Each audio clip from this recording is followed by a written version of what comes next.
Hey guys, welcome back. Hi. Hi Pavan, hi Paco. Let me see. Maybe I should have practiced singing this uh today probably. Like an I did like an hour and a half of singing, I think. Maybe we should have done it. These days, I don't know if it's the okay. I don't know if it's like some of the sweets I've been eating and making more phlegm and stuff. So, but there's this one particular note that when I hold, it's not so good. Not so good. But I'm trying not to eat any. I'll try not to eat much on Monday so we can sing a little bit, and next Saturday for sure. Just eat a little bit of stuff, but not anything that is too sugary or will create phlegm. It's next week, you guys. Next week. Anniversary week. How's everyone doing today? How's everyone doing today? Okay, you know what was funny? You know what was funny? Like, we tried to get some Chick-fil-A for the first time, right? But it's so expensive. So expensive. I think it was like 70 something. So we didn't get it. We ended up getting barbecue instead. And barbecue was like 90 something. But the other one is like one meal, I think, or at least that's what they said. And the barbecue lasts for 3 days, so it's worth more. Finally, today, day 3, rise from the ashes. This trial has been a long time. Been a long time. It's the longest trial we've seen yet. I don't know. I don't know. I'm not so sure if there's gonna be any longer trial. You know, this trial alone is longer than some of the other puzzle games. You know, this trial alone, the whole 3 days is longer than what was that game? Spirit Hunter. I think Spirit Hunter didn't take that long, even with all the. Okay, maybe if you count the last episode too, but just a normal game, not counting the DLC. I think it's longer than that, which is really funny. But hey,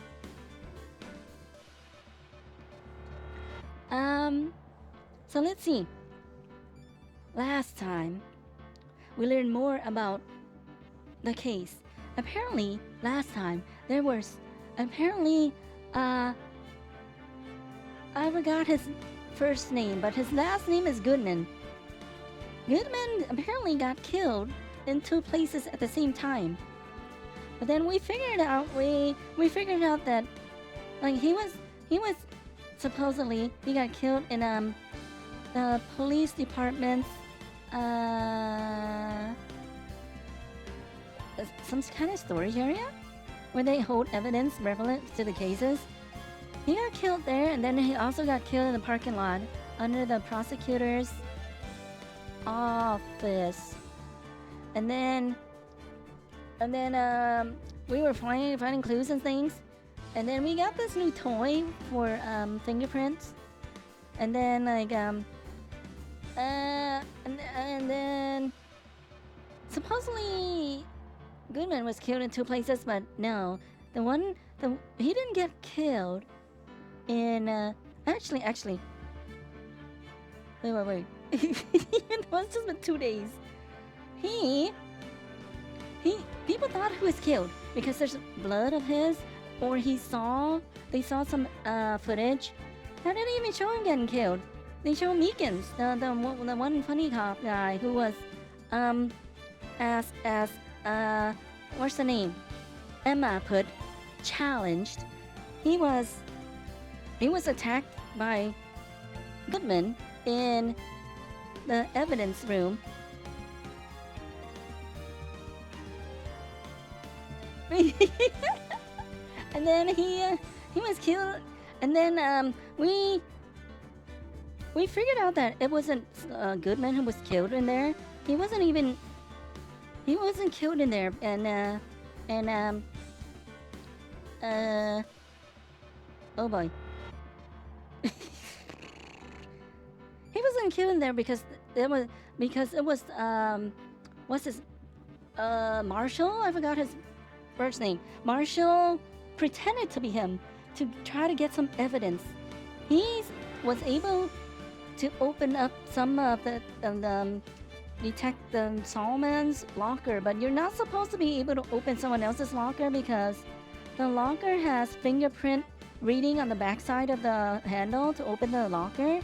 But Marshall didn't know about that, so when he took the stand, he messed up because he didn't know about that, so he couldn't get away with it. And we figured out that he was trying to get some evidence because he was not satisfied with the results of the SL9 incident. SL9 incident? I think it's something 9 incident. And in that incident, apparently the sisters, Emma and Lana Sky, were both witnesses to some serial murderer. They couldn't find much evidence on him, and so they fabricated evidence to took him down. At the end of the day 2 trial, Lana said, "What?" So she didn't really confirm, but she stated that. So what if or maybe she did. So she basically stated that he was evil. Everyone knew he did it. So, but we couldn't get evidence. So even if we fabricated evidence, it should be fine because he's evil. And then, and of course, Edgeworth was, and that's why there were rumors and stuff about Edgeworth because he was the prosecutor for. He was the second prosecutor for that case. The first prosecutor for that case was apparently Marshall's brother, and he was one of the serial killer's victims. That's why the current Marshall that's still alive, he was not satisfied with that, so he wanted to look into it more. But he couldn't basically because we got stopped. Also the statute of limitations, I don't think it's over now because they were doing the transfer of files and evidence, but that's when Solomon died, I think. There's a number on top of the list of visitors into the evidence room. 777 7777. Apparently that is a number ID of someone high up, and they cannot get that person to, they cannot reveal who that person is because they're so high up on the chain unless we can prove that person is connected to the case. So I think that's day 3 stuff. And what else?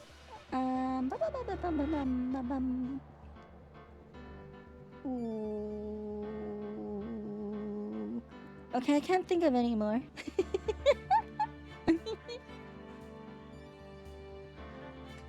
So basically we are done day 2, and details, the rest are details on the VOD. So you need to watch the VODs if I didn't cover some of the stuff or summary. Oh, let me see. So today we'll be finishing the first game of Ace Attorney. The second game we won't be playing instantly because we'll save it for another time. But let's start day 3. Day 3. Let's start day 3. Wait. Continue.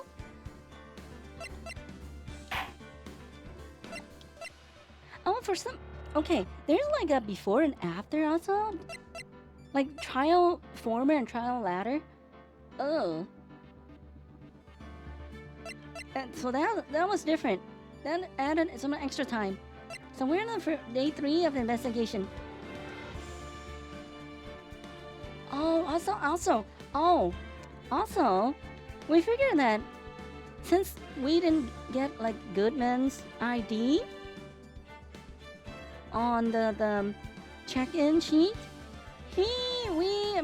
we We think he went in with the first number, the higher up person. That's when he was killed. So now we need to find out who that number belongs to.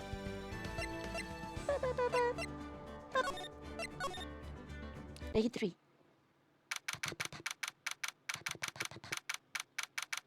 February 24th, 3:12 p.m. Wright & Co. Law Offices. I'm so sorry, Mr. Wright. I'm sorry for what my sister said. Drastic crimes require drastic measures.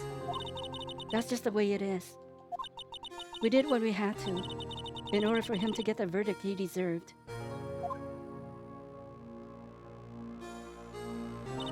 I didn't know. I never knew that the SL9 incident was just another name for the Joe Dark killings. That's his name, Joe Dark. Sounds like everyone's heard about these killings but me. Lana wanted Dark convicted so badly. That's why she used me. That's why she used what happened to me. What do you mean, what happened to you? It's all there in the file. Joe Dark's last victim was Prosecutor Neil Marshall.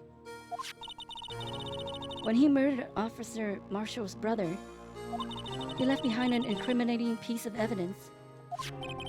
But what did you have to do with those killings, Emma? On the night Prosecutor Neil Marshall was murdered, Joe Dark tried to kill me. What? He tried to kill you? Officer Marshall's brother, Neil, was only trying to save me. So that means you...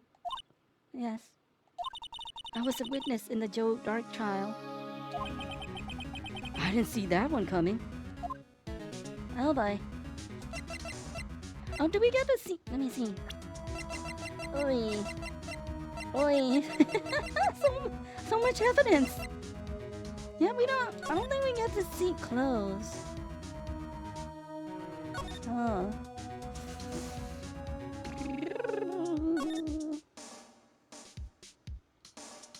Why you want to lose more pebbles? Lose more pebbles! Hey! The house always wins.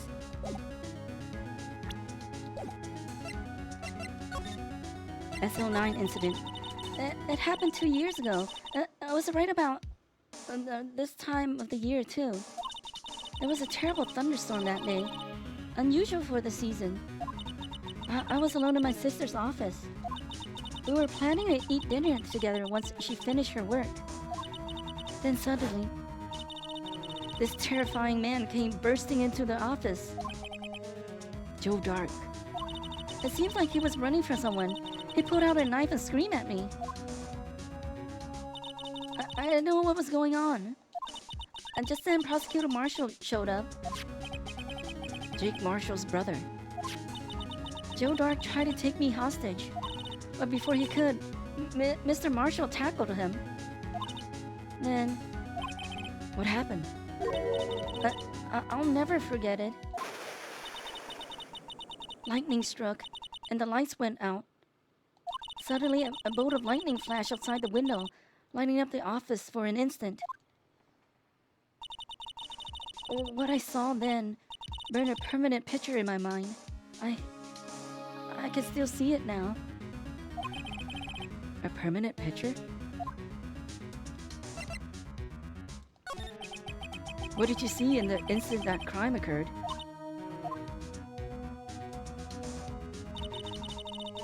Dark knocked down Mr. Marshall and raised his knife.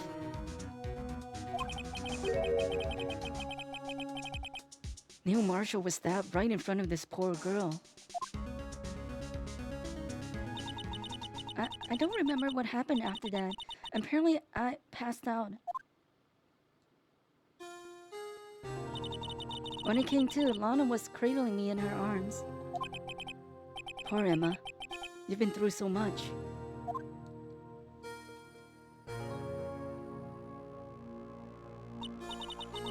I couldn't bring myself to testify about that instant. I tried, but the words just wouldn't come out. I drew a picture, but it wasn't any good. 2 years ago, you must have been 14. That's understandable.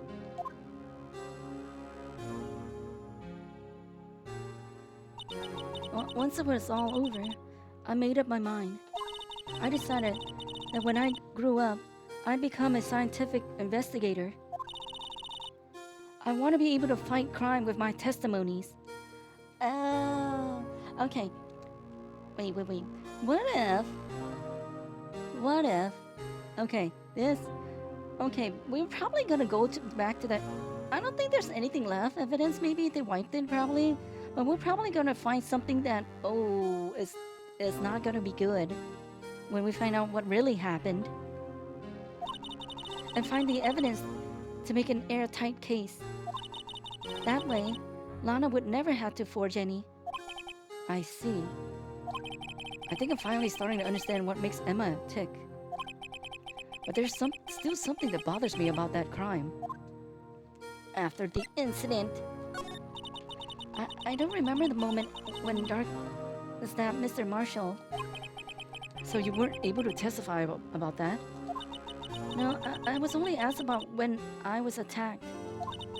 That must be why she made up the crime. Made it up? You mean provided bogus evidence?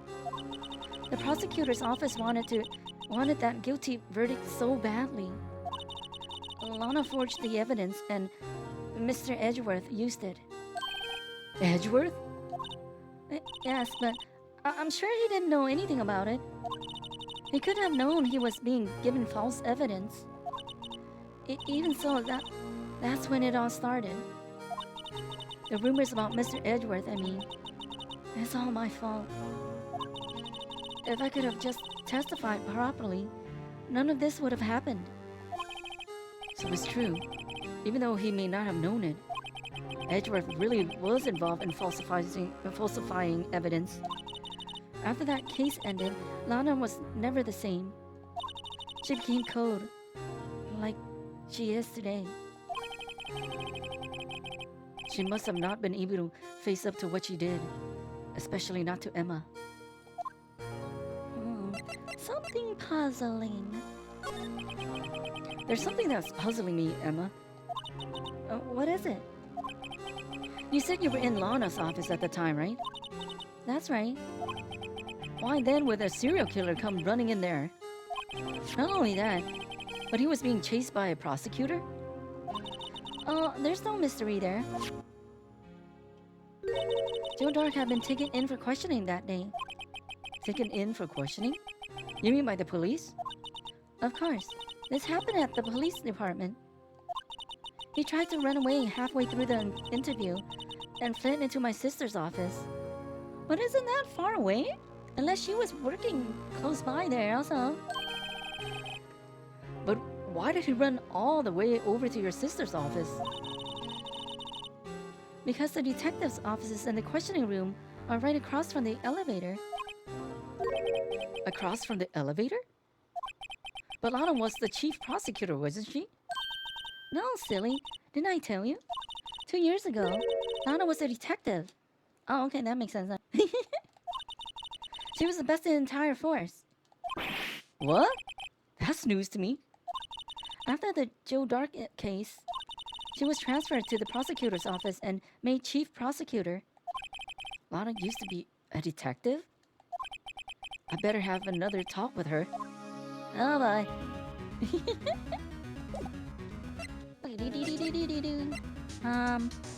No. He has to figure out all of this by himself. They only tell him when it's relevant. February 24th, Detention Center. Visitors room. Lana. Mr. Wright, it seems I keep causing you trouble. Falsifying evidence. I didn't think you were the type. Criminals do not mind playing foul. Why should we? But Lana, if you're wrong, an innocent person might be found guilty. Believe me, I understand the risks. Lana, Emma told me about you. Oh? About how you were a detective 2 years ago, and how the SL9 incident was the reason for your transfer to the prosecutor's office. That's right. Could you fill me in on the details, especially about that unusual change of jobs? I suppose you have a right to know, Mr. Wright. Did you get demoted? No, that's not it. That's like more a promotion, not an emotion. Detective Lana Sky. It's true. I was a member of the police force 2 years ago. She was amazing. They still talk about all the cases she and Chief Gaunt cracked together. Chief Gaunt? He was the deputy chief of police back then, but he still worked the crime scenes. Damon Gaunt. He was everything I aspired to be. They were the best team ever. They solved crimes before the reports could even be filed. Emma really idolizes her big sister. But now you're a chief prosecutor. What happened? I always planned on becoming a prosecutor. The reason I became a detective was to gain experience in investigating crime scenes, so you could use that experience in court, right? Gaunt's help in the SL9 case was crucial to its resolution. After that, he became chief of police and arranged my transfer to the prosecutor's office. Maybe I should ask more about this investigation of theirs 2 years ago. Today's trial. A lot of revelations were uncovered at the trial today, not the least of which was the fact that this case is largely connected to another one 2 years ago. Evidence from that case was stolen as well, though I expected as much. I know how obsessive Officer Marshall can be. That trial, it really wasn't fair, was it? I believe in you, Lana. I believe that no matter what happened, you'd always stick to the truth. It couldn't be helped, Emma. At the trial 2 years ago, I sold my soul. Oh, that's why his name is Demon, huh? She sold her soul to Demon. The Demon guy. Well, all drama aside, the fact of the matter is, at 5:15 there was no murder at the police department. Tell me it's not true, Lana. What the witness, Miss Starr, said about you stabbing Mr. Goodman with a knife. Lana, I don't understand. Why would you tell us? Emma, this doesn't involve just me. I don't think I've ever seen Lana look so fazed before.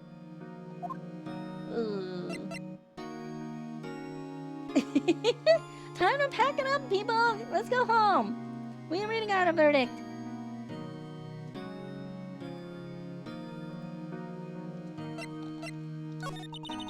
Two years ago, I was second in command of the detectives investigating Dark. Second in command?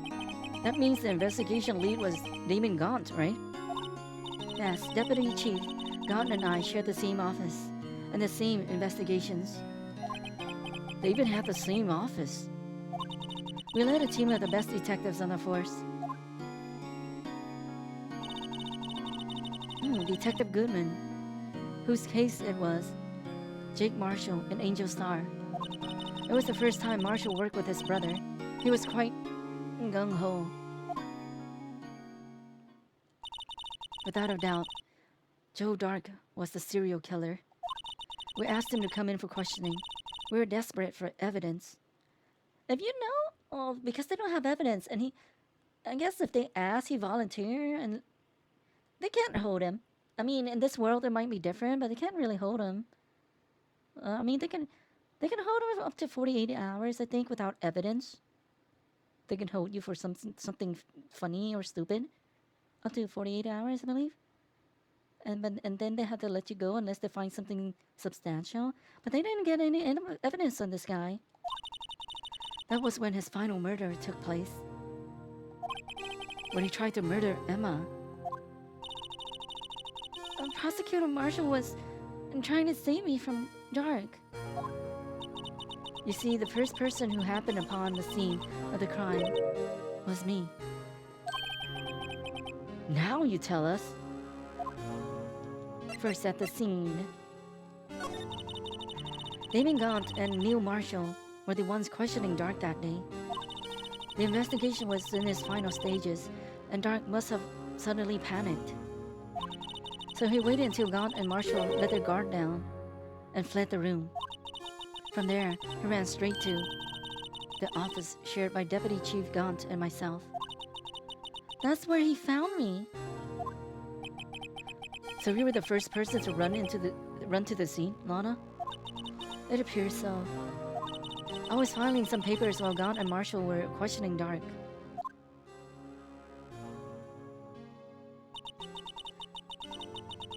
Huh. When I returned to my office, I saw 3 bodies on the floor and smelled blood. 3 bodies? Prosecutor Marshall, the victim, Emma, who had passed out, and the suspect, Joe Dark. During the struggle, it seems Mr. Marshall struck a final blow before he died. Joe Dark had incurred a minor concussion and lay unconscious. What did you do? To be honest, I panicked. I picked up Emma, carried her out of the room, and just held her. Can't blame her. After all, her system must have gone through.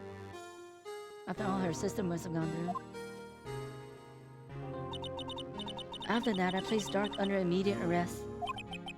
Let me get this straight. You were all involved in the SL9 incident?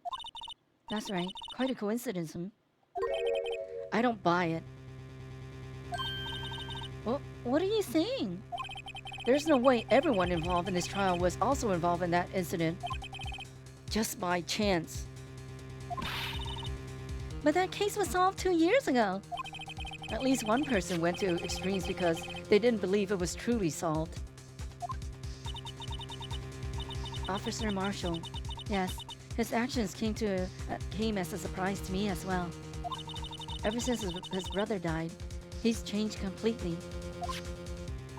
I guess he wasn't convinced with the ruling against Joe Dark. Life doesn't end with the closing of a case. Everyone has to live the rest of their lives with their memories. That case just might not be over yet.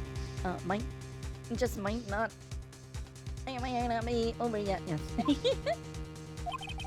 Emma was assaulted by Dark at the police department, right? Yes, in the office that Damon Gaunt and I shared.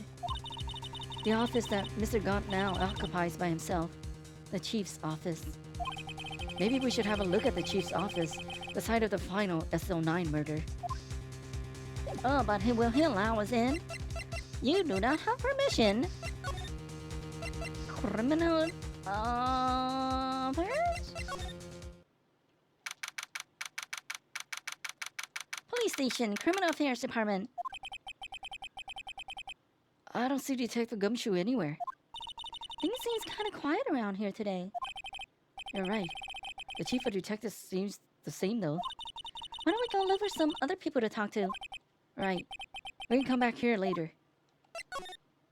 Entrance?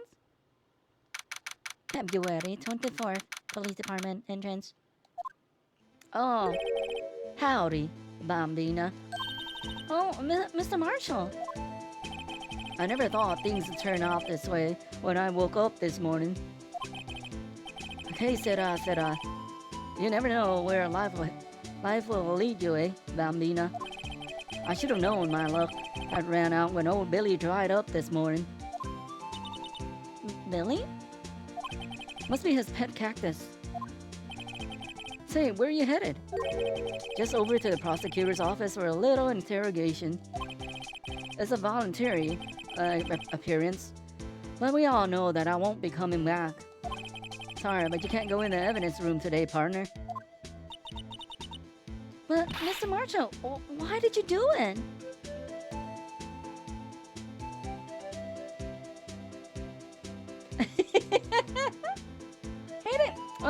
He didn't actually stab the other guy. He didn't cut him. He didn't cut Meekin's arm. That's why he was, or hands. That's why he was bleeding. But I don't know how that works. Yeah, he should have been oh, he should have been held in like somewhere though. I don't know. This world is funny.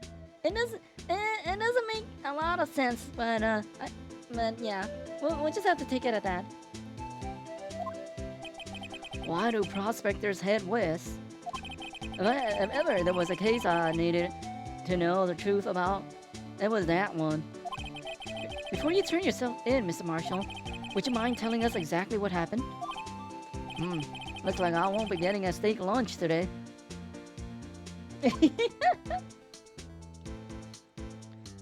Yeah, I mean, a lot of, if you think logically, for our logic out here, a lot of things don't make sense, but the logic in the game is different, so. Let me take a sip here, I need some water.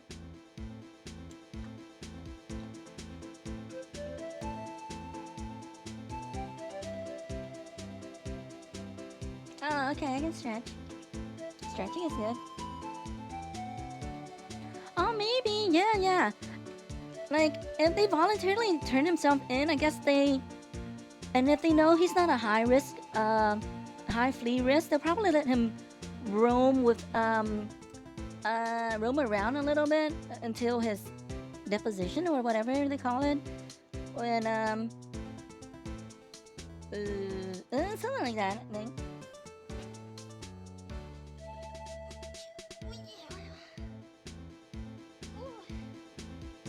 Well, today is a little warm, not so hot.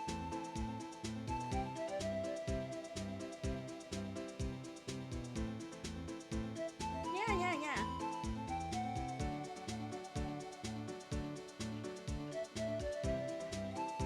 Like how people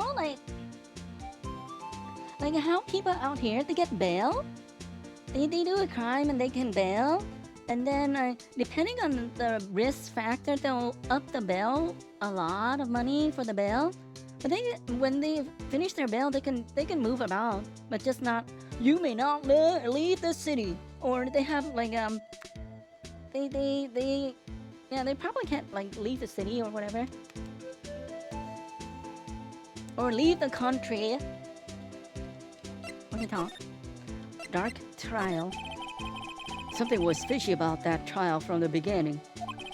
It wasn't just me either. All the detectives thought so. What do you mean, fishy? Some of the facts reported were inconsistent from the evidence we found. For example, the murder weapon. The murder weapon? You mean that switchblade knife with the broken tip? That was Joe Dark's, alright. But in the initial autopsy report, a question was raised. A question? The blade of the knife was not a perfect match with the wound the victim sustained. What does that mean?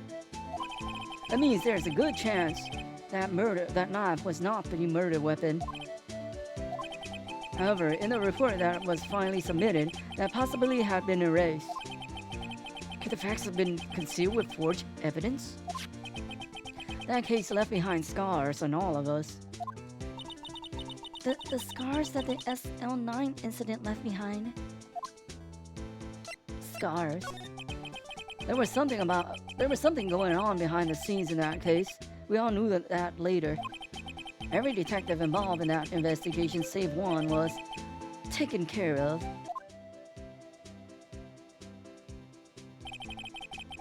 Miss Starr was fired and I was demoted and boxed away in a tiny room. What about Detective Goodman? If they did something to him, too, the commissioners would get suspicious. No, they were careful enough not to be too obvious. They? Who are you talking about? Don't get upset with them, Dina. I mean Damon and Lana Sky. The investigation lead, Damon Gaunt, and his second in command, Lana Sky. There wasn't a person on the force that hadn't heard of that duel. That case was the biggest step in both of their careers. After the case ended, Lana transferred to the prosecutor's office, right? Yeah, even got the new chief of police arranged for that to happen. She's never been the same since she left. Everyone knew her, said so. Chief Prosecutor Sky was totally different when she was a detective. Now that he mentioned it, Emma said that something like that too. Tell me, what happened to my sister? Sorry, Bambina, but her secret is too well guarded. I never found out. Lana's secret. It all started 2 years ago.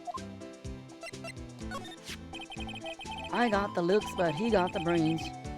He was one of the best prosecutors around. I just had made detective when it went down. It was our first case together. How old was he? Your brother? He was 27 at that time. He was awarded the highest honor that very day. The highest honor? You mean the King of Prosecutors? I knew it. What are you looking at me like that for? That's an honor for a prosecutor. Mr. Marshall must have really been close with his brother. The day the SL9 incident took place, that wasn't the same day as... That's right. It was the day of the evidence transferal. Interesting. It was drizzling that morning, and by nightfall there was thunder. I can't believe 2 years have gone by already. I tried to steal the evidence so the case wouldn't die. Apparently someone tried to stop you. Detective Goodman was murdered, and the evidence locker was empty. So there you have it. That's my story. Did you enjoy it, partner? It was certainly enlightening. There's one more thing for sure I found out in court today.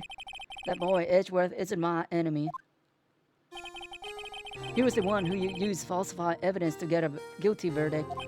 But someone else was the one who gave him that evidence and planned everything. That someone is Damon Gaunt. Don't believe me? Well, I don't blame you. I wouldn't even be a patrolman after today.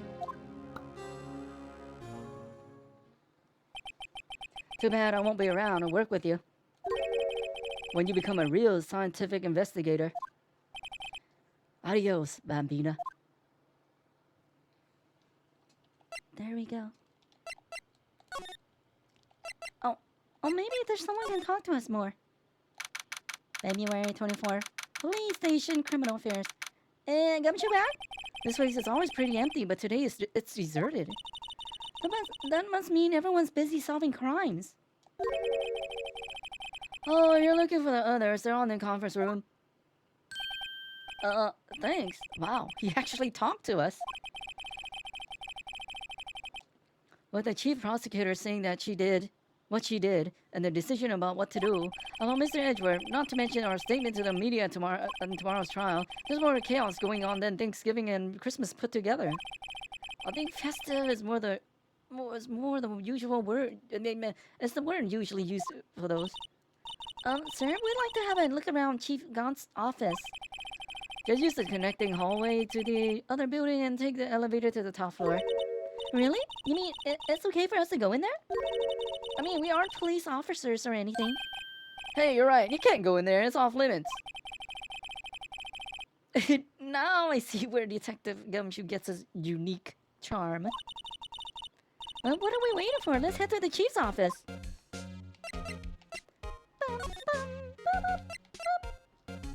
Oh. Okay, I need a little more water. Let me get another sippy.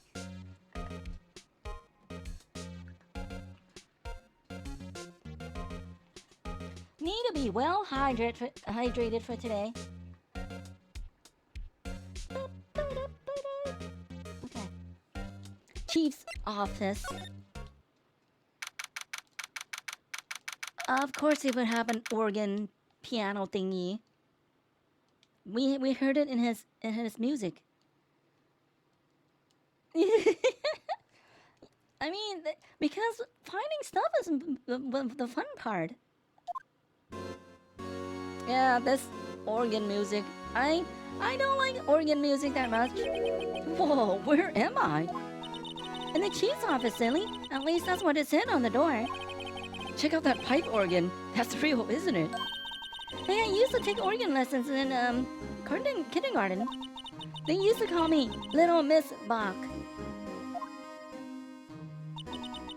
I thought I was a genius until they tried teaching me notes. Ah, my ears! I never could remember where C was.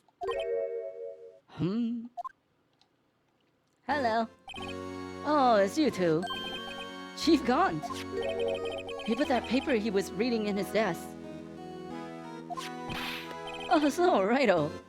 Have you been swimming lately? No, I haven't. I've been kind of busy lately. I can appreciate that. I've had my hands full, too, with Mr. Marshall's misconduct and Lana's provocative statement. Provocative statement? Oh, you mean about the forged evidence? Is it always next to the two black keys? I don't really like it. It's the organ, pipe organ sound that much. 2 years have passed since that incident. My, how time flies. Yeah, I know. Oh, you know what? So, okay, earlier today, I was, after I warm up decent with my singing practice, I try to go as high as I can. I think I reach A6. You can't really sing that note, but yeah, I reach A6. That's higher than I've ever gotten before. Because, you know, I think a few days ago, I was watching some you know, occasionally I watch like how to sing videos. Okay, 2 days ago I watched like some new person, and then I pick up a new I guess new way of going higher notes. Like usually when I go high whistle notes, I go out. My breath goes out, but now it kind of not goes in, but I make the sound like not outward but inward, deeper, and it's much easier to reach higher notes that way. So that was kind of neat. So you know the song I've been practicing that has the high note. Oh, it's a lot easier to reach that A5 note now. But since this is kind of a new way that I'm using to sing that note, sometimes I go above it because it's too easy to go higher now.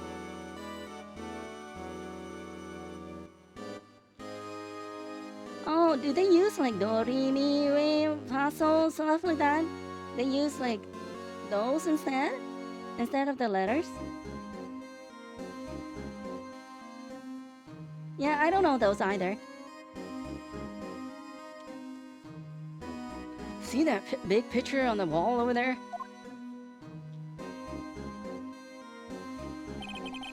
That's a picture of Alana, Neil, and me.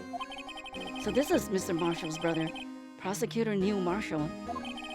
We took it to commemorate our work together. Oh! Something's not right with this picture. You see that vase right there? We put it together. There were some blood stains on it. We have it in our evidence. It's this thing. A staple jar. A piece is missing. Something very important. Piece. I can't quite seem to put my finger on it though. Gaunt team picture added to the court record.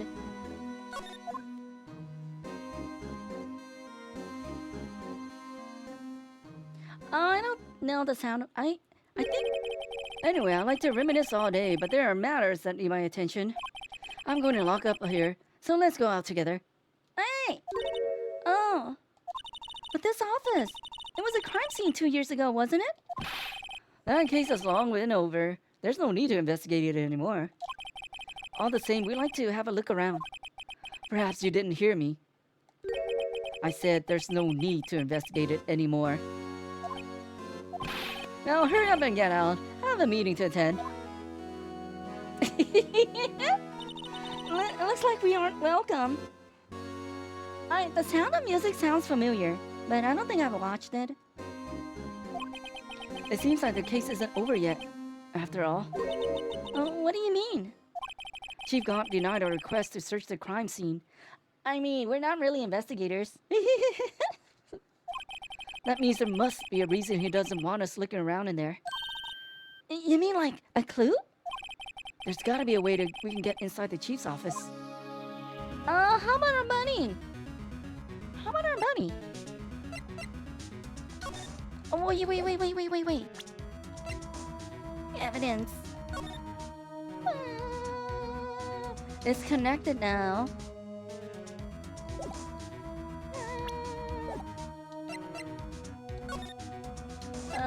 Criminal affairs again?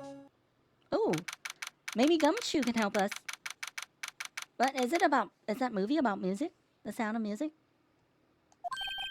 Hey, pal. Detective Gumshoe, aren't you supposed to be in a meeting? No, they throw me out just like all the other days. Just taking a breather. My feet hurt. From sitting so long? Actually, from serving everyone coffee. Sounds like Detective Gumshoe's still out of the loop. Say, have either of you seen Mr. Edgeworth? Edgeworth? No. Oh, why do you ask? He's under fire from both the police department and the prosecutor's office. It's almost like the battles between you two in court. That sounds serious. Is it because of what my sister said? That's basically what it all boils down to. That falsified evidence 2 years ago. Now, Mr. Edgeworth has the whole world after his blood. Yikes. Huh. Honk. Edgeworth's crises. Why would Edgeworth be blamed? It's not like he knew the evidence was forged. Lana Skye is the guilty party here, isn't she? Regardless, the prosecutor is responsible for the evidence they present in court. Not only that, but as you know, there's been a lot of rumors going around about Mr. Edgeworth. His amazing talent as a prosecutor kept him safe from those who don't like him.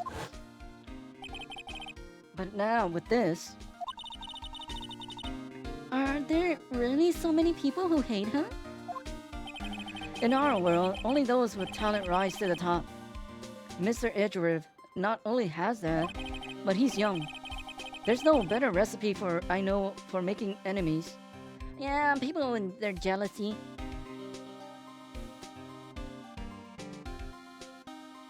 Who wins them? What do you mean by wins them?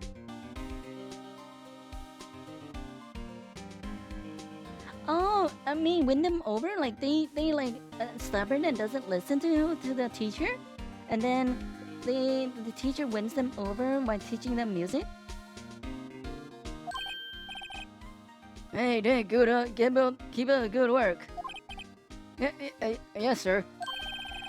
Let's go out for lunch again sometime. My treat. Yes, sir. You gotta take me back to that joint sometime, okay, Nick?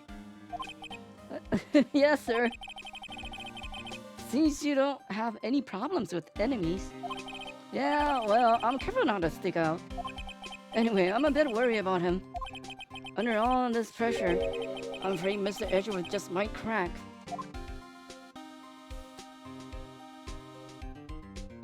Oh, during that movie? Oh, so were they hiding also, or? Actually, I took a look at the files earlier while the coffee was brewing. He seems genuinely concerned for Edgeworth. Well, did you find out anything? The only evidence Dark left behind was during his final attack. His final attack? You mean when he killed Prosecutor Marshall, who was trying to protect some girl? Me. It seems Detective Gumshoe never realized Emma was the girl. That's when he left the most incriminating evidence of all. Well, what was it? Oh, let's see. I think it had something to do with the murder weapon. Oh, I forgot. Look, it's all written somewhere in here, okay? His powers of recollection never fail to impress me. I mean, I don't remember good either. Maybe we should show him the murder weapon. It might just jog his memory.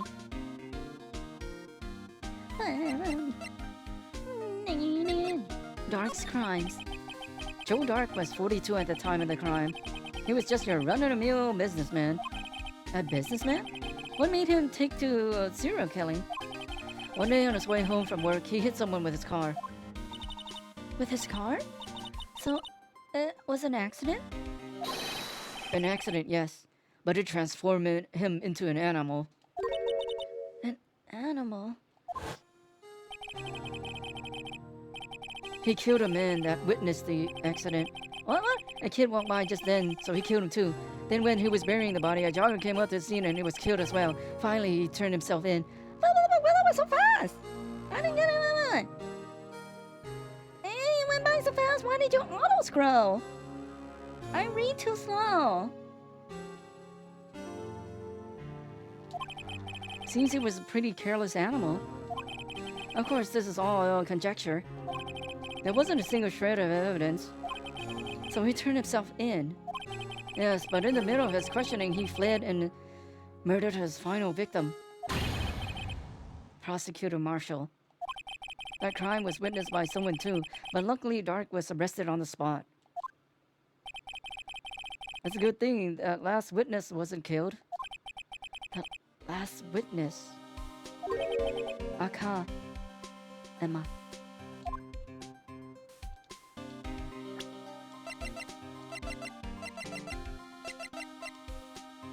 Oh. Wow, wait. Dude, I wonder if we have to put all of this together later in the court. Well, there's a lot of things. Take that! About this. Hey, is that?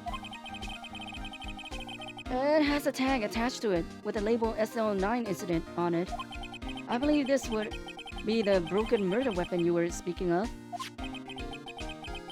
What are you doing with that? Ever since that case was closed, that knife's been locked away in a locker. On the day Detective Goodman was murdered, this suddenly disappeared from the locker and was found in Mr. Edgeworth's car muffler. That's it! Now I remember what that criminal piece of evidence was. When you showed me that knife, it all came back to me. Well, what is it, Detective? Quick, before you forget again. Murder weapon. This knife. It was Joe Dark's knife, wasn't it? That's right. We traced it back to the store he bought it at.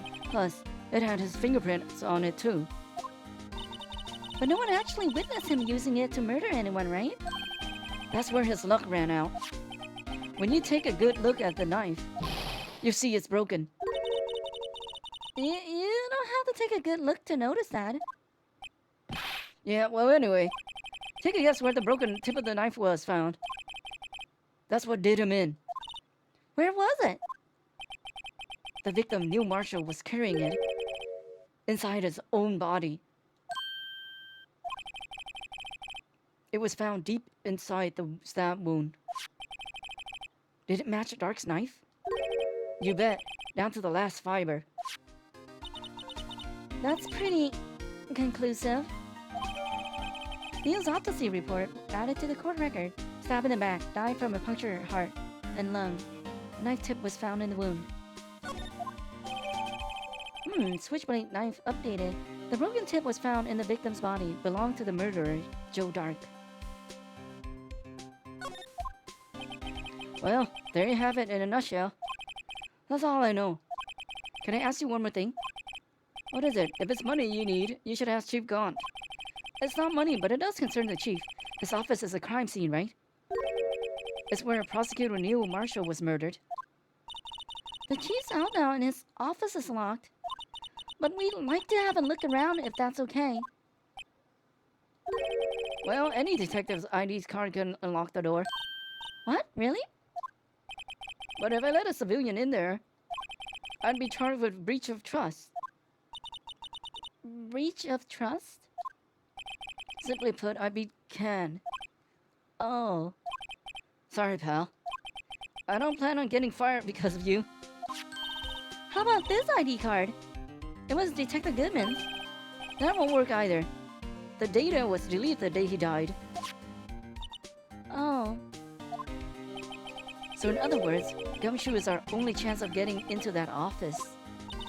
I wonder if there's something we could show him that would make him change his mind. What would that? Oh, present. Present. What if I do this? Present this and present the other thing.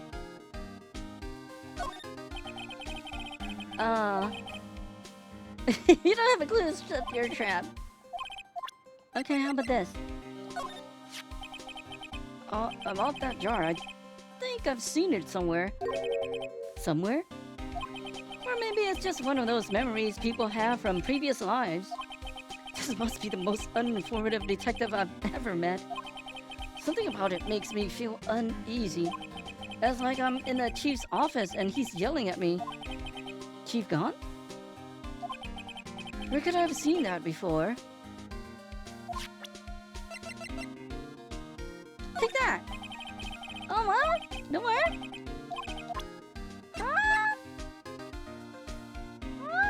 It's right there! What? Huh? It should work!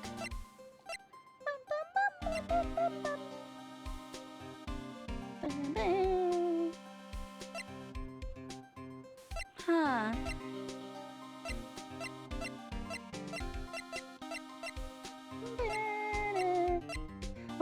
Why won't you accept this as evidence? I mean, as the case, as the vase, the lamp jar.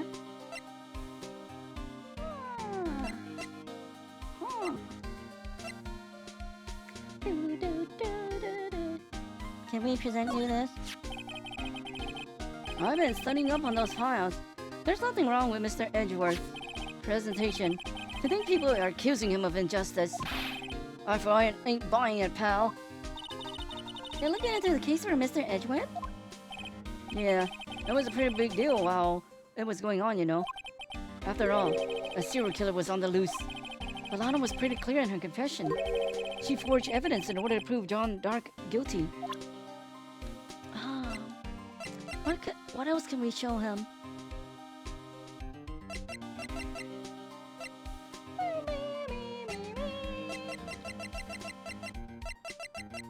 I will show you this. This ID card belongs to the victim, Detective Bruce Goodman. You can do just about anything these days with a card and a secret number. Scary. It's only scary because you keep dropping your card, Detective Gumshoe. I forget my secret number a lot too. I'm scared of myself. But I'm me after all, and what could be wrong with that? I think I'll stay out of this conversation. Can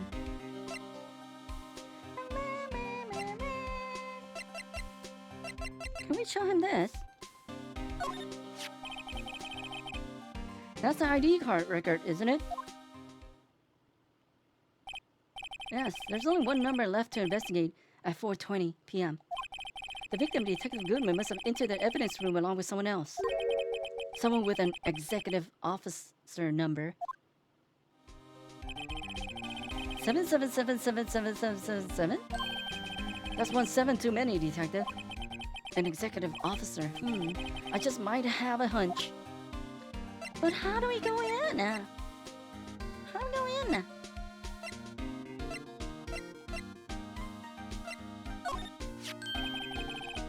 Oh, a lost item report, Very impressive, Detective. You knew what it was right off the bat.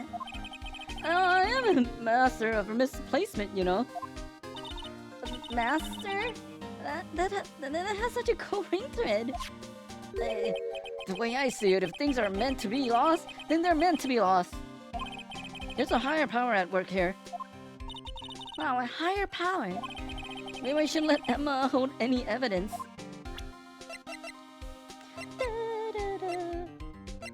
Ah.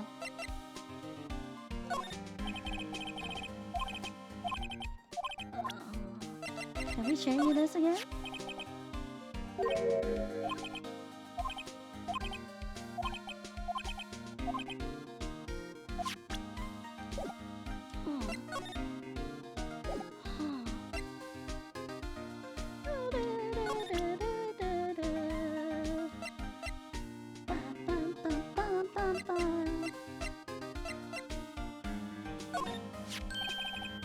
Hey, that's it! That's the King of Prosecutors award that Mr. Edgeworth got the other day. Were you at the award ceremony, Detective Gumshoe? Of course, pal. I got an award for diligence. All his sons say the same stuff. Ah, congratulations. I was wondering why is the reward a shield? Okay.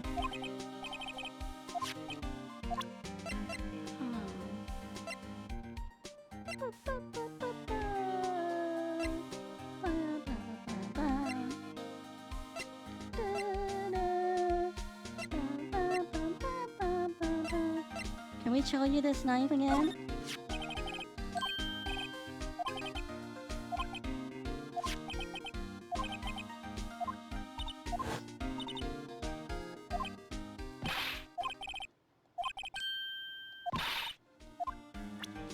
Ooh.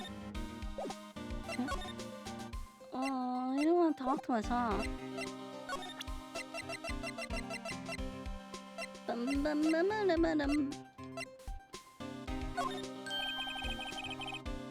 Hey, I just want some of that stuff.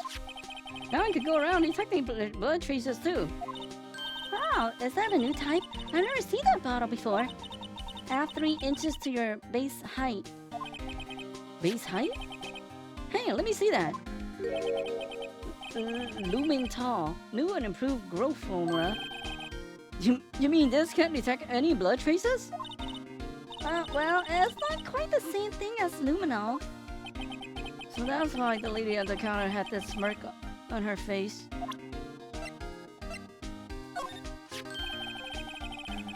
Hey, the powder's used for detecting fingerprints. Yeah, Mr. Edgeworth gave it to us.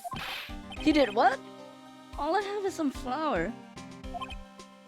What? Another outage? Why are they not fixing it properly? Are you okay, detective? Quick, run!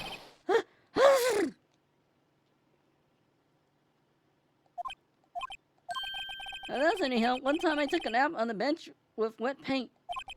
Why am I not comforted? Great. Do you know anything with this? I didn't know we already did this. Did they say when it's gonna be stable, your power?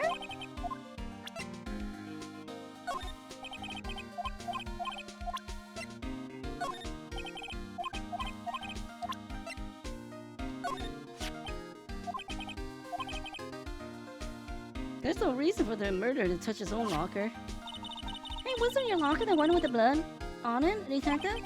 The handprint of the real murderer glove. And without any fingerprints. Shh! Now there, come to arrest me. You defend me, won't you?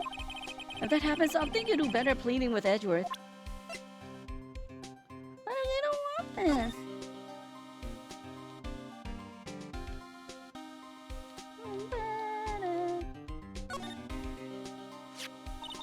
Hey look, they're hard to make out, but there's some dark red stains here. Looks like blood. Do you think Detective Goodsman's blood somehow got on this when he was stabbed? Not likely. This blood looks like it's been here for months, maybe longer. This jar was evidence of the SO9 incident. That might be when the blood got on it. Oh, we can't do anything with it right now.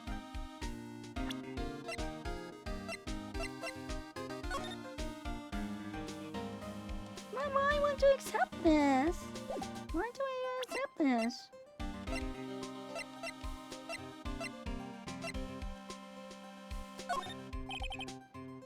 I can't believe Officer Marshall would do something like that.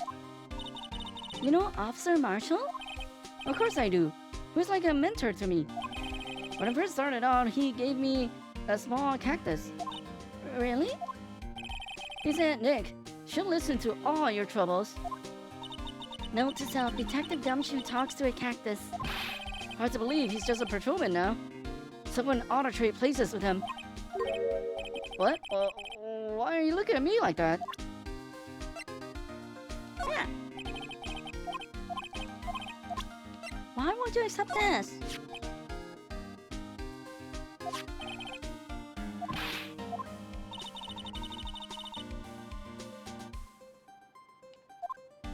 For once, yes.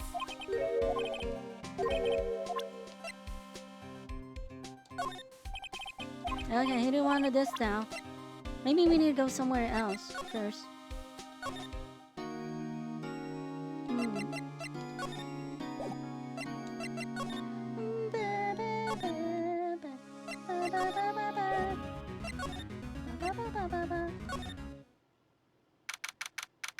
We haven't gone back here. February 24th, prosecutor's office, underground parking lot. No one's here today. That'd be a missed star. Everyone's probably busy looking into exactly what went down in the evidence room. It must be where the detectives are. But we proved in court today that on the day of the crime, no one was murdered in the evidence room at 5:15. Yeah, I thought we were finally making some headway in our case. But instead, it looks like we just ended up making Lana looking even more guilty. Hang in there, Lana. I better find all the answers by tomorrow. Ooh. How about you? And thank you for the hydrate.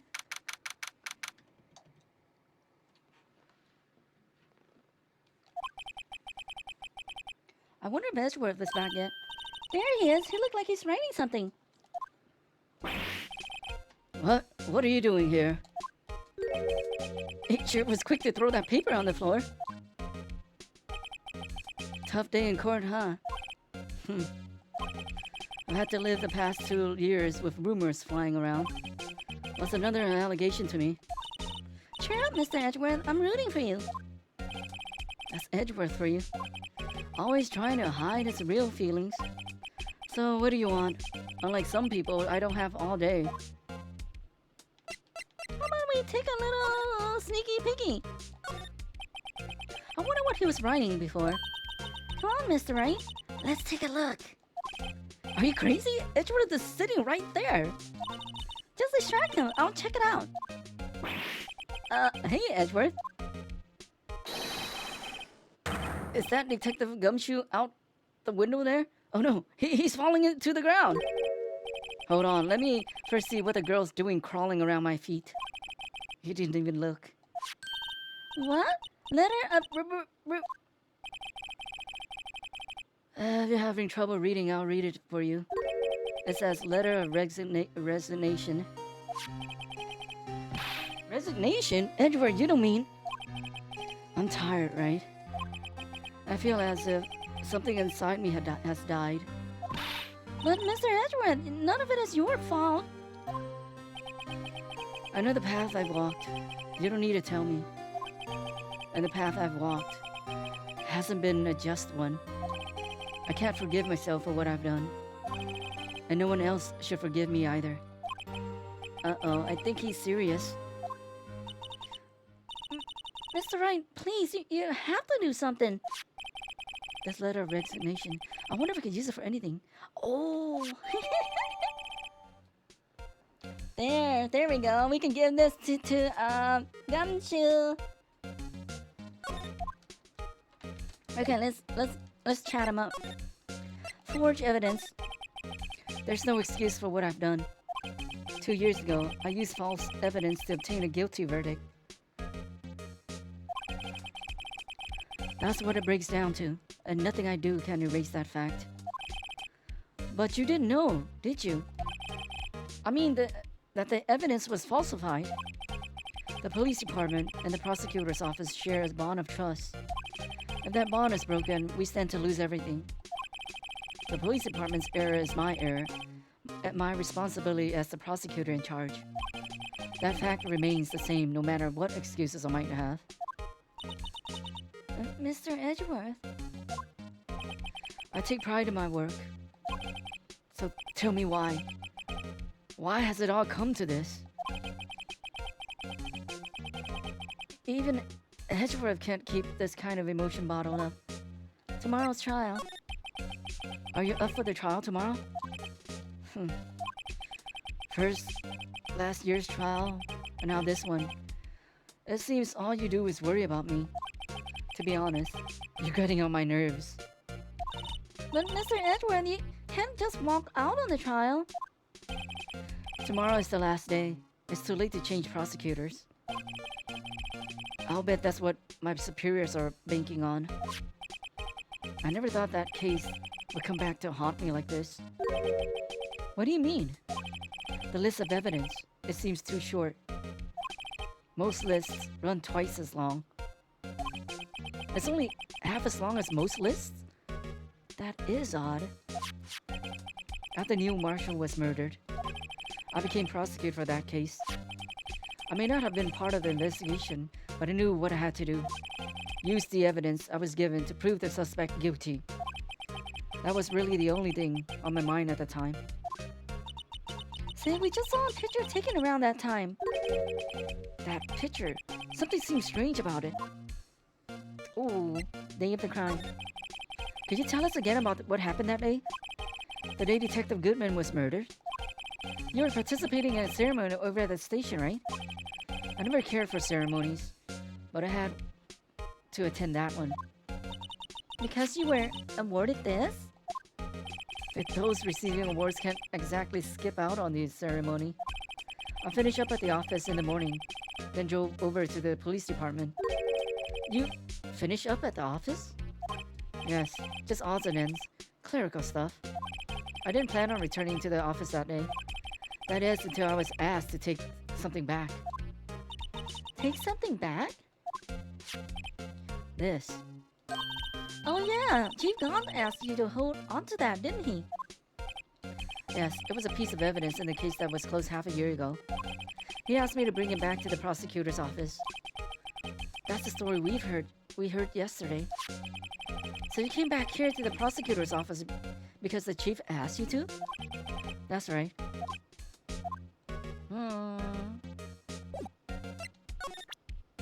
Hold it! This picture was hanging on the wall in Chief Gaunt's office. Prosecutor Neil Marshall. He had just started making a name for himself. In fact, it was taken when he received the King of Prosecutors trophy. Speaking of that, there's something that bothers me. Yes? The trophy Mr. Marshall is holding. It's a little different than yours. Yes, you're right. Ah, I remember now. Remember what? That was the official prosecutor's trophy. That was what the official prosecutor's trophy looked like until 2 years ago. That may be a weapon too. That could be used as a weapon, huh? Oh, you know what that means? There's a story behind this design. A story? Sounds interesting. Would you mind telling it to us? You know, I don't want hot air.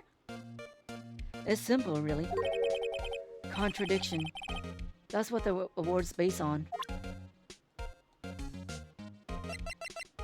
Okay, I think we're gonna go for a break here. Rest my voice a little bit, and then we'll go talk to. Oh, you're after this one. After this one. After we read this one. Invisible poo? No. There's no invisible poo. This award originates from an ancient Chinese tale. In Chinese, the word contradiction is written with 2 characters. The first one means halberd, and the second one means shield. Have you heard this story? Me? Sure, everyone knows that. Why don't you tell it though, for Emma's sake? Very well.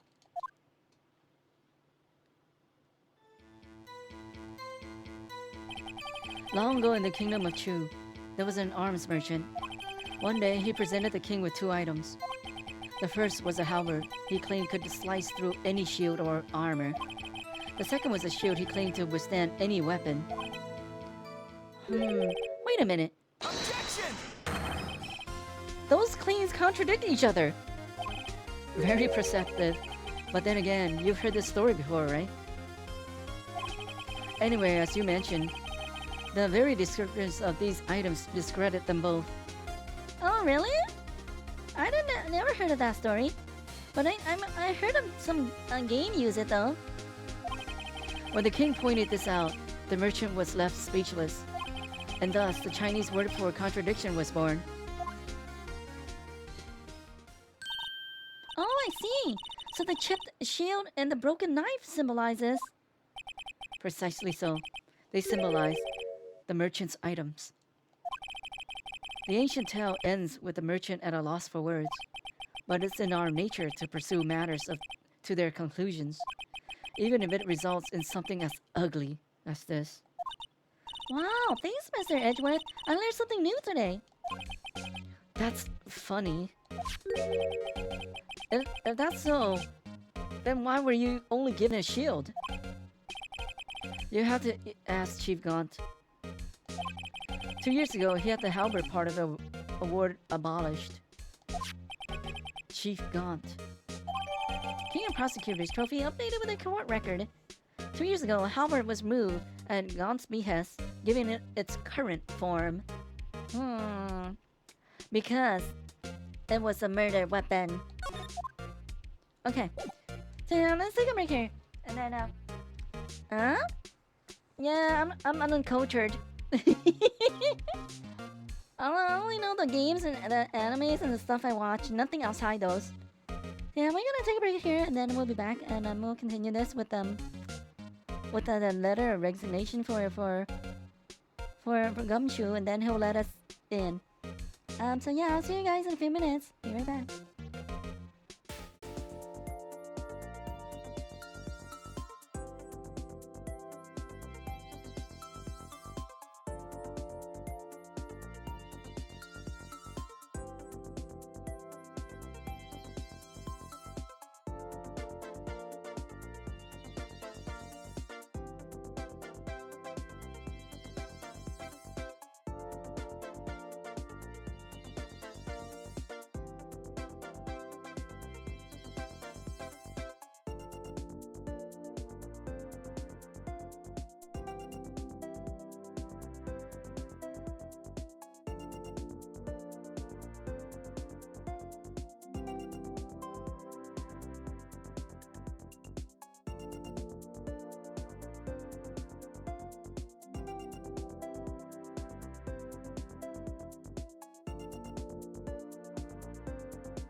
But there's more than one yellow one.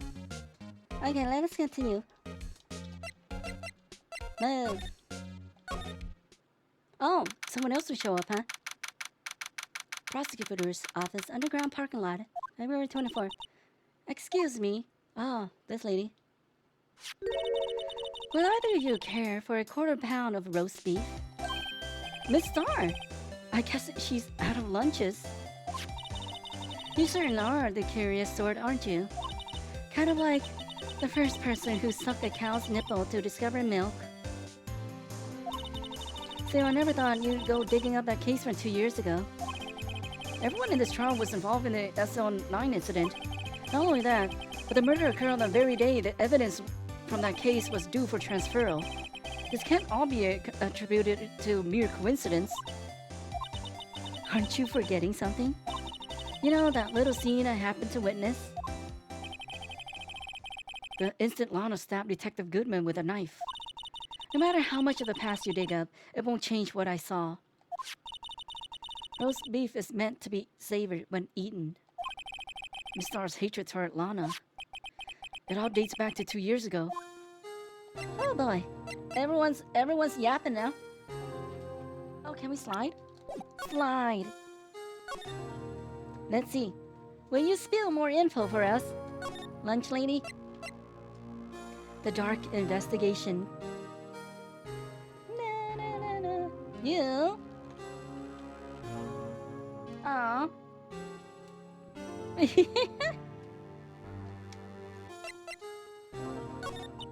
Joe Dark. That's a name I'll soon not forget. I'll not soon forget it. We trailed him for half a year. Oh, the pressure. Still, I don't think I was ever more alive than I was then. Those days were steamier than a bowl of hot gravy. Poor old Jake Marshall, though, must have been going through hell. You mean because of his brother's death? They were close, those two. After Neil died, something took over Jake. He became obsessed. Seeing Jake like that made her all the more desperate. Her? Lana Skye. My sister? I mean, when I have something to talk about. Usually. The best of the best were put on that case, on that SL9 case. Of course, they were led by that legendary duo. Lana and Chief Gaunt.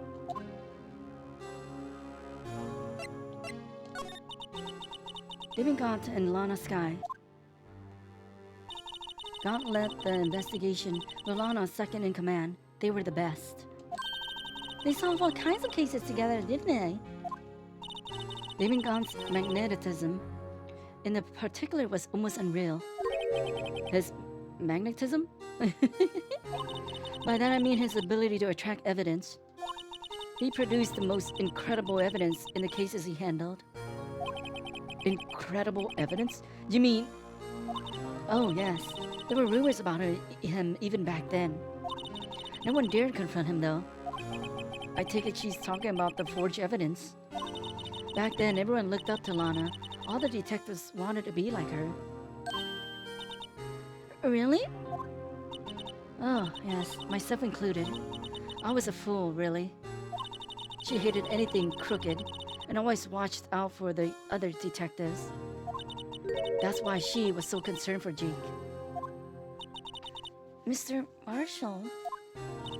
When Jake's brother was murdered, she felt as if she had lost her own brother. If it wasn't for her, I don't think Jake would ever have recovered from his shock. That's what makes it all more infuriating. Miss Starr. That's why. I'll never be able to forgive her.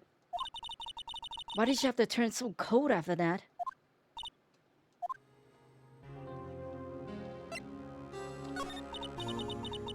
That legendary pair was the reason we were able to keep up our investigation. That's why we were so shocked over how it turned out.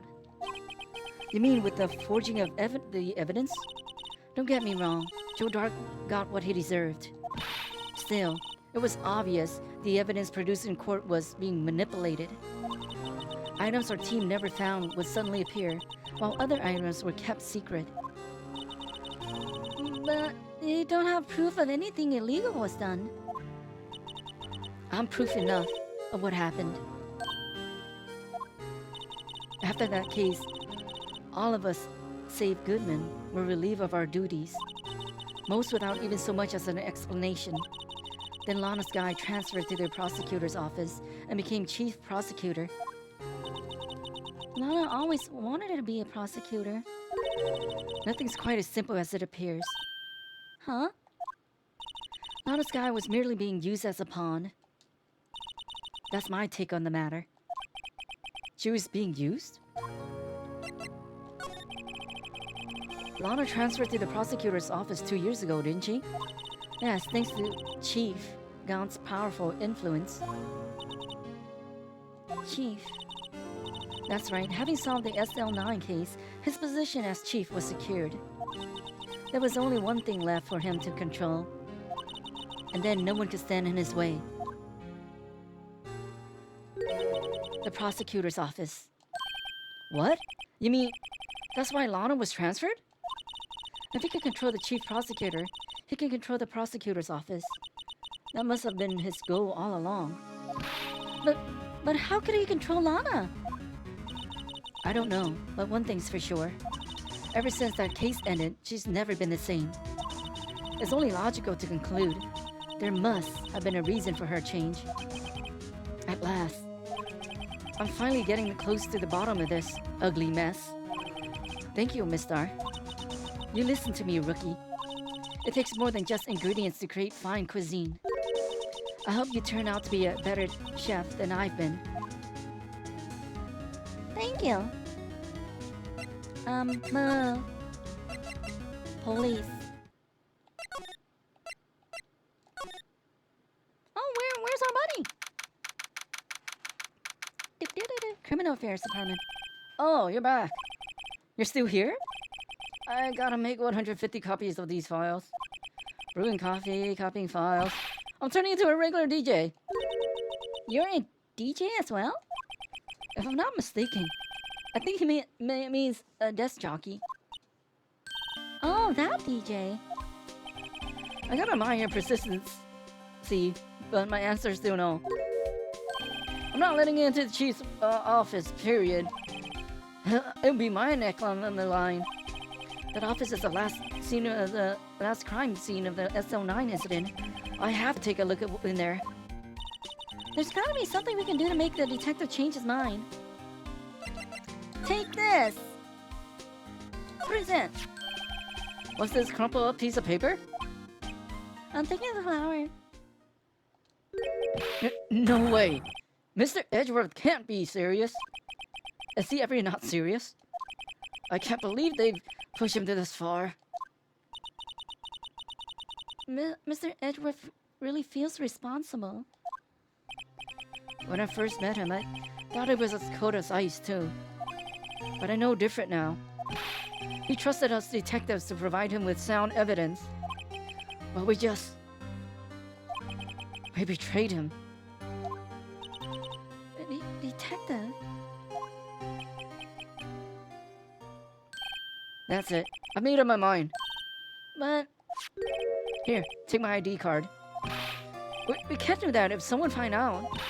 They wouldn't let you off the hook with another item. They wouldn't let you off the hook with another lost item report. Look at me. There's no secret I'm already out of the loop. After all, I'm friends with Mr. Edgeworth. Depending on how this case turns out, I may already be as good as terminated. What? So at least let me do this, for Mr. Edgeworth's sake. Alright, detective. Thank you.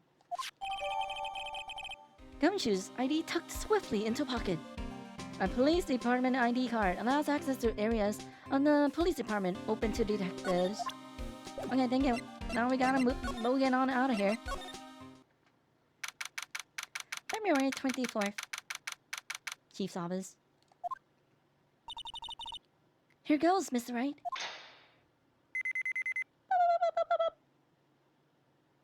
Organ sound. Oh, I just don't. There's a spear knife. We're in. If anyone finds us now, Detective Gumshoe's a goner. If that happens, I'm counting on you to bail me out. Why are you following us here? I'm sorry, I thought you were ghosts. I didn't even know you could slap a ghost. Detective Gumshoe! What are you doing sneaking up on us like that? I wasn't sneaking. I was just worried something might go wrong. So I came too. If you're here, then what's the point of giving us your ID card? Gumshoe's ID crushed and rendered unusable in pocket. Hey, don't do that to my card! Oh well, you need a new one now. I hardly ever get a chance to come in here. But that means he could be another witness for clues for us. It's hard to figure out how to look around myself. Besides, we're all in this together now. Oh, hi, Fuller. You really do want to get fired, don't you? Not if we're lucky. Now come on, let's see what we can find out. I've got a bad feeling about this. Oh, no, we need it. Oh. What is the slots deal against 666? I don't know. That desk on the other side of the room, was that your sister's? Yes, that's where I was waiting for Lana on that day 2 years ago. Is anyone using it now? No, sir. No, sir. This is entirely Chief Gon's office now. He practices a strict policy of preserving the crime scene. That's a strange reason to leave it there. He leaves it as a warning to everyone else. He wants us to always be alert. He told us to do so himself at our New Year's party. Of course, he was pretty intoxicated at the time. I see. So ever since Lana left, no one ever touches that desk? No one except Chief Gaunt. And the cleaning lady who's in here each morning. Still, 2 years have passed since that incident. There can't possibly be any clues remaining. Hey, you see? People win! People win! See? People win!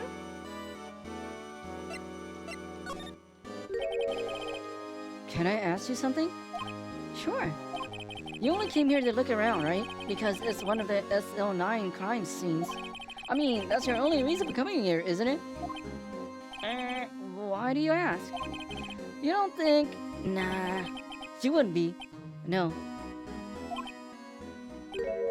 No, there's no way. Never mind. Don't worry about it. Okay, now then. Let's have a look around more. Hey, hold it. Not so fast, buddy. Huh? What is it? When someone tells you don't worry about it, it's supposed to start bothering you, pal. You don't just let it go like that. Sorry, this guy's starting to get on my nerves. Okay, so what's bothering you? You two don't think Chief Gaunt might be a suspect, do you? What? He's right, Mr. Wright. What do we think of him? Ooh. Chief Gaunt. So it's finally come to this. What do I think of him? Perhaps it's best I don't divulge my feelings yet. There you go, ignoring me again. Okay, let us do some examinations. Oh, secret locker! I mean, lockbox. This is a safe, isn't it? A safe? That word is right with intrigue. Okay, if you say so. It looks like a code needs to be entered in the panel to open it. Beep, beep, boop, boop, beep. A 7-digit number. I think I just might know what it is.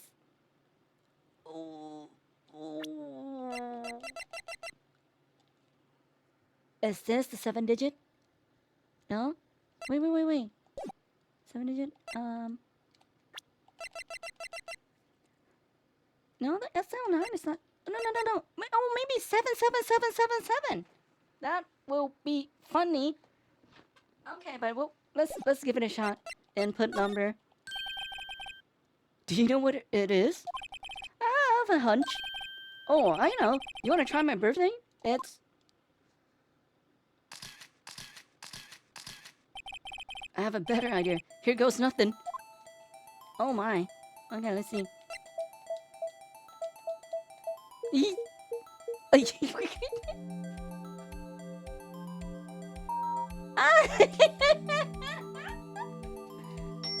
That was too easy. Bingo. What number did you enter? Whose birthday was it, pal? 777. 7777. The final ID card number on that record. What? The number of the mysterious executive officer who entered their room that day. You mean 7777? That ID number? I think you're 1 7 shy this time. This can only mean one thing. That's Chief Gaunt's ID number. Say, anyone care to look inside? Oh, but I didn't finish looking around. We should have looked there first. Wow, look at the size of Chief Gaunt's desk. Speaking of that, when we were here earlier, it's you two. Chief Gaunt. He put that paper he was reading in his desk. I wonder what he was reading. This looks like a list of evidence. A list of evidence? In most cases, the list runs twice as long as this, though. Hey, look at the case name. Huh? SL9 incident. I wonder what this is doing here. Hold on, detective. What did you just say? I said, I wonder what... No, about the evidence lists. Normally they're twice as long. That's right. I guess there wasn't a lot of evidence. A half-size list of... half-size list of evidence. A list of evidence. It seems too short. Most lists run twice as long. Oh, hi, Hades. What would the other half of the list be doing here? I knew it! The chief must be hiding something about that case. It would appear so. Evidence list added to the court records. Oh, okay. Was ripped in half. So this is part of... Oh, my God. Oh, wait. Can we actually see what's on the list? No, it's not important what's on the list. What's this? It's a drawing! I wonder what this is. It looks like someone drew some kind of sketch here. What is it? Did you find something? I can't make it out. I better keep quiet about it for now. Huh? Oh, no, it's nothing. Why are your eyes moving about like that, Mr. Wright? I better not forget about this picture. They did! She drew something! That's what she said before. So what's on the back of this?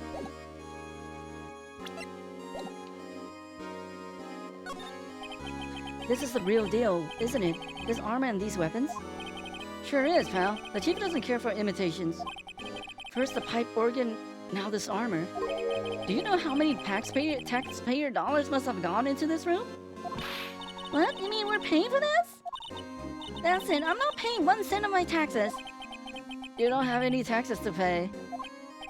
Shh, be careful what you say. Who knows? The chief may be hiding in this armor as we speak. I don't think he fit in there. Even if he did, he'd never be able to get back out. Cut it out. You guys don't know how scary that guy can be.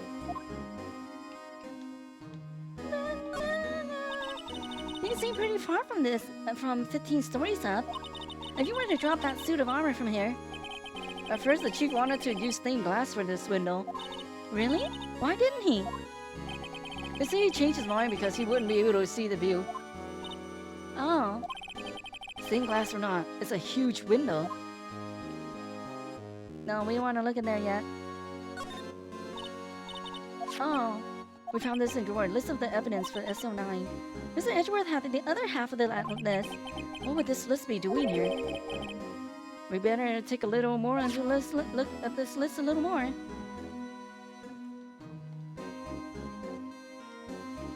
Oh, I don't know what that channel is. Columbo? The chief's organ sure is a sight to behold. Occasionally we hear him playing it from the criminal affairs department. That's on the second floor. This is the 15th floor of an entirely different building. When a detective screws up, the chief calls them to his office. It makes them listen to the organ for hours. What's so bad about it? Music soothes the soul. After that, the detective can't hear anything for days except the ringing in their ears. Also, it's an instrument of punishment, literally. Oh, I see. But aren't the chief's ear affected? He never listened to anyone anyway. That's besides the point.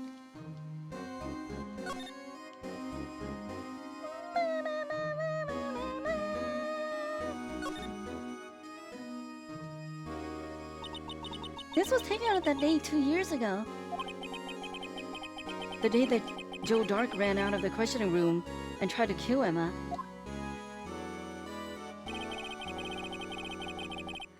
After receiving his award trophy, Mr. Marshall took a picture here, then went along with the chief to question Dark. I bet he never knew he'd be dead just a few hours later. Gee, you think? These shelves are mostly empty. Lana must have cleaned them out when she transferred over to the prosecutor's office. There's a small picture frame on the left shelf. Hey, this is when Lana and I went to that theme park. Oh, let me see it. Robert Stack? I don't know who that is. What kind of character? Oh, they should have made. And usually we have to prove. Look at that giant window. Makes you want to crash through and jump outside. This is the 15th floor. I know, I was just saying. Saying what? Ever since making Detective, I always dream about doing something like that. Note to self, Detective Gumshoe has a lot of dreams. So long as he doesn't go crashing through that window when he gets fired. Don't say that!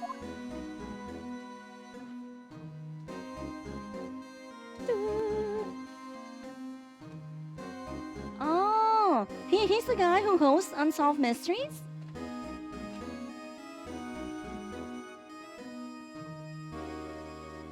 I've seen a few of those episodes.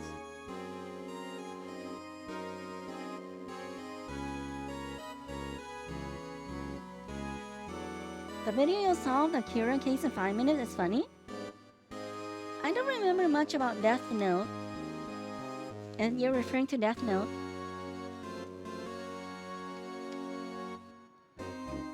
Oh. This was Lana's desk. It sure is tidy. Lana's always been a meticulous cleaner. There's not even any dust on it. It looks like someone's still keeping it clean. Does Lana ever come back here? No. Chief God must still keep it clean in memory of their partnership. Remember the stuff that legends are made of. Does he keep it in memory of her or in the memory of the crime? Oh, wait. Can we? Option? Wait a minute. No, I want to use this. Spray.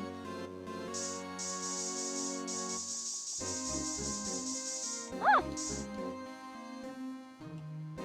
Examine. Whoa, this area must have been covered in blood. Is this for that incident? It must be. When prosecutor knew Marshall was murdered, 2 years have passed, so the reaction's kind of dull. So murder really did take place here. Ooh.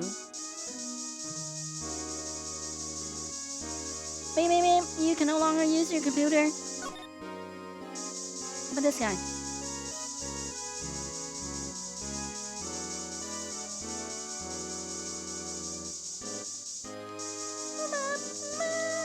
Okay, we have one more item. Beep. I don't think we can get any fingerprints though. Oh, we can't use it, huh? Okay. Let's see what's in this safe.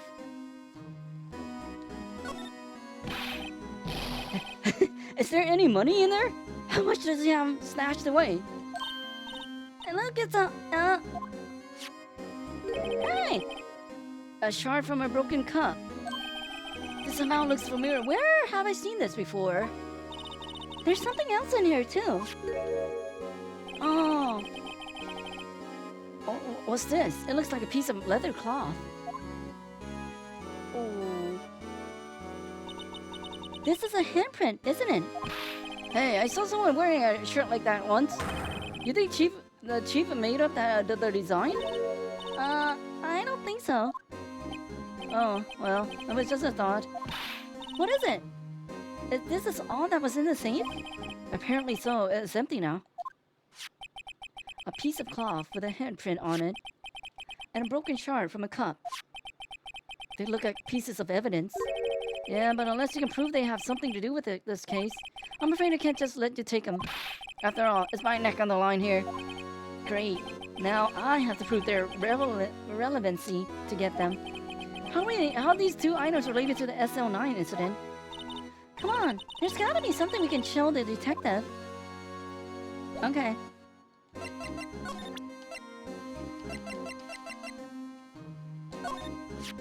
Detective Gumshoe, could you have another look at this jar? I remember when the three of us put that back together. Oh, those were the days. That was just yesterday. It's kind of early to be nostalgic. Wasn't this jar a piece of evidence from that case? That's right. One of the shards had an SL9 incident sticker on it. Doesn't this ring any bells? You know, that fragment we just found? You mean this one? That was in the safe? Yes, that one. That was in the safe. Aha! Now that you mention it, it's ringing a lot of bells.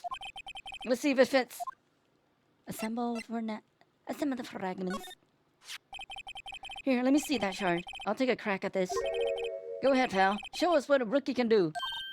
Mr. Wright, here's some glue. If I can piece this together again, it'll prove Chief Gaunt was knowingly hiding evidence.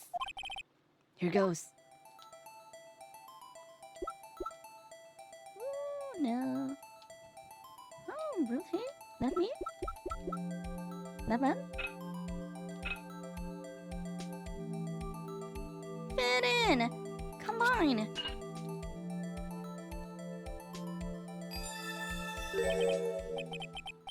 There, it fits like a charm.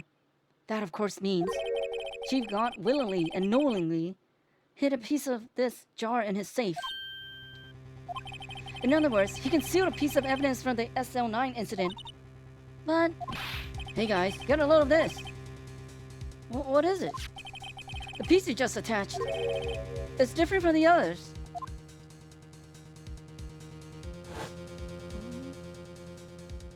There's a writing on it?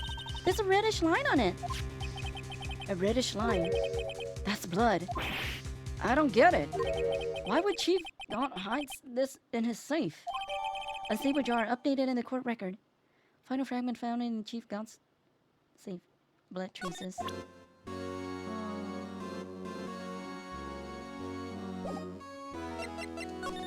Wanna give me the other one?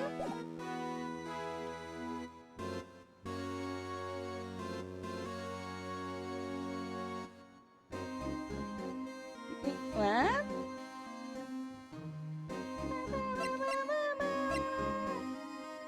Those two share the same cooldown timer.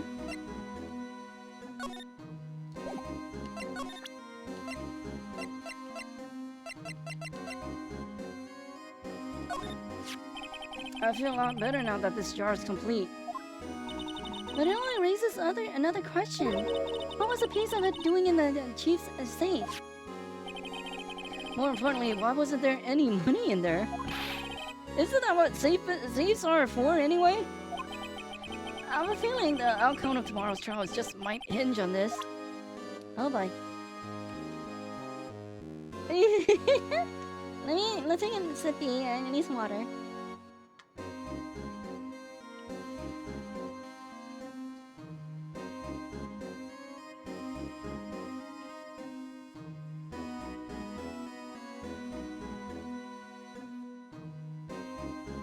Okay.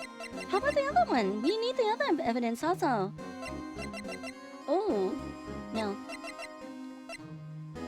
Rubber glove. Give me the other evidence. This is safe, isn't it? Where's the other evidence? Give it to me. Oh, present. Wait, wait. Present. What up? Hiya! Detective Gumshoe, I'd like you to have a look at this. Hey, I know what that is. So you want to take some fingerprints? That's a great idea, Detective. Alright, go to town. Sheesh. What are you doing? Why are you sticking out your head like that? Go ahead, take my fingerprints. It's not your fingerprints we want to take. Huh? Come on, this isn't time for jokes. We're talking about the cloth we found in the safe. Oh, I knew that. And the one with the handprint on it, right? Sheesh, where's your sense of humor? For where? Okay, Mr. Wright, let's check for prints. Sprinkle the powder in the cloth. Then once they've been absorbed into the prints, blow the rest away. What are you, my mom? I don't have to be told a million times. Alright, let's get this over with. Oh. Ooh, this one kind of solid, huh? This one fadey. This one, maybe. Usually we go for the thumbprint.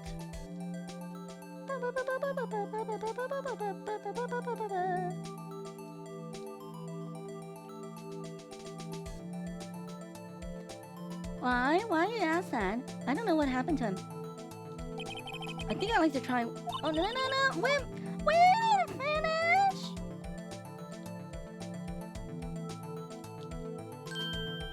Oh, is that not good enough? I gave it my best shot. This kind of result won't be any good for matching prints, will it? But it doesn't look like we'll get a clear result from this print. Okay, let's try a different finger then.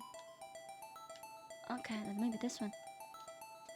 This one seemed more solid.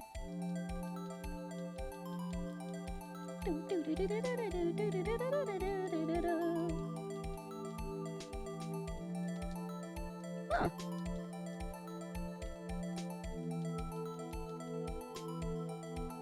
Hey, why did it work?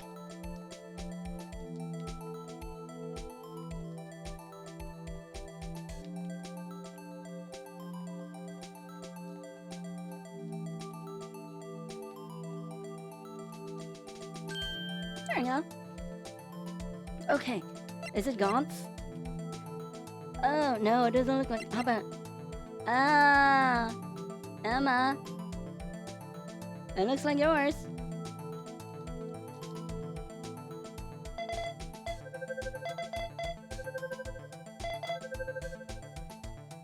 Comparison complete. Match found. No, how could this be? What are Emma's fingerprints doing here? Hey, you found a match? Whose fingerprints are they? Huh? It seems the prints are too old. They aren't clear enough to get a match. Oh, that's too bad. I thought they'd be dark prints. Psst, hey you, over here. What's going on here? What are the kids' prints doing inside the chief's safe? Don't ask me. Let's just keep this information from Emma for now. Here, maybe you should hold on to this. Piece of cloth folded and added to the court record. Found in Chief Gaunt's safe. Evidence for something. But what? Bears Emma Sky's prints. Well, was I any help? Of course. Thanks to your ID card, we were able to get some hard evidence. No, that's not very kind, is it? In other words, if it wasn't for his ID card, he would have been useless. Isn't that right, you in the coat? Chief Gaunt! We didn't think you'd be back so soon. Fortunately, I'm a man who believes in signs. As I was walking to my meeting, I happened to look out a window and saw a stray dog run right into a pole. Just then, I thought of a certain detective. Do you need me, sir? Well then, I'm afraid I'm going to have to ask you all to leave. Yes, sir. Sorry. Oh, you, Nicole. Me, sir? Drop off your ID on the way out. You won't be needing it anymore. But sir. Now get out. Yes, sir. We'll be on our way too then. Wait. You, the one without the spiky hair. Don't go yet. Me, sir?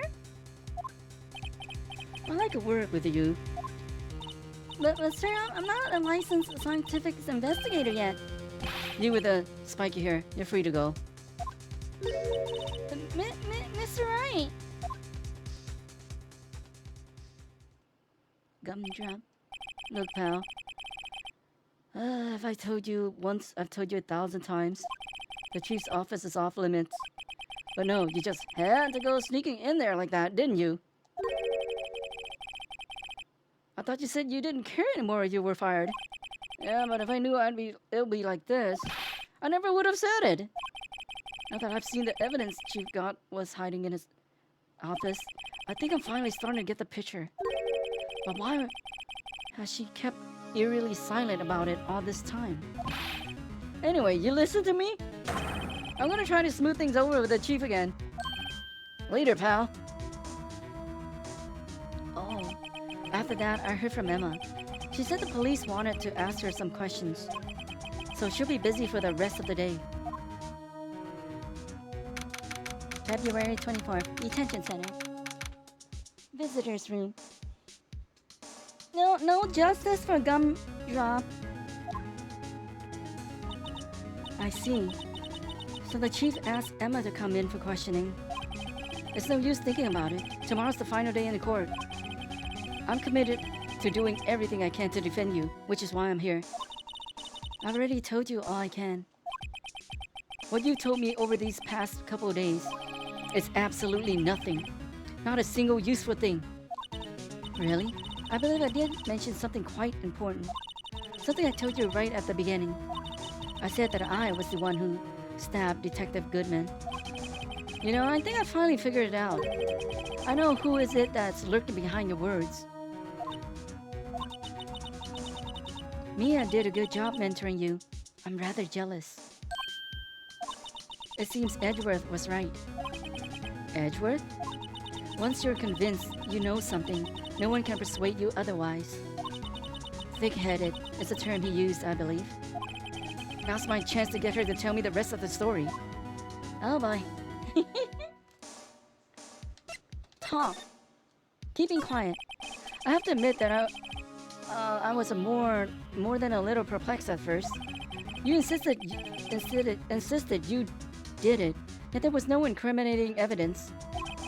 That's when it hit me. It's not that you're unwilling to tell the truth. It's that you're incapable of doing so because of a certain individual. What an intriguing notion. A certain individual, you say? So you think I'm protecting this person?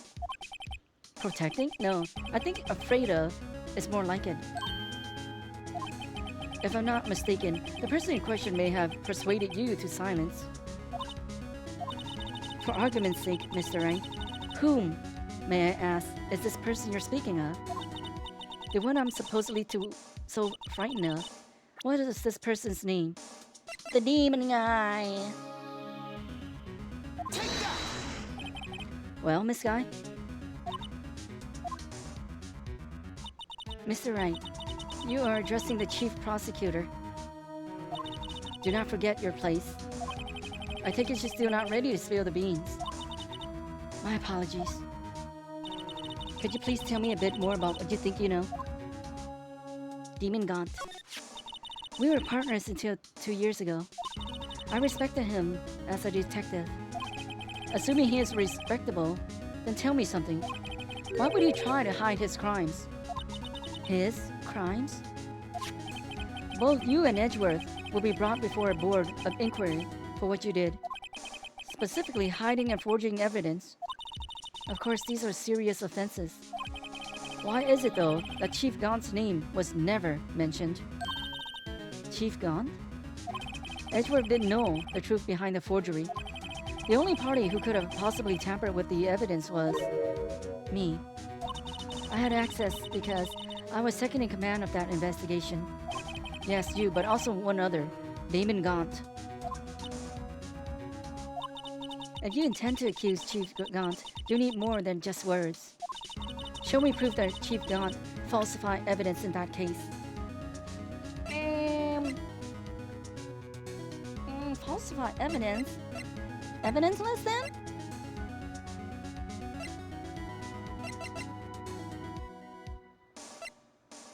Oh, this means he could come up with some stuff. I don't think this is the right one, though.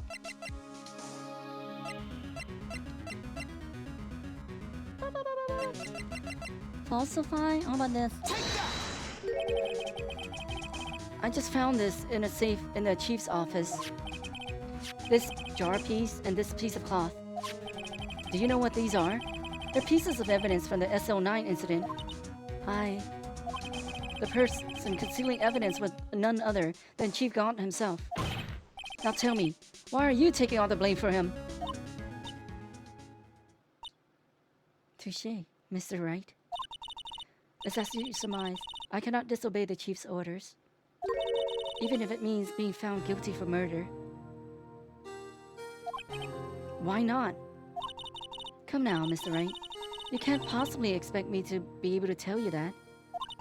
3 days ago, I had no choice but to cooperate in the murder of Detective Goodman. Or perhaps I should say, follow orders. Yes, that's more accurate than cooperate.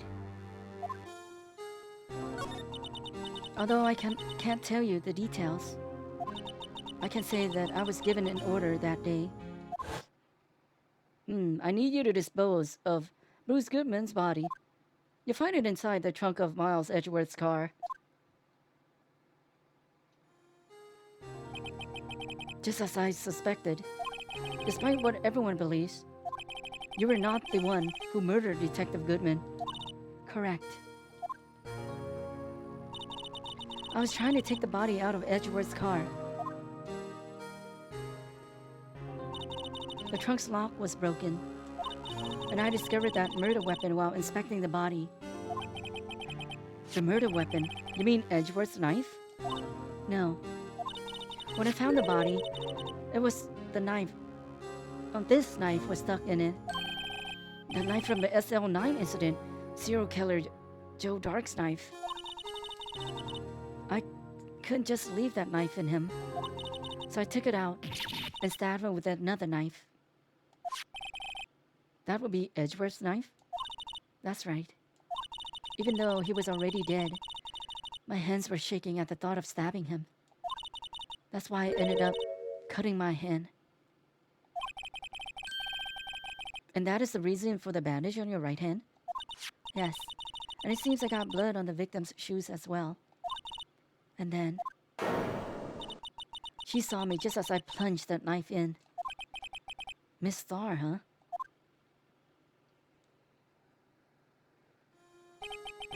Why did you need to hide Dark's knife so badly?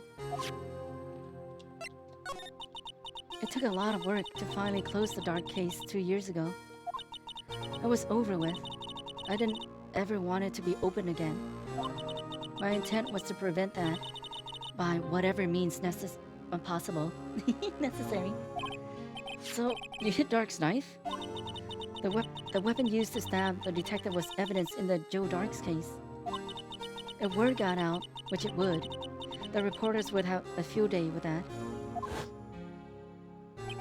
So you wrapped the knife in your scarf and hid it in Edgeworth's exhaust pipe. Right. Then I called my sister to tell her what happened and to ask her to hide the knife that was inside my muffler. You asked Emma? I didn't want anyone on the force to know about this. That would explain why Emma was so confident. about Lana's innocence. Speaking of phone calls, I had a bad feeling about one of them that day. A bad feeling? The truth is, after all, I received those orders from Chief Gaunt. The first thing I did was make a phone call. A phone call to Patrolman Jake Marshall. To Marshall? Why on earth would you call him? The lead investigator for the SL9 incident had been murdered. I wanted that fact to be kept hidden, so I needed help. He was the only other person I could trust. Or at least, I thought I could trust him at the time. However, it seems that after I spoke to him, he went off on an escapade of his own. Oh, you mean, not wanting the case to die, he decided to take things into his own hands.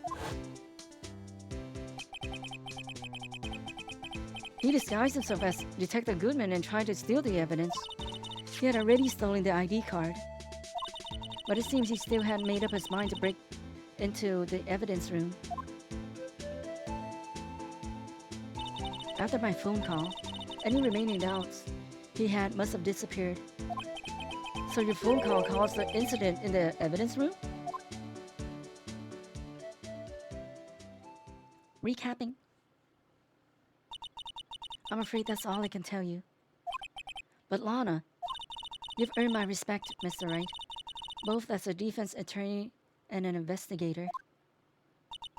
Now please, don't pursue this any further in court tomorrow. Tomorrow's trial, there's only one way to drive off Lana's demons. I've got to get to the bottom of everything. Detective Goodman's real murderer.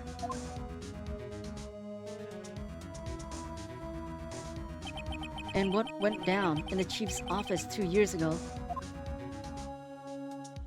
Oh boy. Good time for break. Maybe a slightly longer break. And I'll do those readings too, till then. Save! Save! Oh. Okay, save. Okay, we'll be back after these messages. We'll be back in a few minutes. I'll see you guys then. Be right back. And we'll finish this. Maybe. Let's see.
And we're back. Let me see.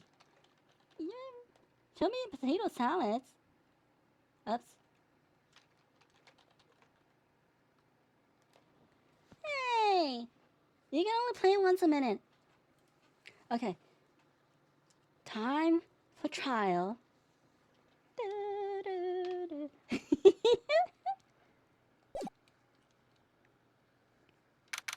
February 25th, 9:47 a.m. District Court, Defendant Lobby number 2. This is the defendant lobby, all right? But there's no defendant. I've been trying to reach Lana all morning. Where could she be? And where's Emma, for that matter? It's almost seems as if something's been happening behind the scenes. Oh, this guy. Edgeworth. Knowing you've already figured it out. Who the owner of the 777777 ID number is, that is. Well, I have a pretty strong hunch. Looks like I'm not the only one who's figured it out. You know, the only reason this trial didn't reach a verdict yesterday is because there was still room for doubt regarding this ID record. And that number does belong to whom you suspect, then no doubt will remain. After all, he hasn't been officially charged with anything. True, not yet. In any event, once all doubt has been removed from that list, I can call for a ruling. 5 minutes, right? And Chief Prosecutor Sky will be found guilty. But she didn't do it! I figured you'd say as much. That's why I came here, to hear what you have to say. This is the first time he's ever done something like this. Lana's hiding something, and the only way we'll ever know the truth is to draw it out of her. The truth? Everything goes back to the SL9 incident. Don't be stupid. Today's the last day of the trial. We don't have time to reminisce about the past. That depends on you. If she's found guilty, you'll lose your only chance to find out what really happened. I'll think about it. See you in court, Wright. This is it. If I'm ever going to find out what Chief Gaunt has on her, it's now. You have 50 shiny new pebbles, but the new pair of shorts cost 5,000. February 25th, 10 a.m. District Court number 9. Courtroom number 9. Number 9. Court is now in session for the trial of Miss Lana Sky. The defense is ready, Your Honor. The prosecution is ready, Your Honor. Normally, this is where the prosecution puts forth its opening statement. But before that, the police chief has a proposal to make. Chief Gaunt.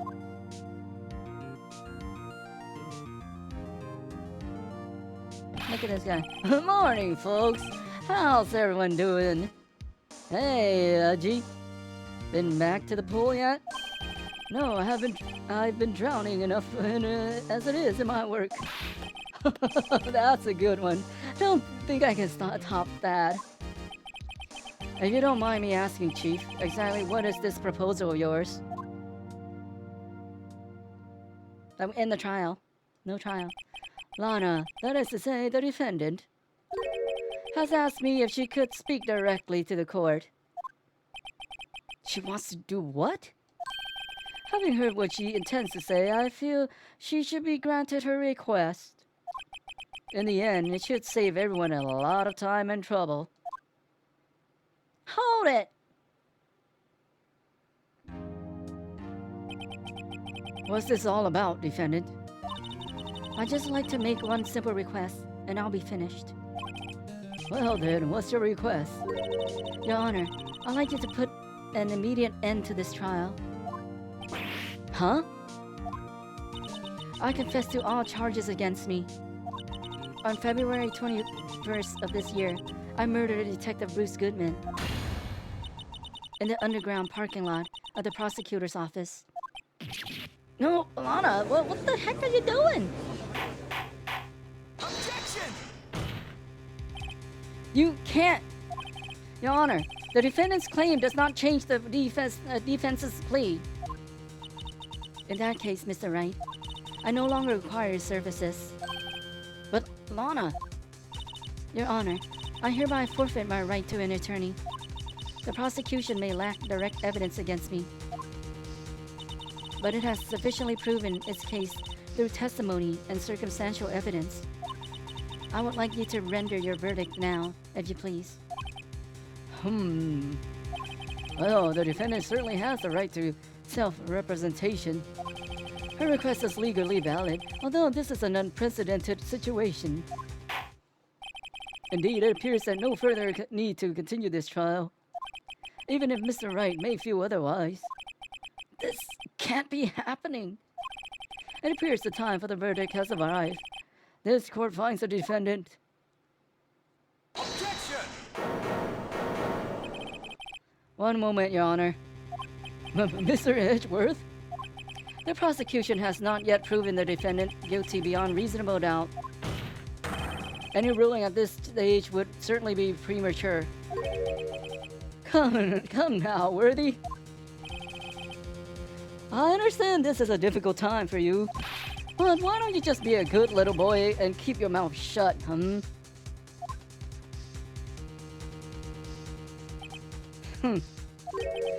don't think I care for your tone, Chief Gaunt. What? Creating another fabrication to cover up your past mistakes. Sorry, but I'm no longer the naive little boy you would have me be. With this sudden confession from the defendant, it's obvious to me some kind of deal was struck behind the scenes, without the lawyers and prosecutors involved. Some kind of deal, Not everyone operates as you do, Worthy. I thought so. Your Honor, the prosecution would like to change its first witness. Oh, to whom? As its first witness, the prosecution would like to call Miss Emma Skye. I request the court hears her testimony. Hold it. Mr. Edgeworth, I am exercising my right to self-representation. I don't think we need to continue. I don't care what you think, Miss Skye. The exposure of truth sometimes results in tragedy. However, no matter how tragic the truth may be, it would be an even greater tragedy to avert one's eyes from it. Very well, the court shall grant the prosecution's request. That's okay with you, right, Chief Gaunt? Worthy, you'll live to regret this, mark my words. Miss Emma Skye, please take the stand. Looks like Edgeworth has decided to take the horse by the reins.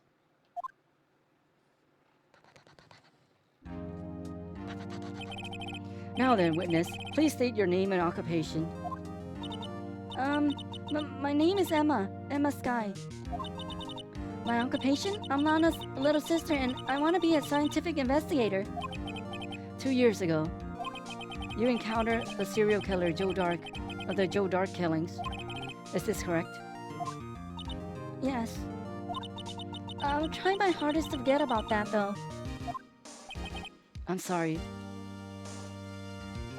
but I'm afraid I'm going to have to ask you to recall those events one more time. Mr. Edgeworth, please remember this trial concerns the murder of Detective Goodman. Is an incident that was resolved 2 years ago really all that relevant? Yes, this most certainly is. Oh, okay then. She sure gave in fast. Now, please testify about what happened to you 2 years ago. The trip to yesteryear has finally begun. It's bound to lead to the truth behind this trial. 2 years ago. Bum, bum, bum. I was waiting in my sister's office that day. A man came running in and took me hostage. Neil Marshall rescued me. But I'll never forget what I saw in that instant. The man raised up his knife and stabbed Mr. Marshall in the chest. It's a good thing you weren't harmed. I passed out. I don't remember much. That's understandable. However, please tell me, Mr. Edgeworth, what does this testimony have to do with Detective Goodman's murder? And that will soon become apparent, Your Honor. You've got to admire him for his courage, considering he has no evidence. Very well. The defense may begin its cross-examination. Because you hold all the evidence, and you will provide it for us. Hold it! 2 years ago, the defendant was a detective at the police department, correct? Yes. She was second in command under then Deputy Chief of Police, Gaunt. My sister, she was the best detective ever. Yes, I remember. Deputy Chief Gaunt and Miss Sky used to be quite the pair. I believe they shared the same office. That's right. I'd always sit at my sister's desk and dream about playing that organ. I wanted to play it that day too. The police department and the prosecutor's office held a ceremony that day. Lana promised to take me to dinner after she finished her work.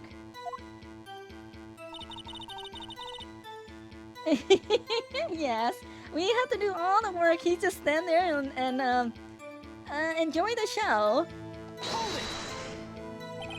A man? Yes, Joe Dark. He was a serial killer. Joe Dark was brought in for questioning on that day of that ceremony. We were desperate to get anything on him that would lead to an arrest. When he saw his chance, he fled the room, right? Upon fleeing the room, Dark proceeded to take the elevator. He must have been in a panic because the elevator was going up. Then he ran into Sky and Gaunt's office. There was a lot of noise coming from outside, so I opened up the door to have a look. That's when I saw him.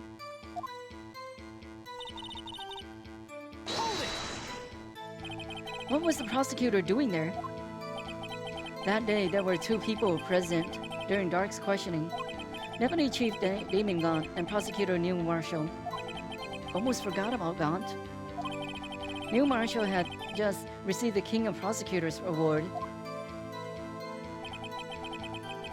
Young and dedicated, he went straight to the questioning room after the ceremony. I assume that would also be why he was the first to run after Dark. When Dark grabbed me, I thought I was as good as dead. And that's when Prosecutor Marshall came running in? I don't clearly remember what happened then. But...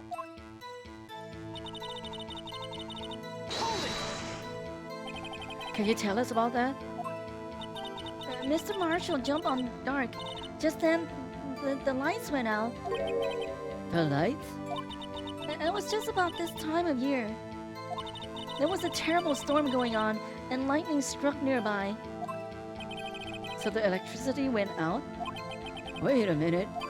If it was pitch dark in that room, you shouldn't have been able to see anything, right?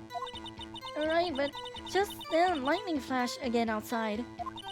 That sudden flash left an unforgettable image of the scene in my mind. I see. I told the detective about what I saw then. The detective? Yes, Detective Goodman. He was in charge of the case. Detective Bruce Goodman, the victim. Hear more. So you spoke with Detective Goodman about this 2 years ago? Yes, that's what was so scary about this trial. And you told Detective Goodman about what you saw? Yes, but at the time, the words just wouldn't come out. That's why I drew a picture. A picture, yes. I think she mentioned that before. Well, Mr. Wright, have you heard enough? Ask about the picture. This picture the witness drew. I believe it has a very important meaning. Objection! But the list of evidence I was given 2 years ago didn't contain a picture. Witness, would you mind if we added this statement to your testimony? Yes, Your Honor. I drew a picture of that scene once, but it seems to have been lost. Oh, you drew a picture of the scene you witnessed, right? Yes, I wanted to do everything I could to help the investigation. I can still see it now, whenever I close my eyes. That's strange. I took over the case after Prosecutor Marshall died, yet I never received any picture. Perhaps the witness is mistaken. But I did draw it, I swear. I'm not just imagining it. This picture that Emma drew, that reminds me. I guess I should check out the evidence again. Well, anyway, let's continue. The scene that imprinted an image in your mind. Can you please describe it to us? The man. He's evil. Hold it! That must have been a real shock. Even now when I close my eyes, I can still see it just as clearly. Tell us, what were you doing at that moment? I believe you testified that Joe Dark was holding you hostage. When lightning struck and the lights went out, Mr. Marshall jumped on Dark. I was thrown aside and the two began wrestling each other. I'm pretty sure I was watching them. Emma doesn't have any reason to lie. But Lana sure does. I need to get Emma to tell me as much of this as she can. Okay. Wasn't this little thing you were missing? Objection! Mr. Edgeworth, this little girl put all her heart into drawing that picture. And yet, you would insist on denying its existence? Huh? Hey, I'm not the bad guy. All I'm saying is that, as the prosecutor for that case, I wasn't handed such a picture. That may well be. But that doesn't mean it doesn't exist. Behold! This is the evidence list for the SL9 incident. Please turn it over, Your Honor. Turn it over? Turn it... Ah, what's this? Yes, what is that? Hey, that's it! That's the picture I drew! Indeed, two men appear to be wrestling here. Objection! What's the meaning of this?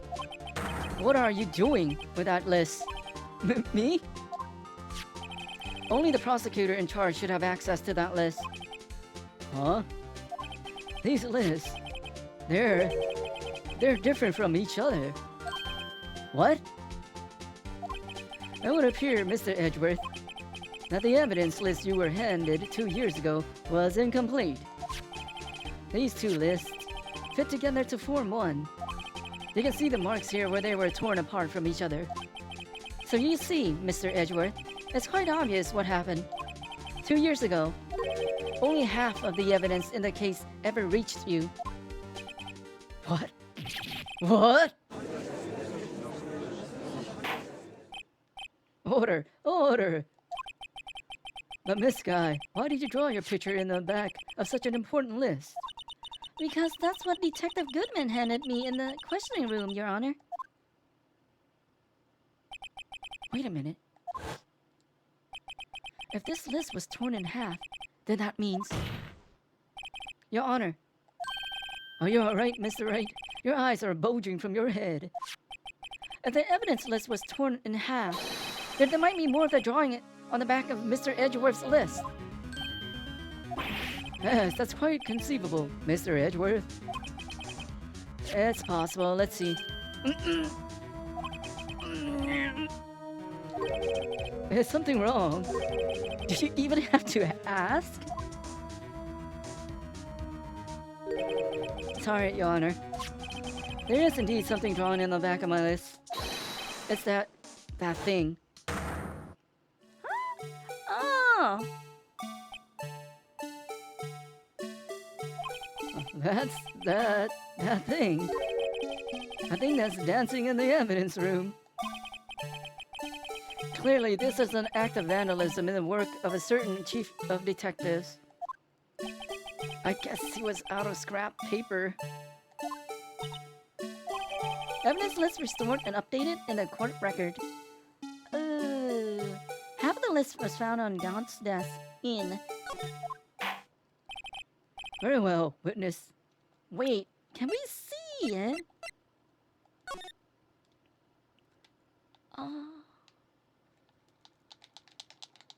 No, okay. That's all we see. Will you please testify this picture you drew 2 years ago? Testify about. Huh? Oh, yes, sir, Your Honor. What's wrong with Emma? She seemed to be thinking about something when she was looking at the picture.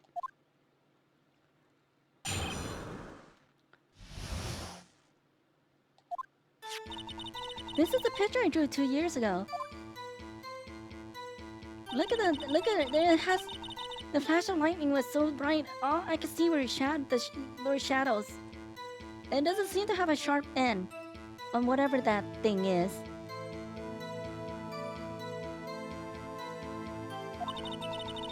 After that, I must have fainted. This picture shows exactly what I saw in that instant. To think a flash of lightning could burn such an image in your mind. Thanks to that, though, she was able to show us exactly what she saw. Well, I don't see any contradictions here. This clearly shows Joe Dark about to murder Prosecutor Neil Marshall.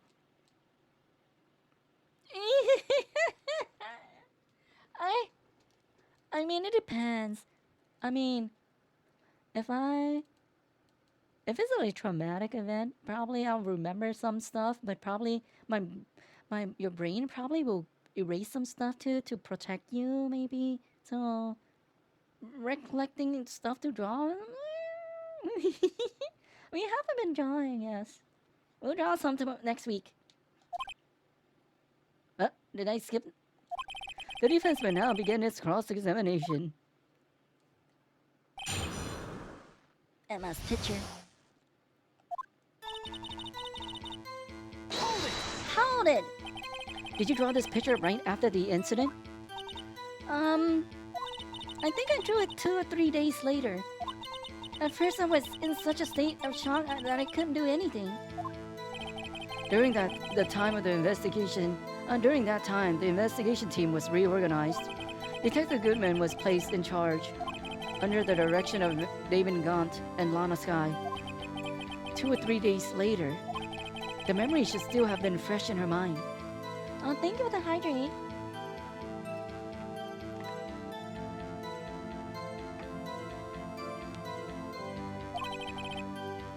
Excuse me, witness.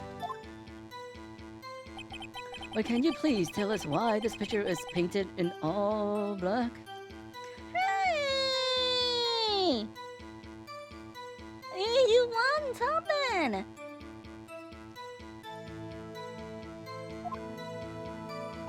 The flash of lightning was so bright, all I could see were shadows. So at the time, you didn't even know it was Mr. Marshall who had come to your rescue? No, I couldn't see him clearly. The lightning was so bright, and I was knocked to the floor. You were knocked to the floor? Dark had a tight grip on me, but when Mr. Marshall jumped on him, I was knocked away. I turned around, and that's when the lightning flashed. Poor Emma. I'm just glad she wasn't hurt. What happened after the lightning flashed?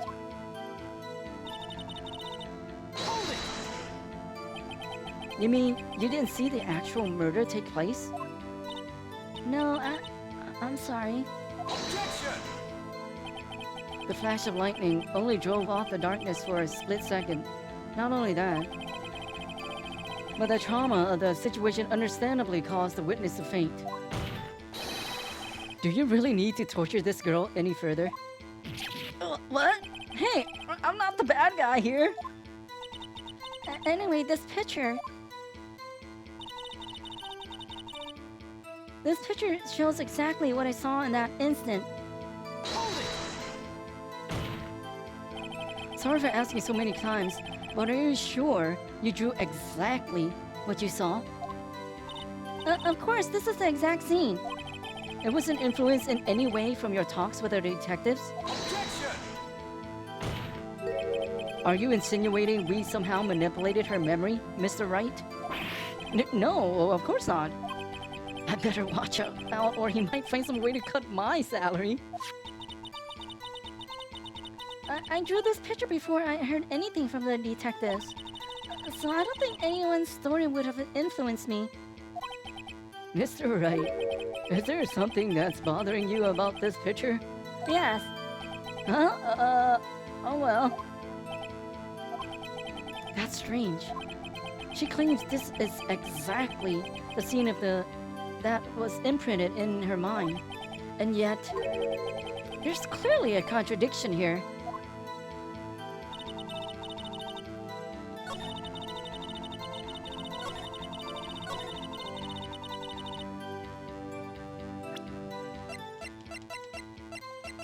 Oh, I don't know. We needed to present this.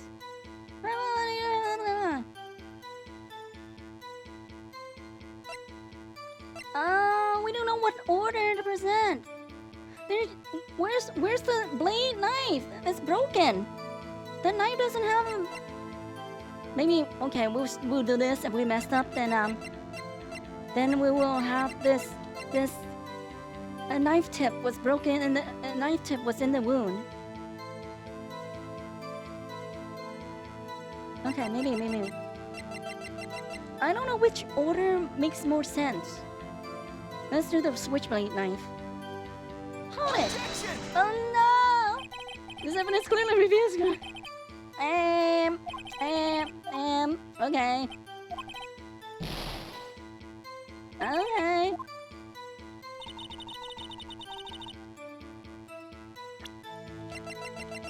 How about this one? Will we get it wrong too? Stabbed in the back, not the front. This was stabbed in the back. We lost lawyer points. Objection! I hate to be the bearer of bad news, but this picture the witness drew contains a blatant contradiction. What? But I still remember it just like it was yesterday.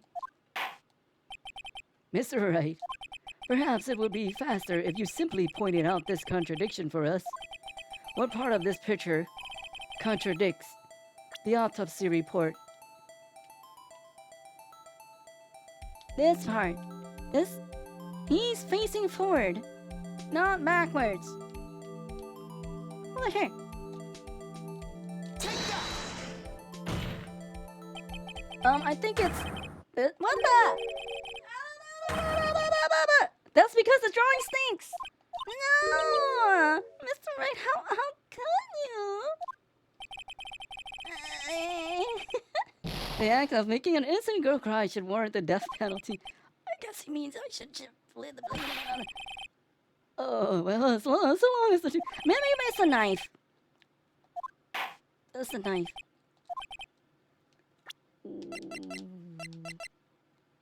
Pierce the heart. Died from punctured. Knife tip was in the wound. Yeah, probably the knife. It's so up. Take that! The contradiction, of course, lies here.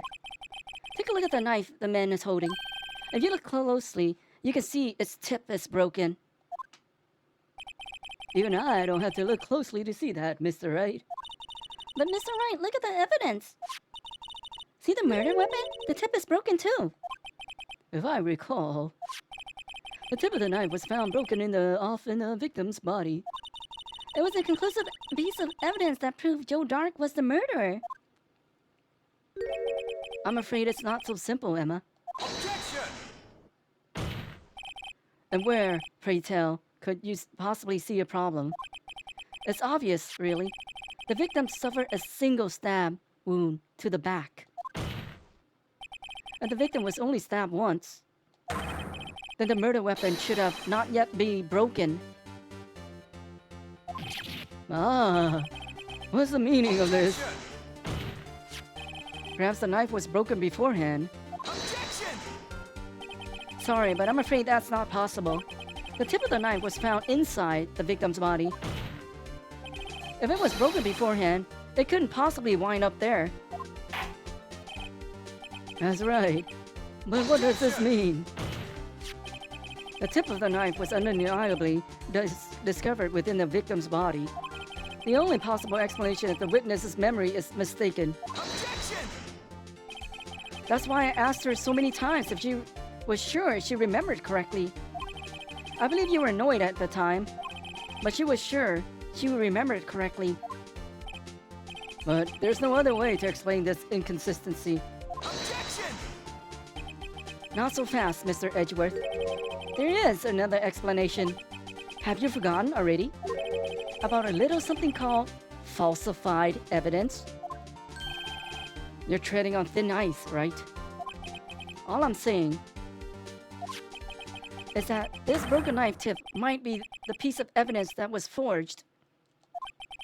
You can't deny the possibility. No, it is possible. Order, order. Are you saying the investigation really was corrupted? Your Honor, please allow me to once again go over the events that took place the day of the murder.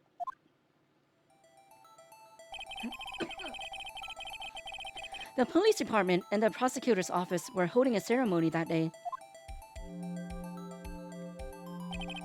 After receiving the King of Prosecutors Award at the ceremony, Neil Marshall questioned Joe Dark along with Damon Gaunt. During his questioning, Joe Dark fled the room. Prosecutor Marshall chased after him and was killed by Dark. But who would, like, let's say someone go in the, like, oh, I'm the murderer of all these people. Why would you not pat him down to see if he have weapons? You know what I mean? That's funny. It is my belief that somewhere in this story, there is a lie. I'm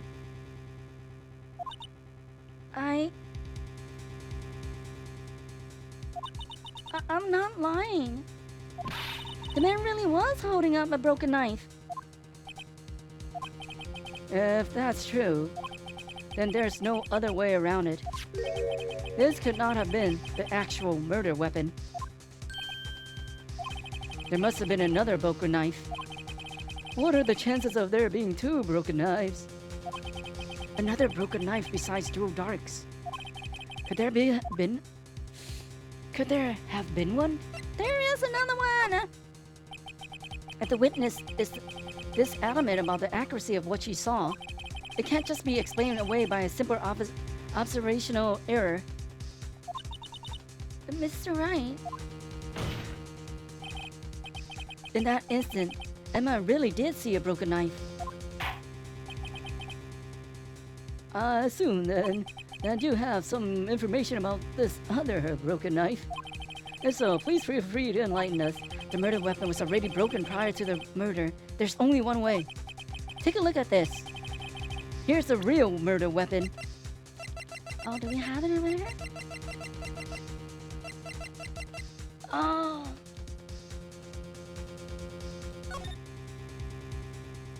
I wonder, hopefully this is right. We don't have anything else. We don't have anything else. That's the only picture we have of it. Take that! The answer lies in the past. 2 years ago in the past. Right here, inside this picture. This is a picture of the award ceremony. What is it, Mr. Edgeworth? It's the broken murder weapon. Notice the award prosecutor Marshall is holding. That's a broken knife. As we earlier concluded, the knife in the drawing was not Joe Dark's knife. That being the case, the knife the witness saw was in all likelihood from this award. Order! Order! Neil Marshall was awarded the King of Prosecutors that day. As an award, he was given given this broken shield a knife. When he chased after Joe Dark, he pulled out this knife. Being a prosecutor, he did not carry a pistol. This broken knife was the only weapon he had in this dangerous situation. Objection! But that can't be. Oh, and why not, Mr. Edgeworth? Hey, we have a kitty. Because if the king of prosecutors' award knife was their murder weapon, then the murderer would have, and the victim would have been reversed. Oh, what do you mean? I mean, this man raising a knife would have been Prosecutor Neil Marshall. Oh. We love our kitty. Well, the prosecutor was the one who actually died. That's true. What's going on here? It seems Mr. Wright has been a bit too eager to jump to conclusions. Wait, I remember now. I remember everything. Witness? Mr. Edgeworth. What is it? Could you show me your evidence list again, please? No, if you see the big picture, he's annoyed. Have you seen the big picture of that emo? He is annoyed. Let me see if I can show you guys real quick. This list? The one with that picture scribble on the back? Let me see. Hopefully I don't load up the wrong one. Where's the emotes?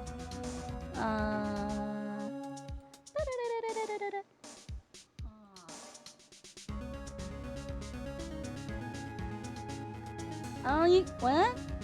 No. I think it's hug. Oh, you can't see the big picture in your there.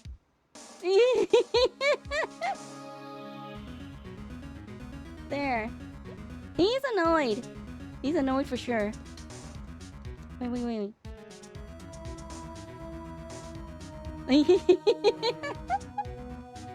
There we go. File. Oh, could you see file names? There's no file names. Oh, you can see file names? Oh, there's nothing important showing, I don't think. Yeah, there wasn't anything important. There, okay. You only see the file names of... Oh, but you might see the other things too, huh? That was not good. Yeah. Oh well.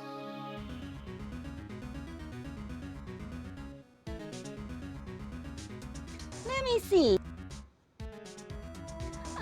Even if you pause, there's nothing. Okay, wait, let me check to see. No, let me see. There's stuff I do on my channel. These there's nothing really bad showing. Really?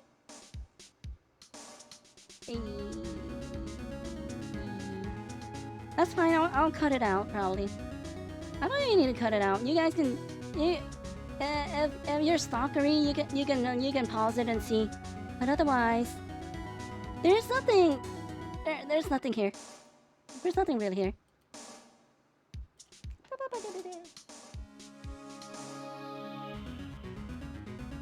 Okay.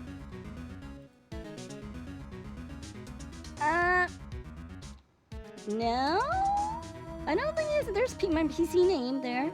Wait. Now you have me all, oh, there's no PC name. It says this PC, local this, and some of the names of my drives, and the names of my folders. Which, yeah, it's fine. I think it's fine. And some of my pin and quick access folders. Yes, that's what I'm doing. Yeah, it doesn't. There's nothing bad exposed. So that should be fine. And I don't like editing the VOD so much.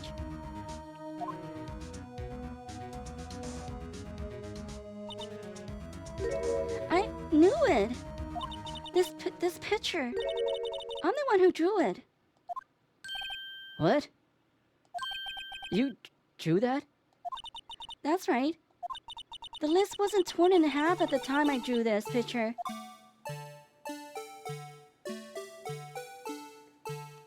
I don't use OneDrive. All this time I've been trying so hard to forget. I must have locked this part away deep inside me. Oh yes, I don't have OneDrive. I don't like. I like the less programs I have, the better. Yeah.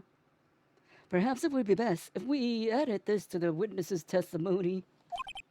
Would you please tell us what you've recalled, Miss Sky? Yes, Your Honor. First the knife mix-up and now the blue badger? This should be interesting.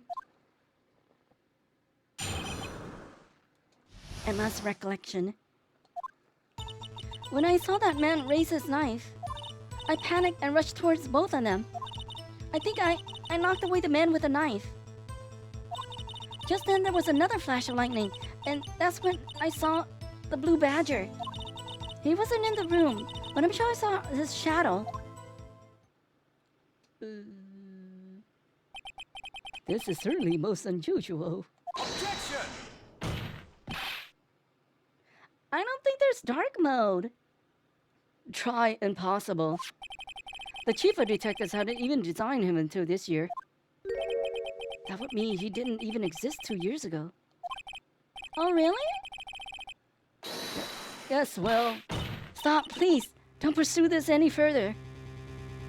He said something, but I can... You know, I don't read fast. Lana. What is the meaning of this? Please remain seated in the defendant's chair. But you can't do this. I've already confessed to the crime. Why can't you just leave it at that? Chief Prosecutor Sky. We've already come this far. It's too late to turn back. Silence. The defense will now begin its cross-examination. Bailiff, please detain the defendant. It seems we're finally getting to the core of the matter. Emma's recollection.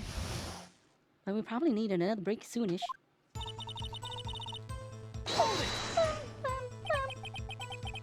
When you say that man, I assume you refer to Joe Dark? Yes, at least I think it was him. You think? All I could really see were shadows. The power outage that immediately preceded the incident is also documented in the prosecutor's office reports. So then you...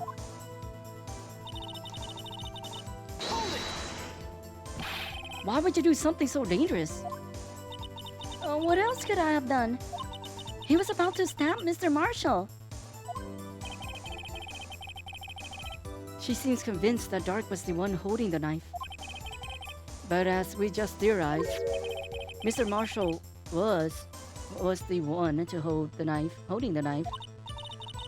I didn't know that at the time. When that Dark guy knocked me down, all I could think was, I've got to help that other person.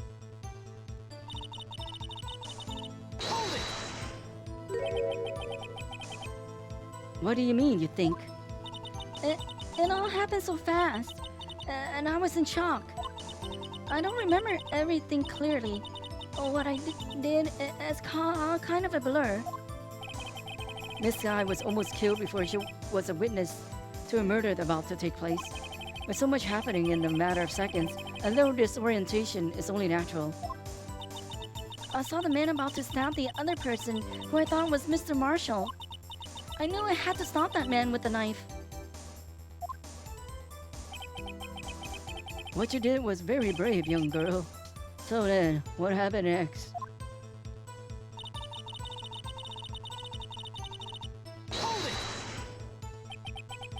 Are you sure about this? Of course, see? I even drew a picture of him here. But it was the chief of detectives who thought up this hideous beast.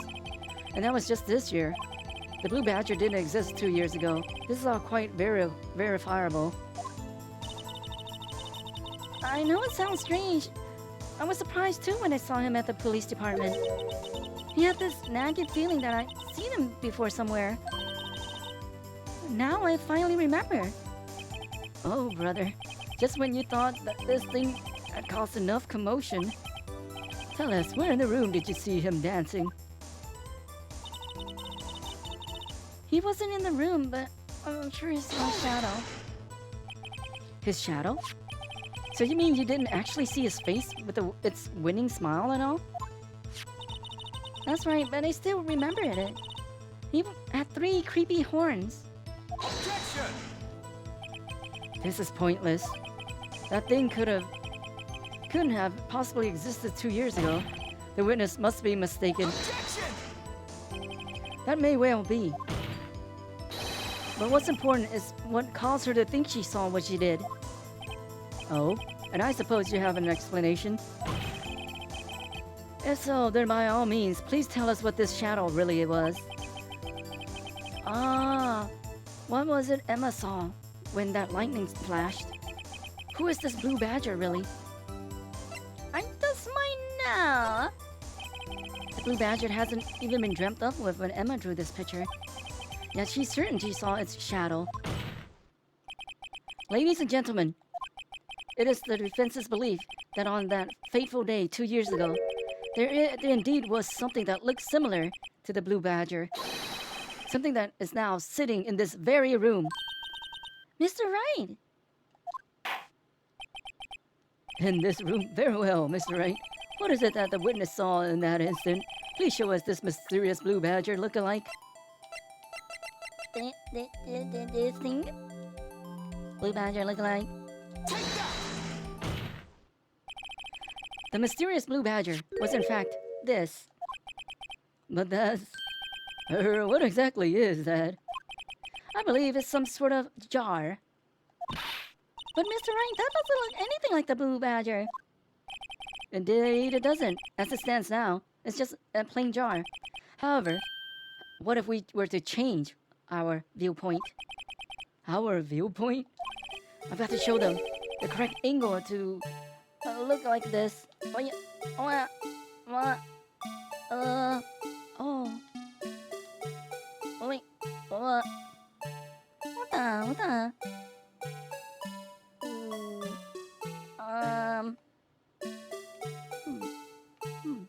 Oh, this is so hard.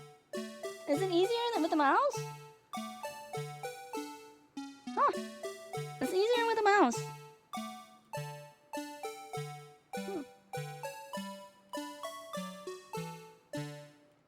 Oh boy. Oh boy. Maybe a little easier.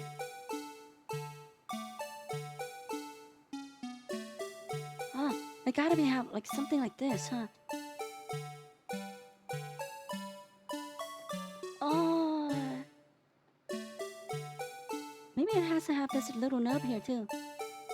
I think the neons might be even easier. You click and you drag like this with a stylus. Oh, that way. Whoa.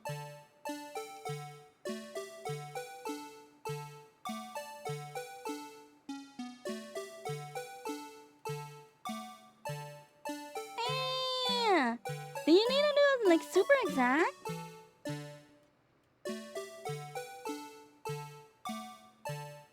Like this thing. Right here.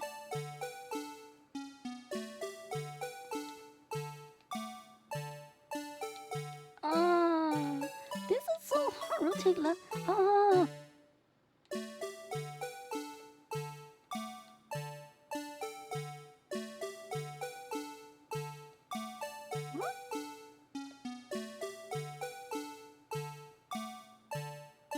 Maybe like this. hopefully. Take that! This isn't right. I've got to make it look more like the badger. What the? Allow me to remind you, this case hinges on the witness's drawing. Mr. Wright can't match the shape of the witness drew. We cannot accept this claim. We gotta find just the right angle. Maybe I should rotate it vertically or a bit more horizontally. Come on, Mr. Wright, you can do it. I have to show them the correct angle. Look like this.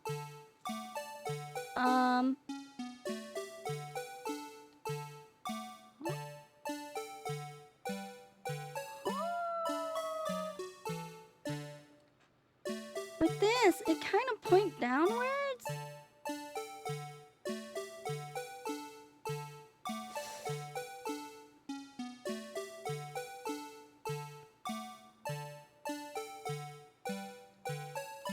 Yeah, but we did this earlier and it didn't work. Oh, maybe.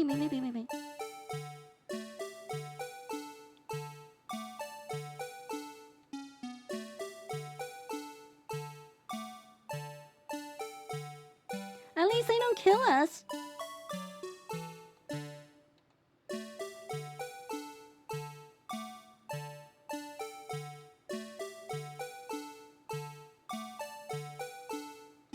Like this.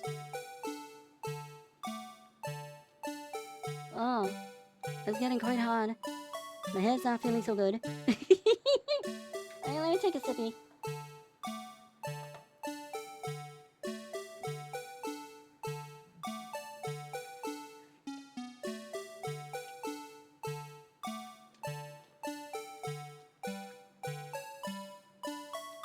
Did you mean like the hat part? Like this. Yeah.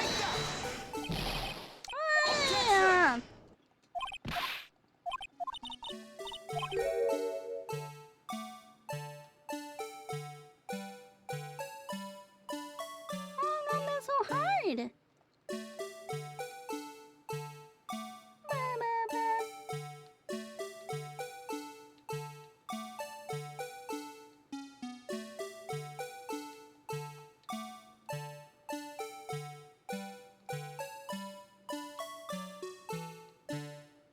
But this doesn't have the middle knob.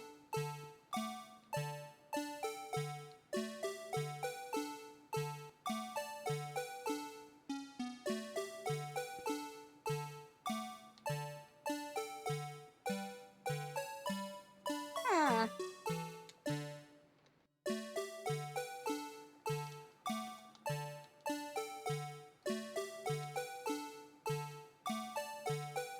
Oh. Oh.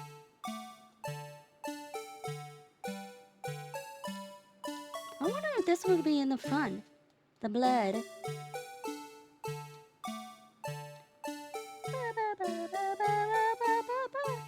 Oh.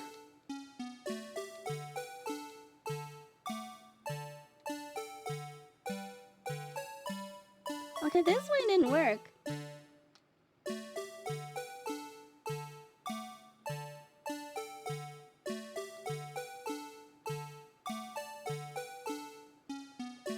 Huh.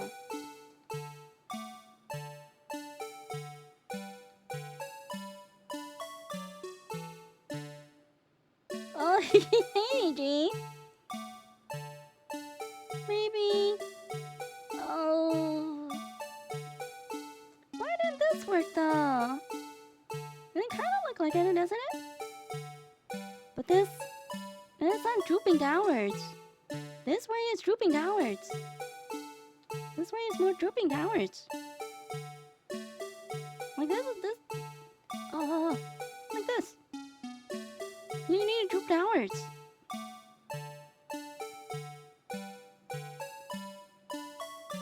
Drooping downwards.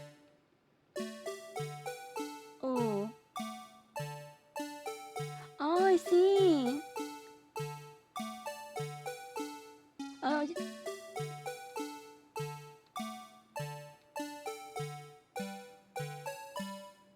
This is drooping downwards right here.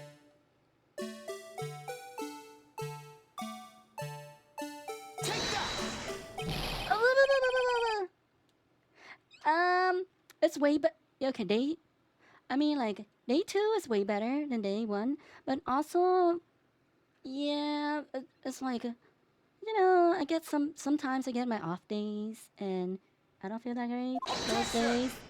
So last week was one of my off days also. It happens very like I guess if you've been here a while you notice sometimes I just weird weirder than normal. Those are my off days, and it's a it's a thing that happens sometimes. Sometimes sometimes it's worse than others. But yeah, or most of the time it's fine, but sometimes it's just bad than others. And last week was one of it. But yeah, I think it was worth it sticking out the case. It was worth it. Go ahead now. How how's your day to win win rose? Yeah, but if you count total, I think this whole case takes. Oh, we don't know yet, but it took 10 hours so far. How come it's not working? Maybe like this? No, but how the other nub? Cause this is kind of curving down a little. Oh, yeah, I'm not so great at building stuff myself.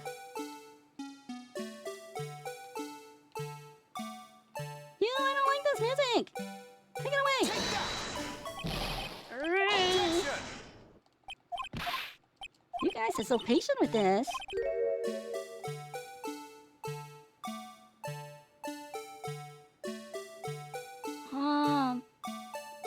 What are we doing wrong? Oh, okay, this kind of looks like it, but there's no thing on the top. What if we reverse it?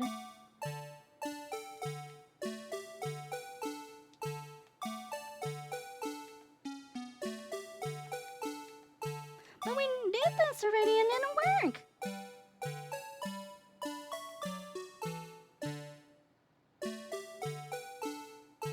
Oh,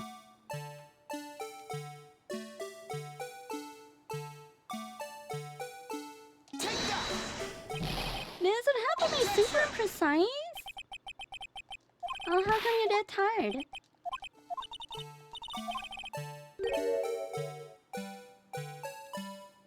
Ooh.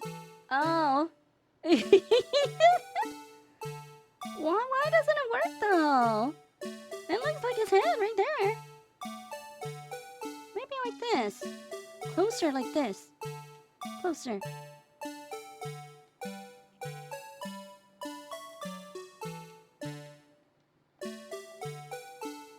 Take that! Aye! Objection!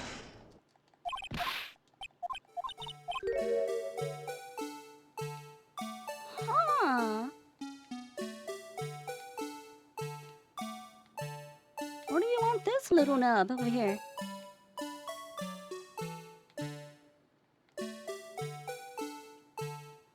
Oh boy.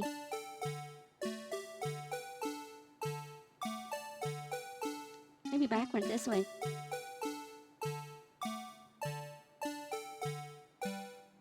But then you don't have the other thing. Take that! Why don't they have my shadow thingy?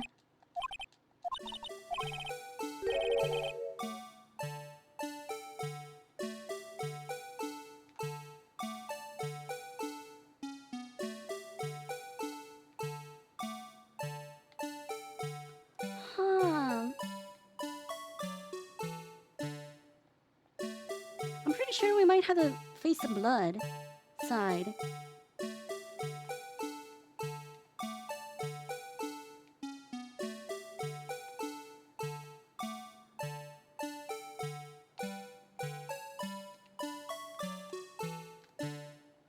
Oh, this. I don't like this.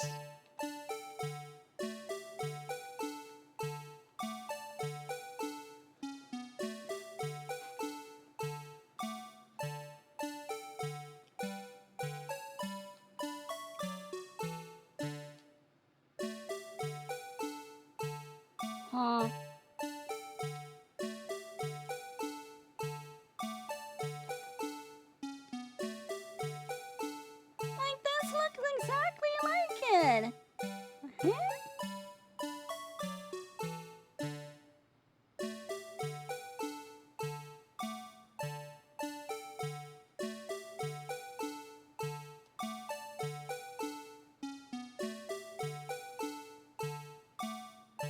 It would be easier if they do this like the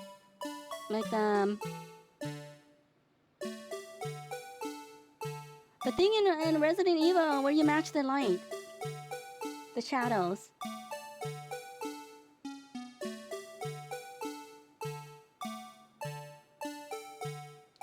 Take that! Okay. Objection! Hmm. It's rounded at the end. Oh.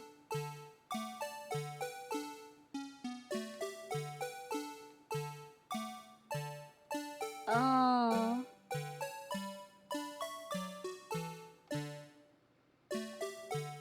Take that! I'm just gonna do it with weird angles because it doesn't accept my angle. It doesn't accept our angles. Like the ears drooping like this. See the ears kind of drooping like this? Is how you're setting it up? Maybe like this. The ears drooping. But we did this angle already. It has a round face. Very specific height. What the? See, it looks very good. But the ears are not droopy. This ear's more droopy right here. Take that! Objection!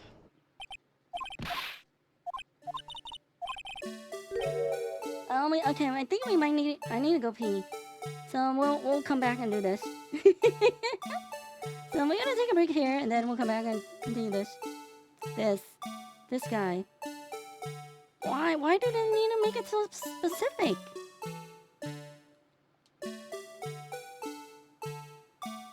It should be round, and that was very round.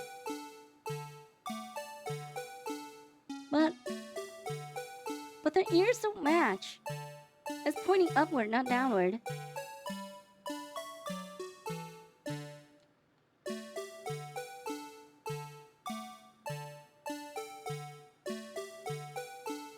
Oh.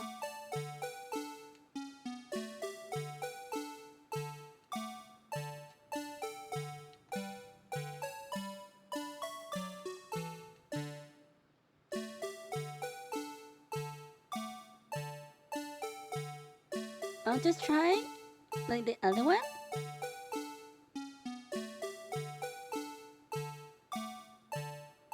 Yeah, well, Take that! yeah. Okay, I'll see you guys in a few minutes. Be right back.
Okay.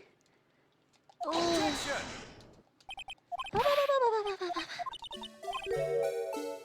This thing. I don't like you. I don't like you. So it's probably maybe the grid behind it also.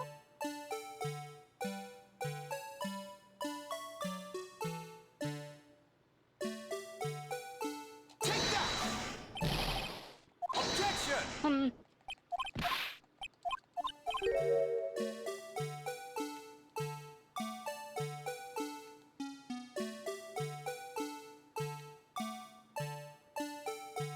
I wonder if the left or right rotation counts. Take that!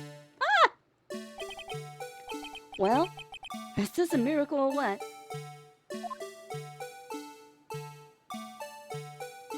Hey! No one can possibly deny this jar's resemblance to the blue badger.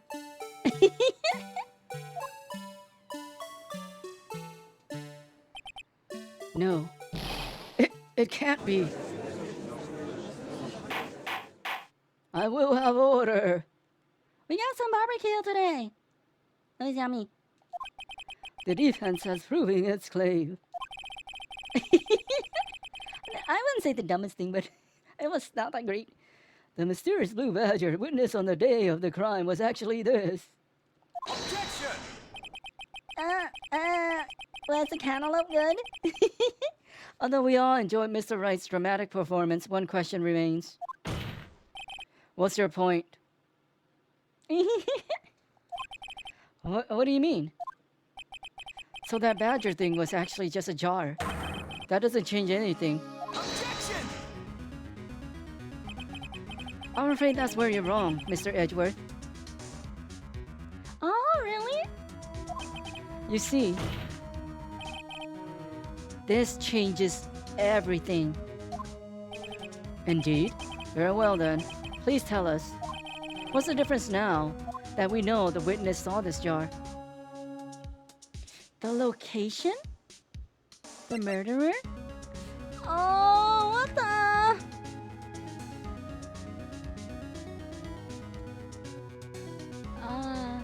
It's been a long time since I have any pudding.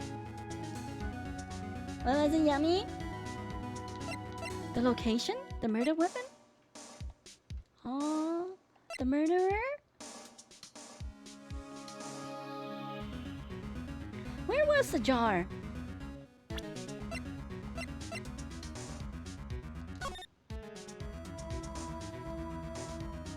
Oh, the locate. No. That armor's near Gaunt's desk. We know that. Huh.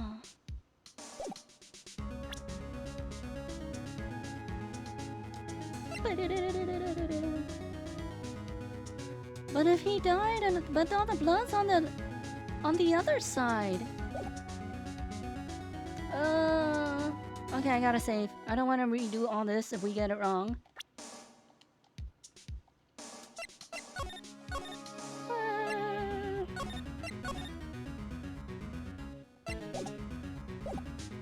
Okay. But that's, I mean, if we go through it, that happened last time. It took us like 30 minutes, but when we run through it, it's like 5 minutes because we know how to do everything already, and we didn't need to read. Reading takes a while. Oh, did you have your pudding already, or you put it in the fridge?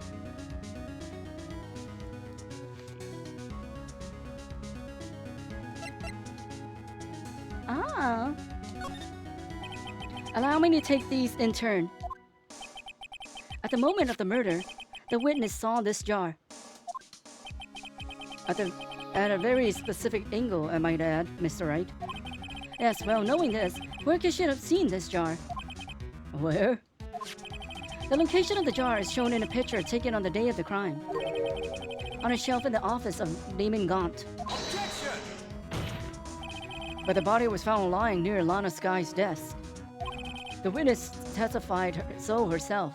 Objection! How was it? Yes, and it is these two facts that reveal what actually transpired. You see, the struggle between Dark and Marshall did not take place in Lana Sky's office. It happened on the other side of the room, in Chief Gaunt's office. Objection! Did you chill it down before you had it? Are you implying the murderer moved the victim's body from Damon Gaunt's office to Lana Sky's office? Yes. Why would he do that? There's no reason.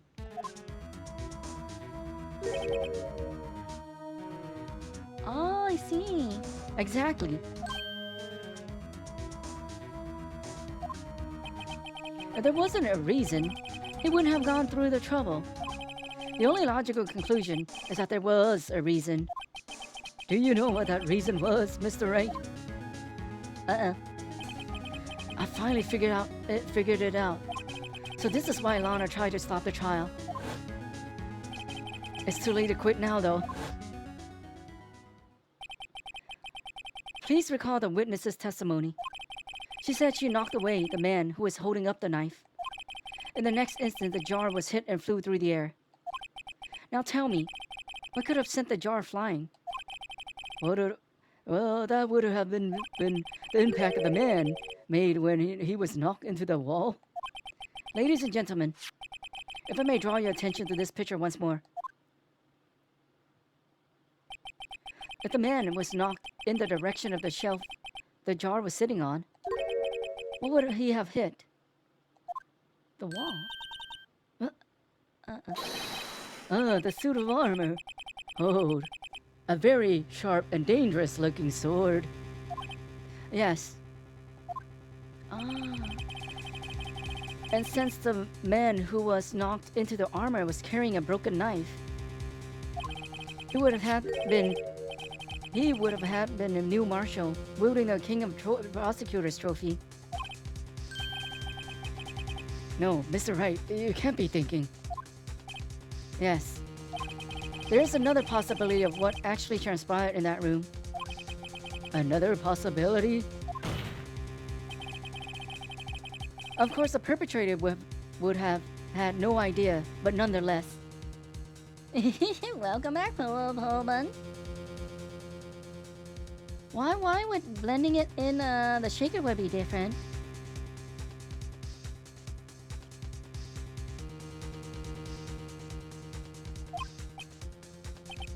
I don't know if I can go through with this. Oh, did you use a mixer then? Mr. Wright? What's the matter? If events took place as the defense theorizes, then the outcome is obvious. Ah, because it's much more stronger. And faster, probably, right? In that moment, assuming the man Emma Sky knocked away was actually Prosecutor Neil Marshall.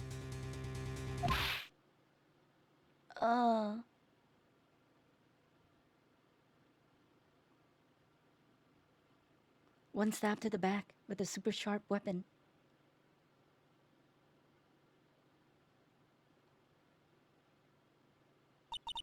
You mean Mr. Marshall died because of me?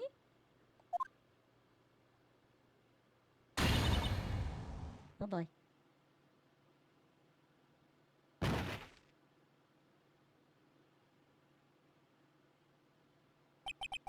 I never imagined her testimony would lead to this. So it was the witness who took the victim's life. And then proved so with her own testimony. This is unprecedented.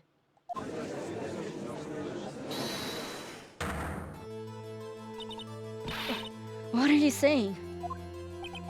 I'm sorry, Miss Sky, but given the circumstances, Joe Dark murdered Prosecutor Marshall. How can you think it was Emma?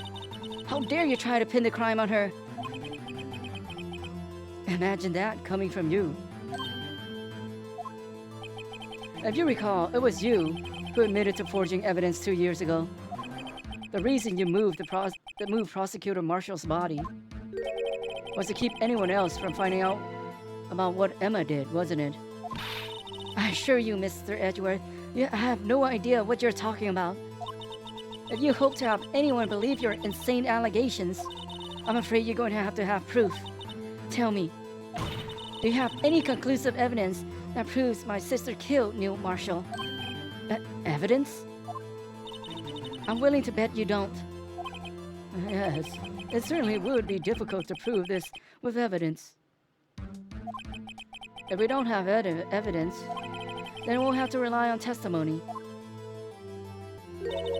I'm afraid that won't work in this case. Both parties involved in the incident are dead. We certainly can't get the dead people to testify. This has all been a wild goose chase from the beginning. Oh. Touché, Miss Sky. Of course, that only leaves us with one possibility. You mean there's still another possibility? What do you mean, Mr. Edgeworth? I mean the possibility that the victim has left us a message. For better or worse, Mr. Marshall did not die instantly. He may have left behind a name of the person who took his life. In one manner or another. That's impossible. Well, Mr. Wright, this is the only possibility left to you. A message from the deceased. Does such a message exist? I've got to think back to the court record. The real murderer's name that the victim may have left behind. In the cough?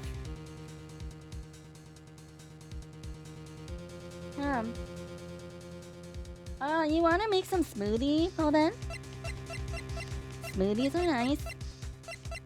And good for summer.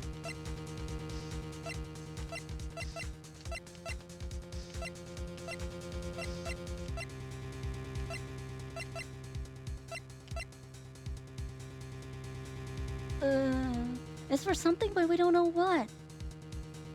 We don't know what. It doesn't have anything on it. Except for her prints. Okay, we'll just go with this. It's in the evidence. Oh, I see. It's in the evidence. This message from the deceased is already in our possession.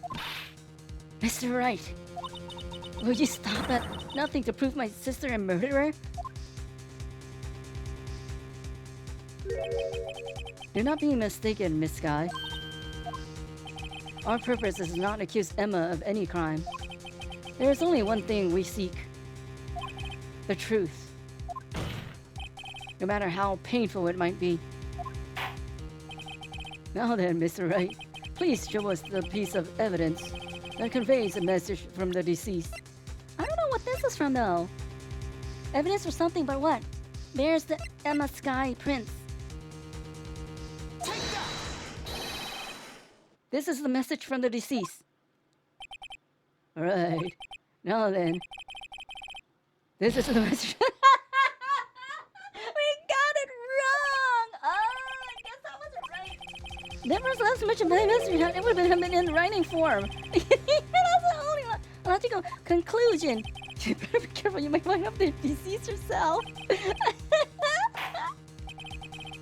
Okay, let me see.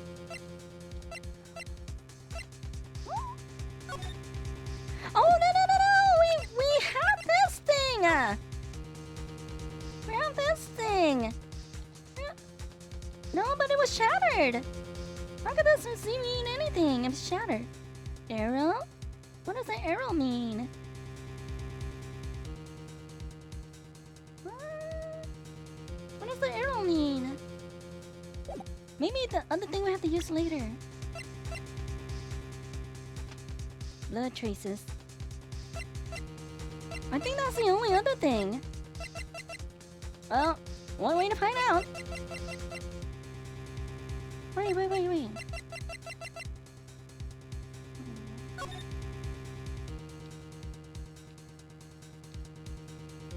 Oh. Okay, let's try that thing. Where is it? I don't see what other thing we can put in. I don't remember anything else that has writing on it.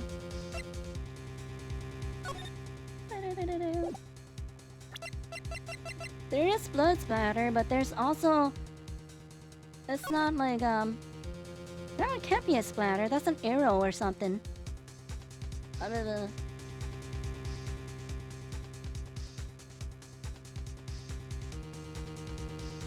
Oh, is chia seed bad for you still? I thought it was some other seed. Oh, was it chia seeds? Okay, let's do this.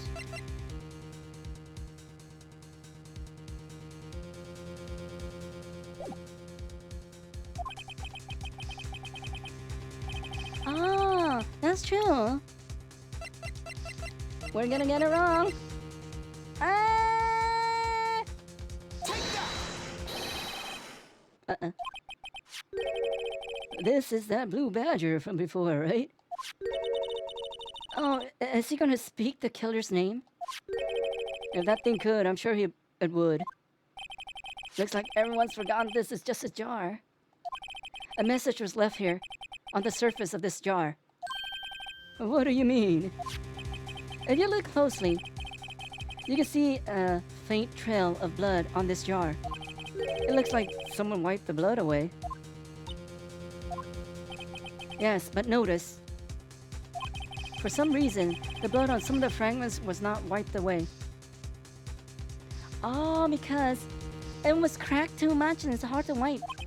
Yes, there is a line there drawn in blood. So what you're saying is these dots were once lines. Prosecutor Marshall did not die instantly. He used the few precious moments left to him to leave behind a message. One that someone apparently wiped away. But blood must have seeped into the jar where the lines changed directions. Precisely so. All we need to do is connect these points, and the victim's message will become apparent. No. Mr. Wright, what kind of message did the victim leave for us?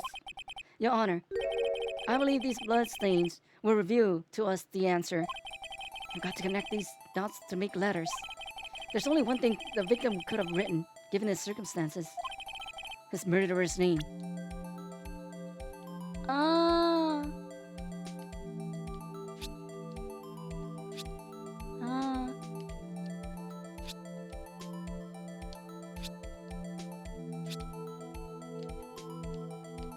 Ah.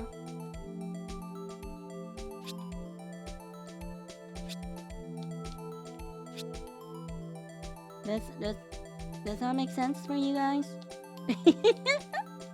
Does that make sense now?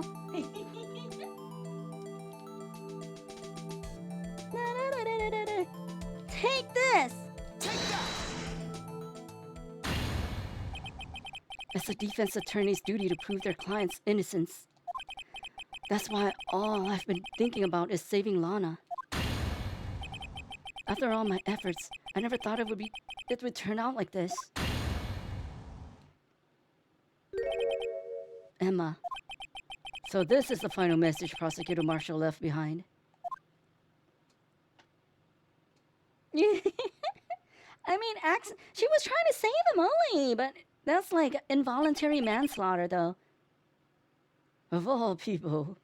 Yeah, that's like involuntary manslaughter, but she's also underage, so probably less punishment also. Usually.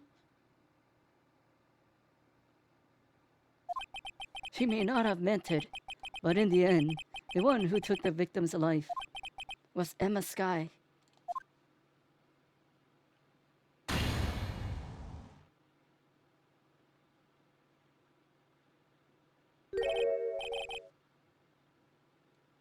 See, Worthy, can't say I didn't warn you. This guy. Chief Gaunt, do you understand the implications of what you've done? What? What are you talking about? 2 years ago, Joe Dark was sentenced to death. He was convicted because of his final murder.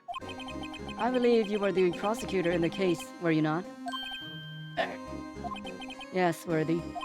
Because of you, an innocent man was sentenced to death. Not only that, but you used forged evidence to ensure his conviction. He cracked! Attention! But Joe Dark really was a serial murderer. That's undeniable.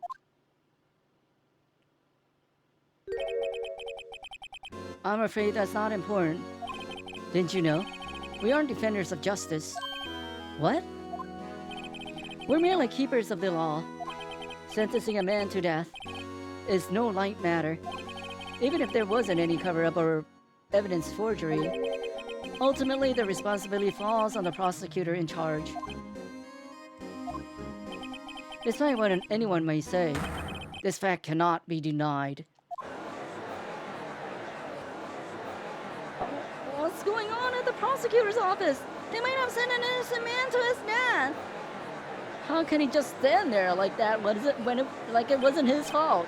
Order! I will have order! Oh boy. The gavel's pounding fell on deaf ears. Unable to settle the crowd, the judge declared a recess. Where this trial is headed, no one knows. Is there gonna be a day 4? Oh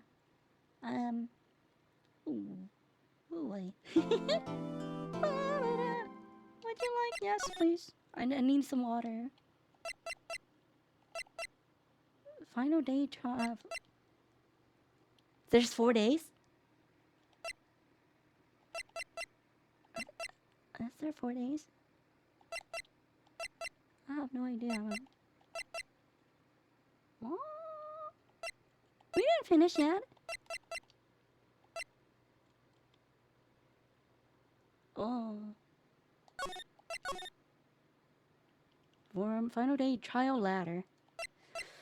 Okay, let me take a sippy and we'll continue. You weren't here, but okay. Last week when I was feeling off, after that stream, I was trying to do stuff to make me feel better. Eat a lot of stuff. Didn't make me feel that better. I played some dinosaur game. That was maybe a little bit better. I played the sandbox version, or I played the sandbox mode. I did not enjoy the sandbox mode as much as the campaign.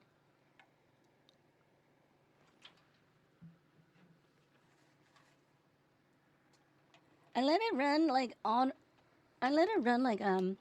when I was sleeping. I still let it run because I said the dinosaurs can't die, so so we don't. And infinite stuff. No, it was all right. It wasn't that fun though. That's where you get creative mode. And I have no idea. It's just it happens. You know, it happens. It's just a thing. And then sometimes I feel off. Most of the times I'm okay. But sometimes I get stronger and I feel off. That's just how it is. And then and then on the next day I slept a ton. Made me feel a little better. I think I didn't feel back to normal until like Wednesday or Thursday when I fully back to normal. Maybe a little bit that too, maybe. I don't know. But it's gone now, so it's good. We're back to normal.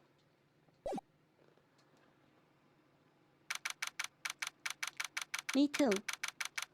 District Court. Defendant lobby number 2, 1206. Sorry, Edgeworth.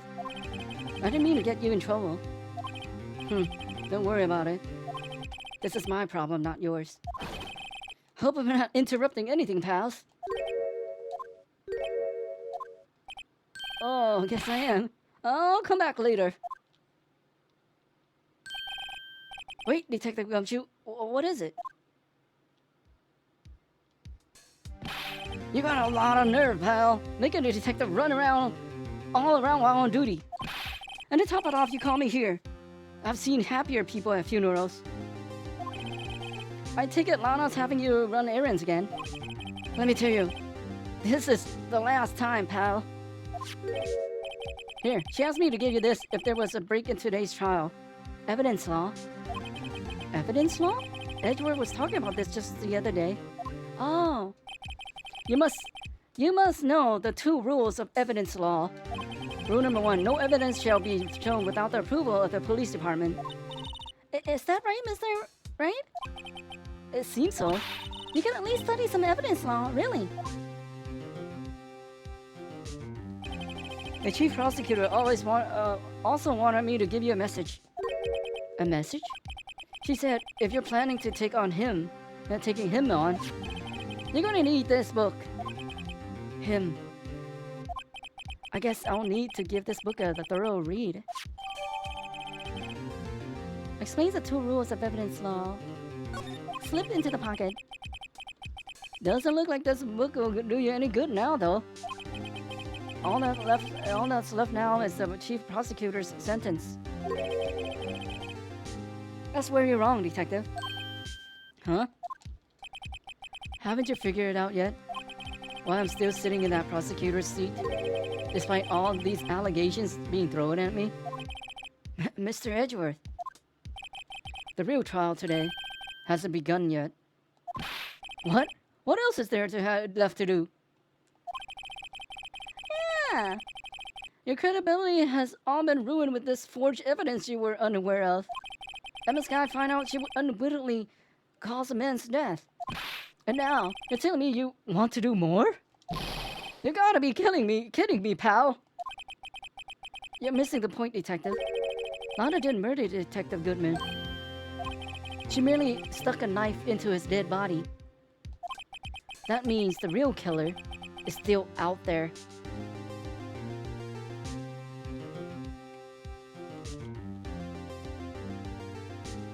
I got 50 back. What? And we're going to expose him, no matter what it takes. This case has hurt too many people.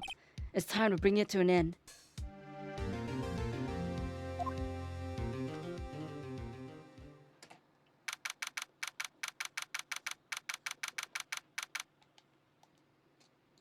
February 25th, 12:52, District Court, Courtroom number 9. We're wrapping this up, ladies and gentlemen. Court will now reconvene for the trial of Miss Lana Skye. Mr. Edgeworth. Yes, Your Honor. The inquiry committee is planning to impose harsh penalties for your actions. Thank you for the news, Your Honor. Well, normally this is where the prosecution calls forth a witness, but this isn't as easy to say. You see, there's some concern that you, Mr. Edgeworth, may have struck a bargain. You think I may have manipulated the witnesses? I didn't say that.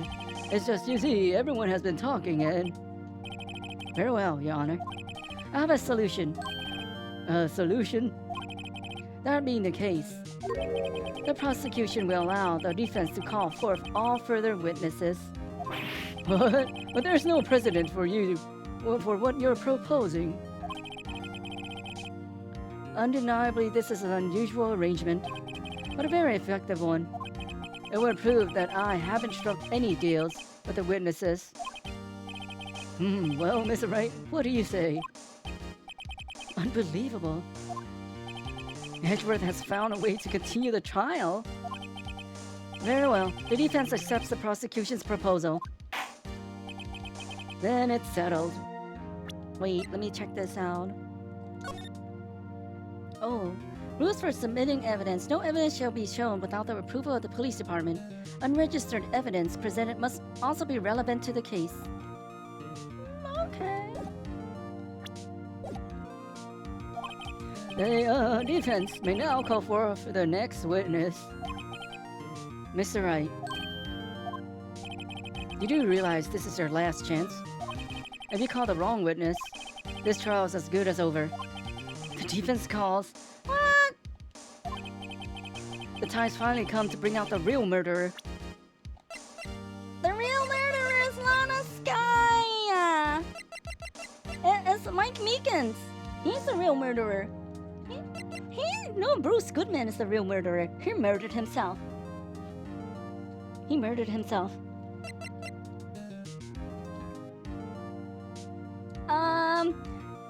It's only convenient when, yeah, it's only convenient when we're, using it against the bad guy.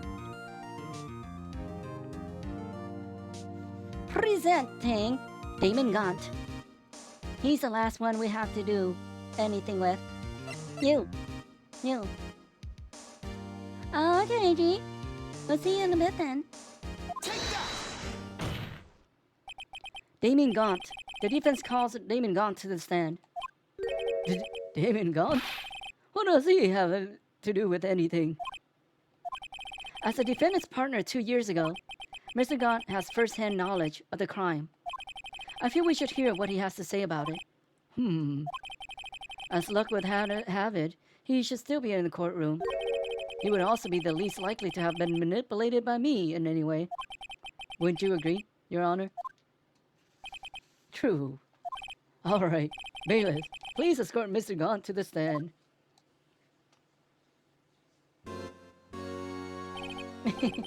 Witness, please state your name and occupation. What is this, some kind of practical joke?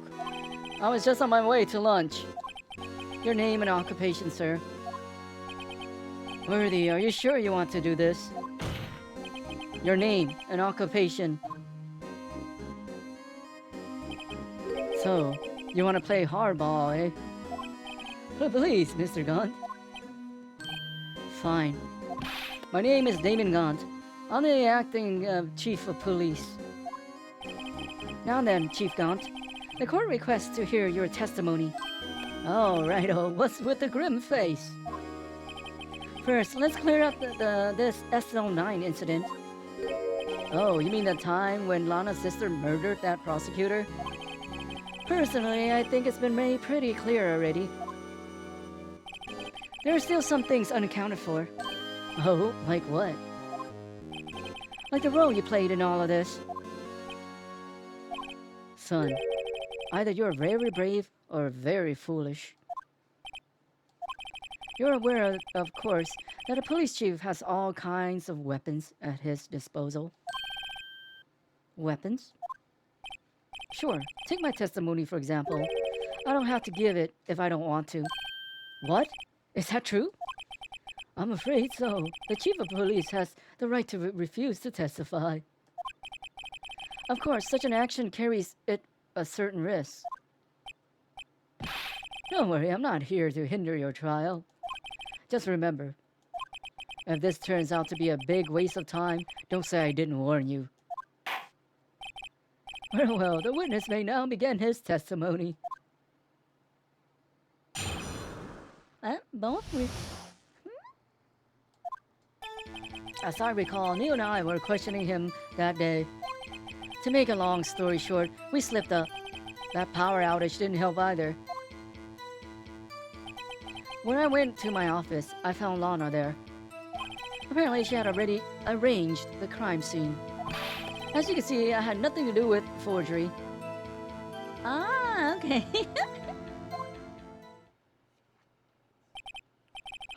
Is that when Dark was arrested?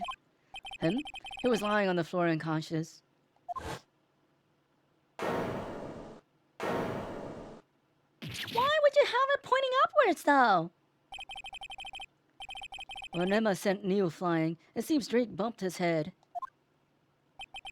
I see. Everything seems pretty clear-cut. If the police chief has the right to refuse to testify, then I'd better hit him hard and fast.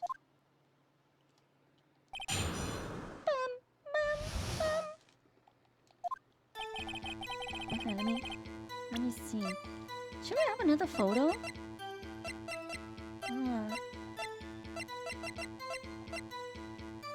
So we have this one. Oh. Okay.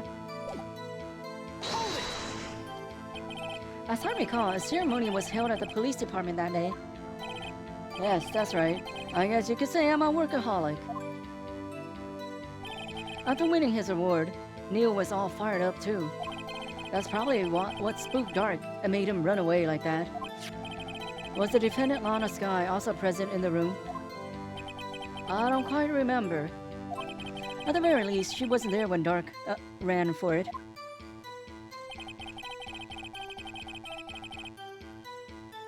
Hold it! So the two of you ran immediately after him, right? That's right, but Dark made it to the elevator first. So Neil and I split up. He went upstairs and I went downstairs. I guess you could say he got lucky. Was this about a power outage? Oh, that. The elevator stopped all of a sudden, and I got the shock of my life. Well, probably not as shocked as Neil, who was when that knife went into his heart, though. That's not funny. Hold it! Could you tell us what you saw? It was a shocking sight. Neil and that serial killer were lying on a heap on the floor, all tangled together. Dark was also lying, collapsed on the floor. Yes, apparently he hit his head and was knocked out. Next to them were those two poor girls, Lana and Emma. Lana was cradling Emma in her arms. Looking back at it now, she must have already known that what her sister had done.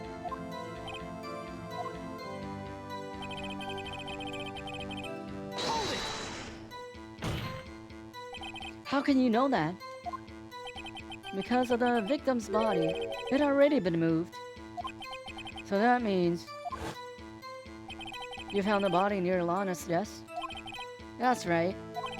I think you said earlier, it was my suit of armor that really stabbed the prosecutor. Yes. Anyway. Hold it! So you're saying that the forgery had already taken place by the time you arrived at your office? That's exactly what I'm saying. I can understand how Lana must have felt. But moving a body and hiding evidence are inexcusable no matter what the circumstances. Is that how it really went down? Staring at the witness won't do you any good, Mr. Wright. If you're going to stare at anything, you're better off staring at the court record. Worthy, always a smooth talker. But which piece of evidence ties on to the forgery? Lana did admit to forging evidence, but that can't be the whole truth. Somehow I've got to link on to the incident.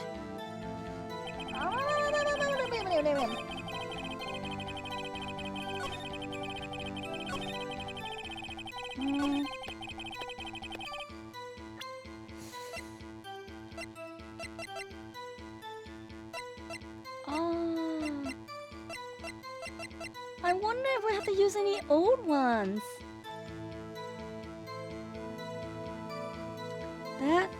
We have so many stuffs.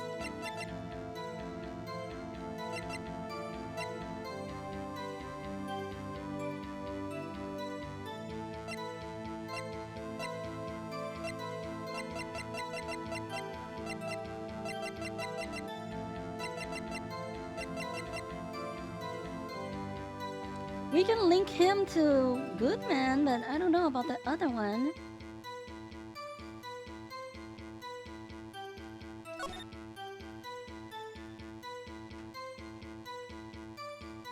But why would he need to kill Goodman also, though?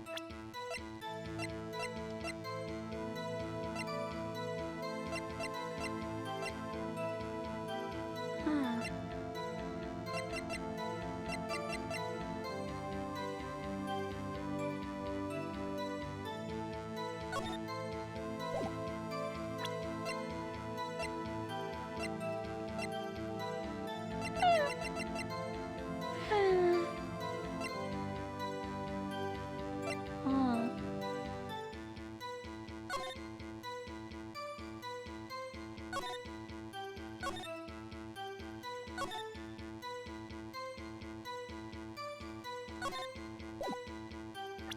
I don't see what we could use to link him though.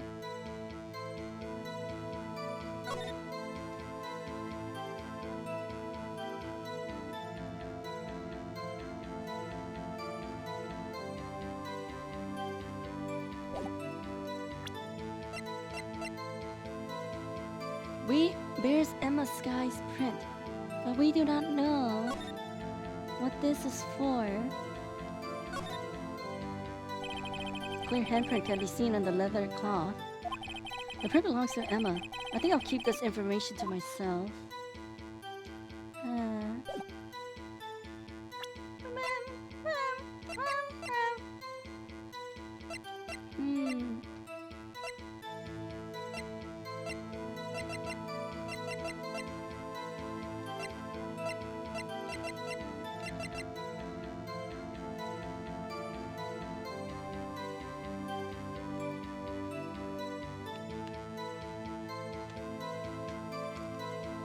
Oh, the knife inside his... Oh. What about the... We know he died from the thingy. From the knife, from the statue. And then there was a broken piece of knife that they broken off, so it's this weapon.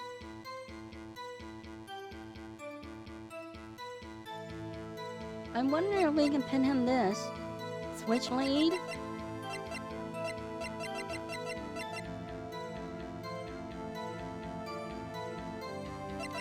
Yeah, let's try.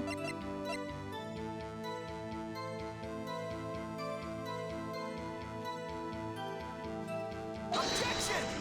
Nope. Oy. Oy. Oy.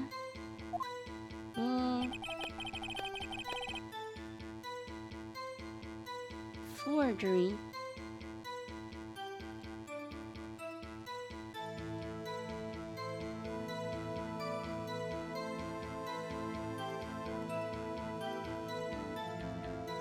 No, but that...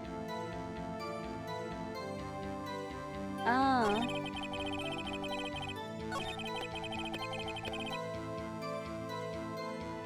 Oy. Then when can we get him in?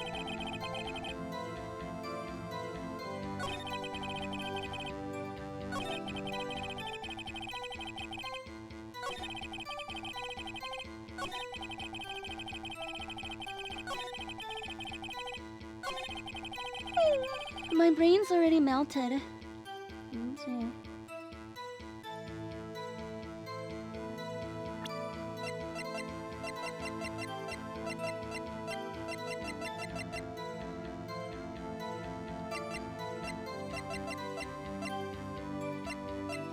Oh boy.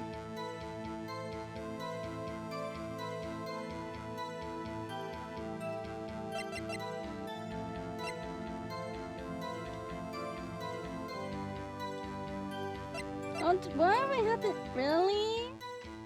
Wait, do we have to do this still?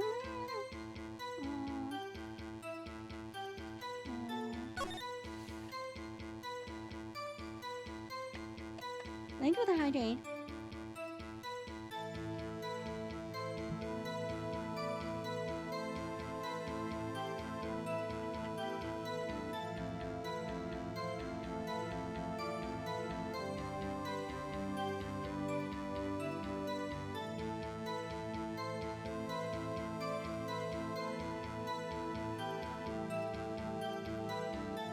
We can't bring in the cloth evidence.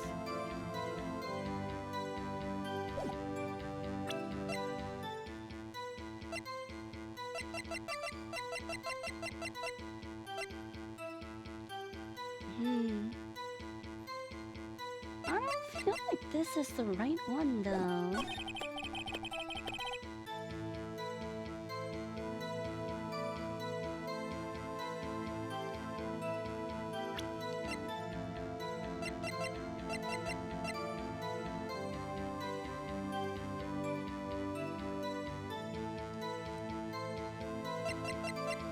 Yeah, we went in there, but it's not accepted yet, so This piece of cloth is not accepted unless he allows it.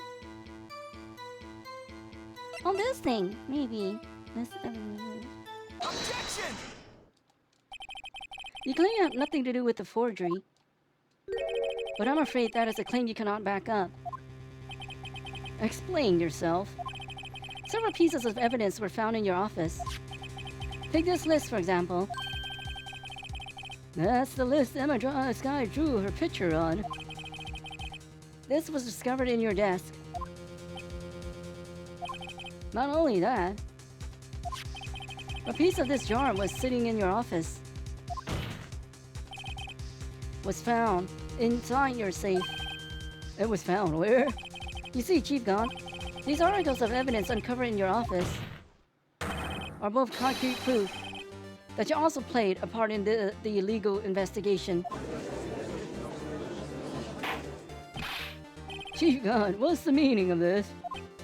Oh, here's a defense attorney who may even rival Worthy. So you admit to it then, that you were involved in the forgery? Who, me? What do you mean, you? Me? Why would I have anything to do with that? Well, you were the one who snuck into my office when you found this evidence.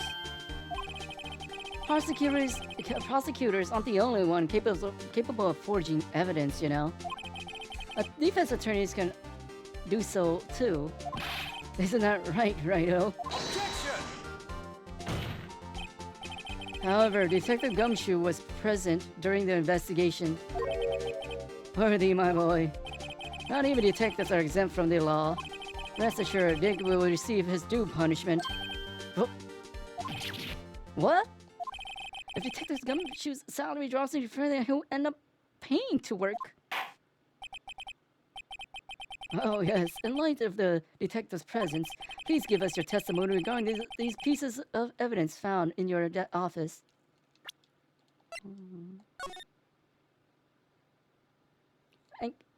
But he approved by one person is enough?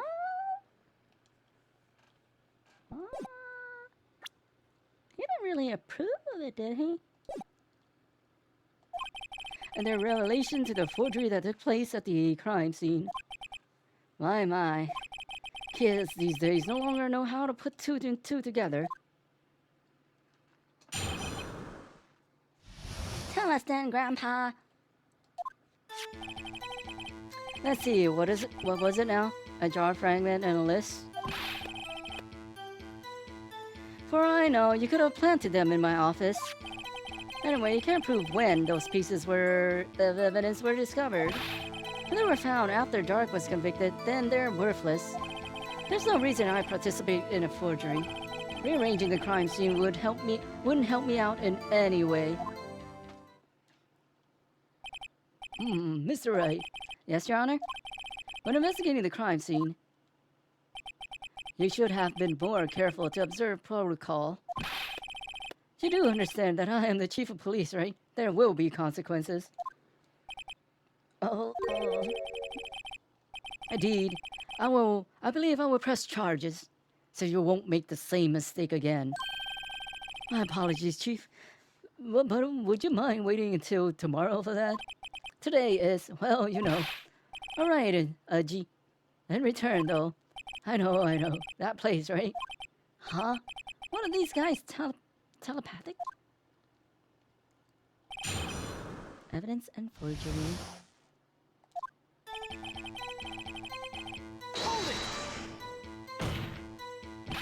I appreciate if you stop making these ridiculous allegations. Yes, you do have a point. You wouldn't have the guts to do something like that. What? Oh, have you known, back in the day, I once broke into a cattle ranch and tipped... Mr... Right, what are you saying? Anyway, you can't prove you didn't carry in the evidence, can you? If you have proof to the contrary, you're gonna need it later. Later? What are you talking about? What else? I'm talking about when Righto's prints are found. Yes, if they're found inside my safe, they would prove his investigation was illegal. I never faced anyone as slimy as this guy. Huh. Hold it! What do you mean by that? This is all purely hypothetical, of course. But suppose I did place those items in my safe.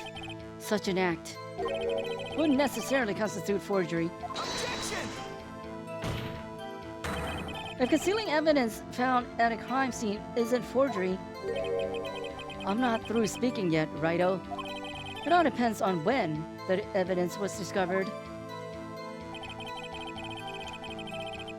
Hold it!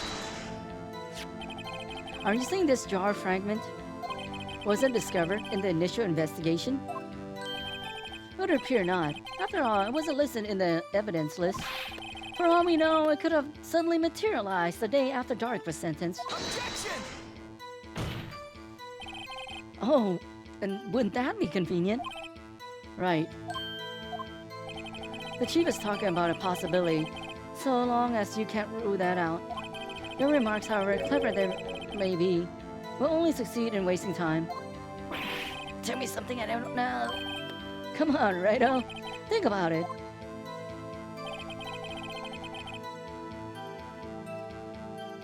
Hold it!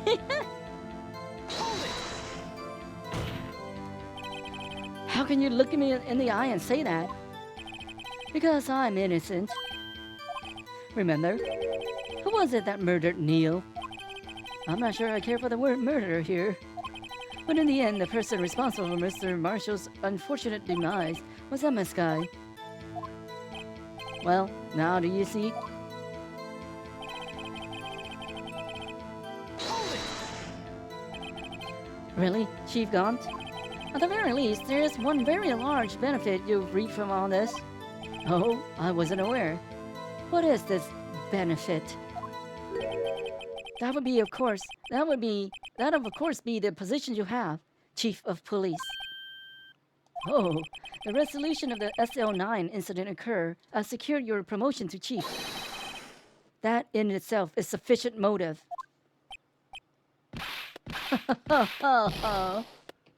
Oh, that's a good one. Huh?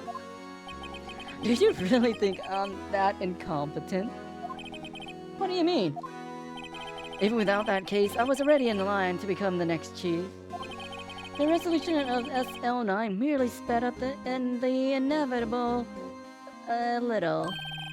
Is that true, Edgeworth? Yes. He was going to be made chief anyway. Be careful when pointing that finger, or you might wind up being the one pointed at. So that means there's only one possible motivation for you to commit forgery. If you didn't do it for yourself, then you did it for someone else.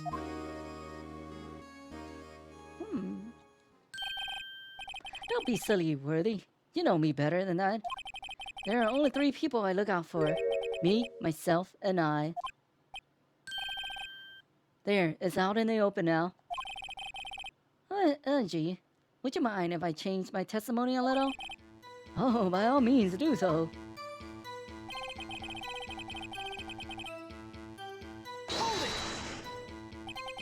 Nothing in it for you? Sorry, but the only person I care about is yours truly. That girl, Lana's little sister, was it? If you think I felt sorry for her, you'd better think again. You're right.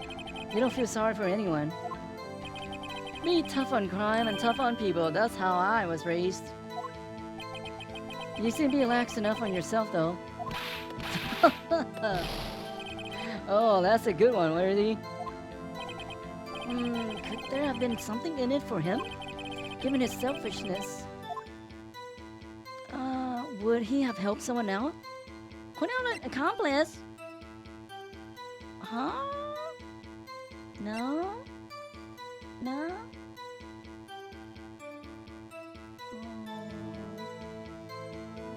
No? It can't be. Why do we have to point at Lana, though?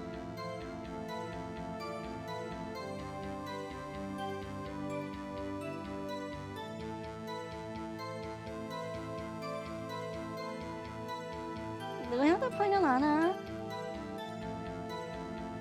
They were partners. So I guess we can point out Lana. Bum, bum, bum, bum. Oh.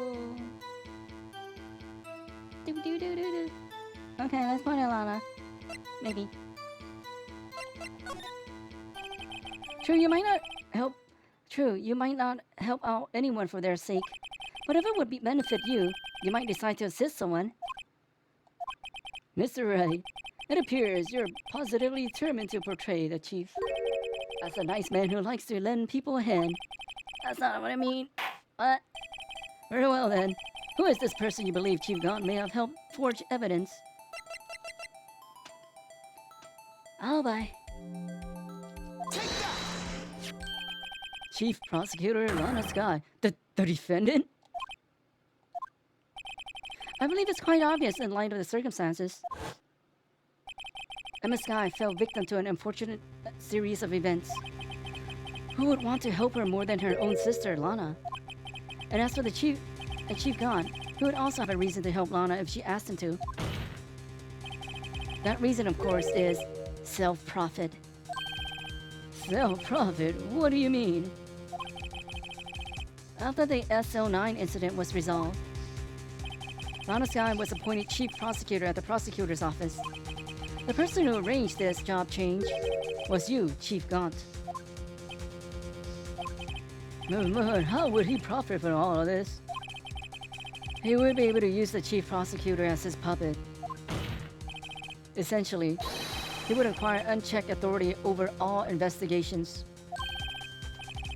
Do you mean to tell me that despite the Chief's formidable appearance, he plays with puppets?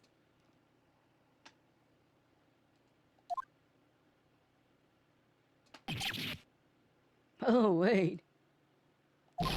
You must mean puppet, as in someone forced to do his bidding. Never mind. Admit it, Chief. You assisted Lana Sky in forging evidence. Your motive, to appoint her as Chief Prosecutor so you could control her. Right on, my boy. You have quite an imagination. Let me ask you something. What? Do you have any proof of this, that I control Lana? For example, is Lana testifying that I've done such a thing? Lana. She's keeping quiet to protect Emma. There's no way she testified against Gaunt. I'm afraid without any proof, this all amounts to nothing more than mere conjecture. Unless that is also what happened in this incident. This incident? Which one would that be? Of course I'm talking about the murder of Detective Bruce Goodman. The Chief Prosecutor had been acting strange throughout this entire trial. Almost as if someone has been controlling her. Worthy, you better watch your tongue. I wouldn't want you to get hurt. Just what do you mean? What he means, Your Honor, is that Chief Gaunt is involved in the murder of Detective Goodman. Not only that, but the Chief is now making Lana take the rap to cover up his involvement. What?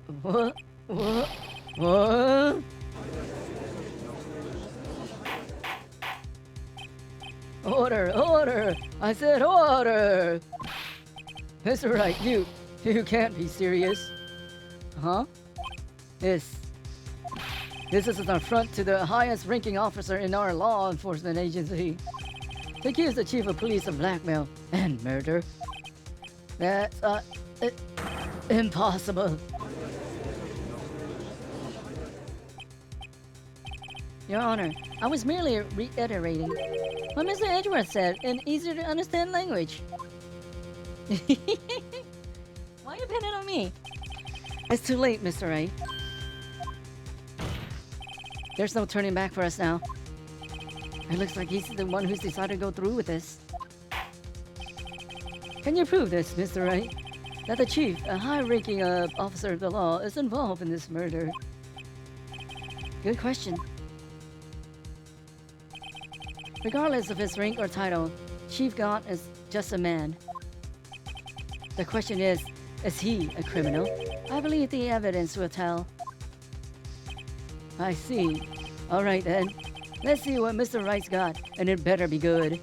Show us this evidence that ties Chief Gaunt to the murder of Detective Goodman. This evidence. Let me see. ID card? ID card? We know he died in that room, but let me. Ow. Let me stretch. Mississippi.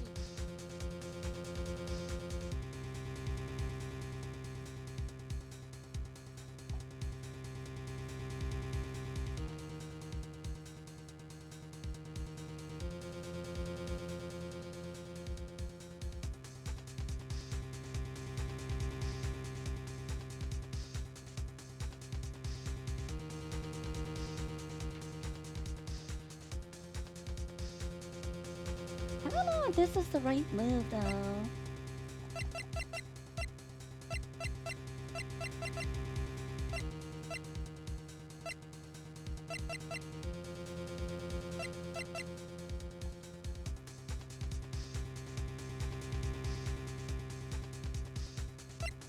We don't know how he died. Also, oh, it was this weapon.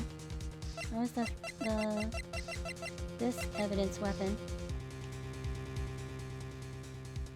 Yeah, I was doing good at the beginning. Now I'm all burnt out. Maybe this. I think it will be wrong though. This is the ID card list. Yes, the one that shows who entered the evidence room on the day of the crime. There was one ID on the list we couldn't determine the owner of yesterday. 777-7777. Sorry, but there's no way you can prove that's my ID and that's my card number. It's your number. What? How did you know that? The safe in Chief Gaunt's office requires a code to open. A 7-digit code. 7 digits, you don't mean. I'm afraid so, Your Honor. The code was 777-7777. The same as the remaining ID card number on that list. Chief Gaunt, you entered the evidence room on the day of the crime. I've been getting him good. Order! Order! Chief Gaunt, what do you have to say? Nothing.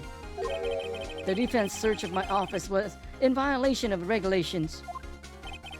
And I would demand Mr. Wright be punished to the maximum extent of the law. But right now, this court demands an explanation from you about the use of this ID card. Chief Gaunt, so you admit it? You entered the evidence room on the day of the crime? What about it? I'm the chief of police. Whether it's the evidence room or the bathroom, what's the difference? I can go anywhere I want. Tell me, when you entered the room, were you alone? I always go to the bathroom alone, as do I with the evidence room. Detective Goodman wouldn't have happened to be with you that day, would he? Of course not. Why would he be? I hadn't seen him in days. Objection! You hadn't seen him in days? Chief Gaunt, I'm afraid you've just undone yourself. On that day, you had to have met with Detective Goodman. Oh, what do you mean? This trial's purpose is to determine Lana Guy's guilt. Objection! No, it isn't, Your Honor. This trial's purpose is to determine the truth. If Chief Gaunt met the victim on the day of the crime, then we need to determine one thing.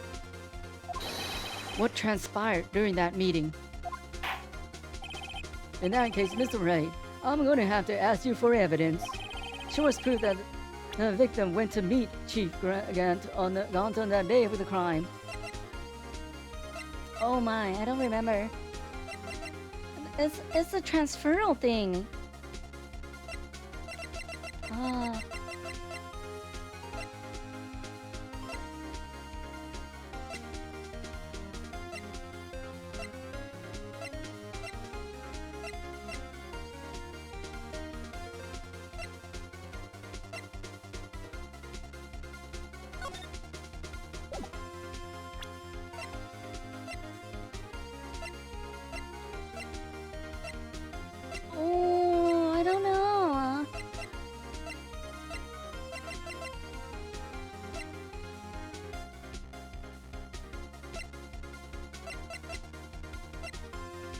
that the victim went to meet Chief Gaunt on the day. They had to do a transferal though, right?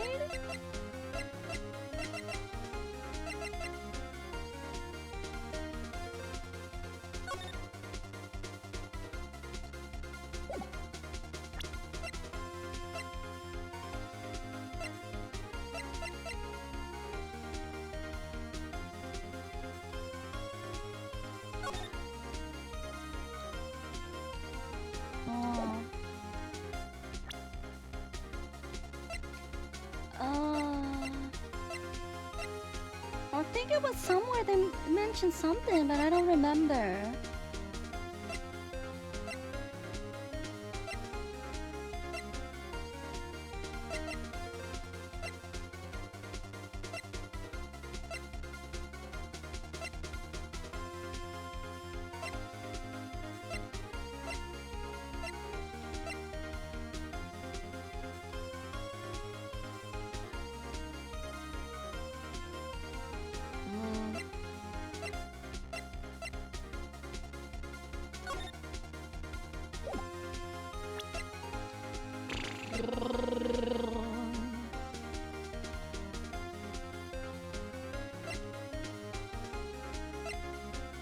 Find something that will say something.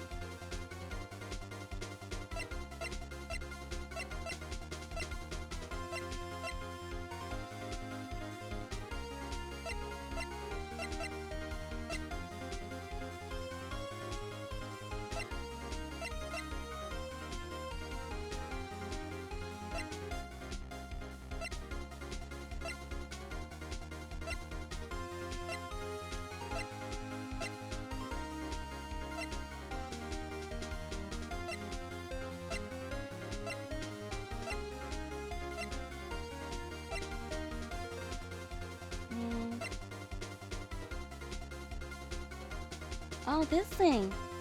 Goodman's lost item report. A half-written document dated can only be submitted to the chief of police. Ah!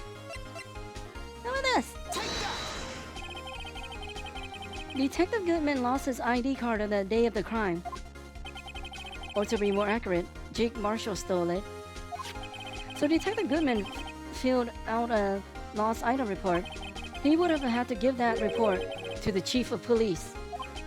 Yet you are in possession of the report. Which means you can't be sure he found it. He found it. How do I know, you ask? Because he needed to enter the evidence room that day. He needed to? Yes, to transfer the evidence out. Oh. Detective Goodman took the form to you, Chief Gaunt. Then, you accompanied the detective to the evidence room. I accompanied him? There's no other way the murderer and Detective Goodman could have entered the room. Hold on, let me guess what you're going to say next. I, the chief of police, murdered poor Goodman. Exactly. By the way, the chief didn't necessarily need to accompany him to the evidence room. He could have just lent him his ID card. Yes. Now that you mention it, I believe I might have done something of the sort. Sorry, but that's not possible. According to the record, your card was only used once. Yet you showed us your ID card earlier. If you had really lent it to Detective Goodman, it would have been found on his body. Look at him! Chief Gaunt, you didn't. Oh my. The murder was most likely a spur-of-the-moment crime, for no one in their right mind would choose the police department as a place to commit murder. After the murder, you contacted Lana at the prosecutor's office. Why? To dispose of Detective Goodman's body, of course. You're forgetting, Mr. Wright, that the victim's body was discovered in the prosecutor's office parking lot. How did he manage to move it there? I was at the police department the entire day, you know. And everyone's aware that Lana stayed at the prosecutor's office after the ceremony. Everyone except me, it seems. So you're the chief of police.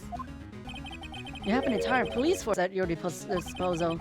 Oh, you think so? You just think I ordered an officer to do it? Hey, you, take this here dead body over to the prosecutor's office. I don't think so. Chief Gaunt, you left all the evidence we need to prove how you moved the body to the prosecutor's office. And on this time, I thought it was a useless clue just taking up space. Oh my. How could the chief have moved the body? Mr. Wright, show us this evidence. To move the victim's body, Chief Gaunt used this.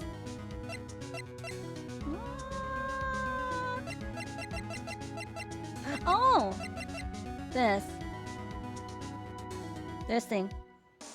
Screwdriver! What was with the whole eye?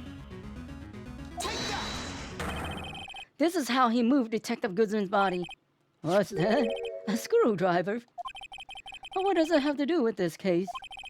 Mr. Edgeworth, think back to the day of the crime. What is the screwdriving doing here? It's here because... I was asked to go. By Chief Gaunt, no less. He told me he wanted me to keep it here in the prosecutor's office. In any case, on the day of the stabbings, I brought this back here. After the ceremony ended that day, I didn't plan to return to the prosecutor's office. But you did, because Chief Gaunt asked you to. You mean I... The body was found in the trunk of Mr. Edgeworth's car. I think it's obvious what happened. The body was moved by that car. Detective Goodman's body was carried in the trunk of Mr. Edgeworth's car. Yes, unless, of course, you have another explanation, Chief. Why else would you have asked Mr. Edgeworth to transfer evidence from a closed case? There's only one plausible explanation. To transport the body to your accomplice, Miss Lana Skye. Order! Order! What's going on here? Is there no room for a rebuttal to the defense's outrageous accusations? Think back to the photograph Miss Starr took at the prosecutor's office. There was not a photo of the body being stuffed in the trunk to be taken away. It was exactly the opposite. It is a photo of the body being taken from the trunk. Chief Gaunt, please, say something. I believe. Your time's up. My time's up? Sorry, Righto, but I'm having lunch with the District Attorney General after this. Better get going and we're to make it in time for their early bird special. But the cross-examination isn't finished yet. Remember what I told you earlier. A police chief has all kinds of weapons at his disposal. Weapons? Like the right to refuse to testify. I'm invoking that right now. What? This is not a right to be casually invoked. There are certain risks to be considered. So are you just gonna run away after all this? Run away? Don't make me laugh, Worthy. I stab old Goodman. That's what you're saying, right? But if you have any conclusive evidence, you would have presented it by now. Well, You think I had Lana dispose of the body? If so, then show your proof and get it over with. I'll say it again, Mr. Wright. Damon Gaunt is the current chief of police. This court will not tolerate any accusations against him without concrete proof. Well, Mr. Wright, Your Honor, do you have any concrete proof? Proof that Chief Gaunt murdered Detective Goodman and made Miss Guy dispose of his body. Do you have any concrete proof? Oh! I don't know.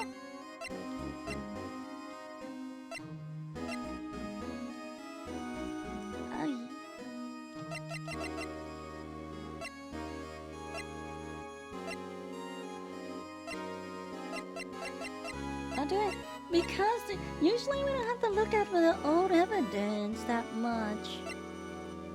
We still haven't. This hasn't come to play yet. These two.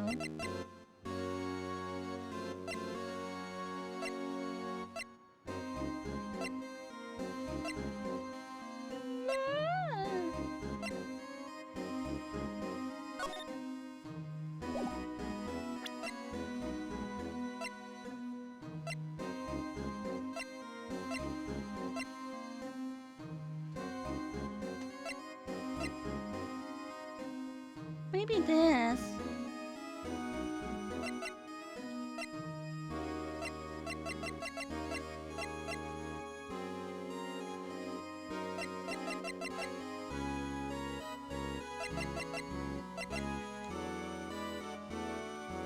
I'm guessing it's a knife.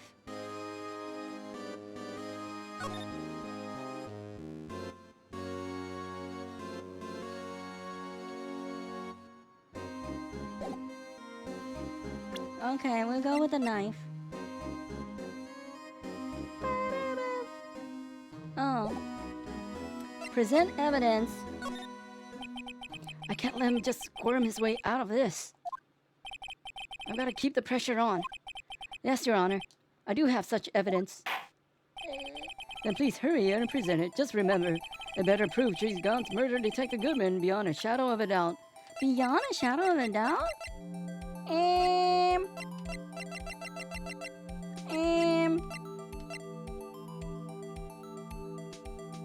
Oh well.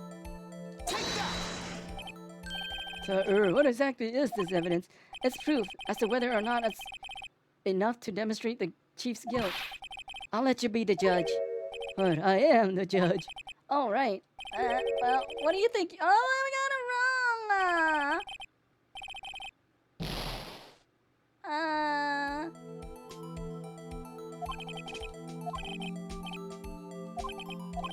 I'll say this again. Yes, okay.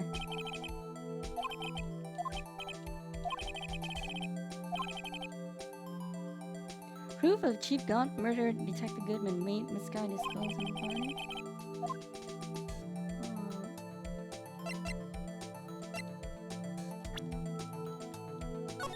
Yes, we are saving.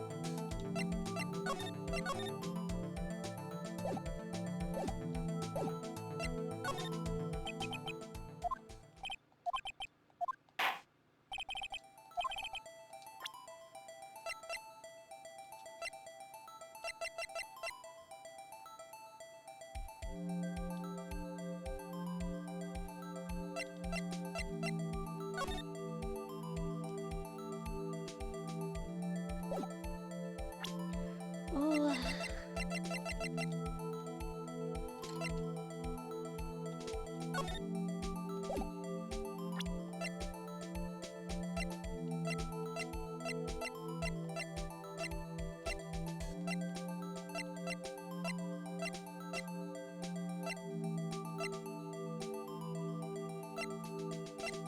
Ooh, they don't look like anything.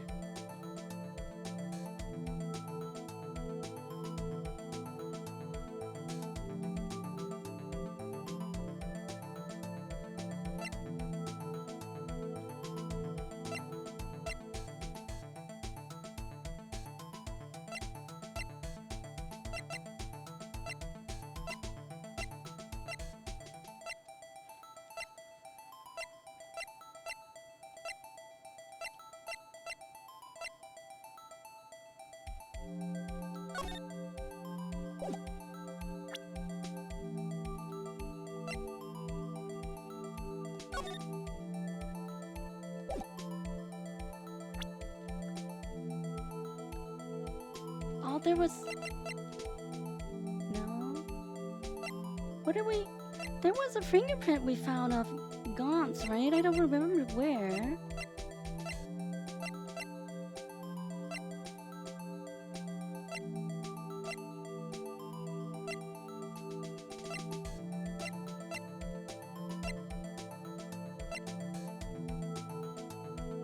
Okay, I don't know, so I need to pee. So we'll think about it after I come back. So yeah, well, I'm gonna take a break here. I don't know. Maybe it'll clear. Maybe I'll think better after I come back.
Okay, this has gone name. Let's see.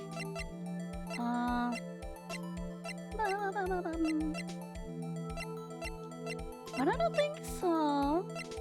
Thank you.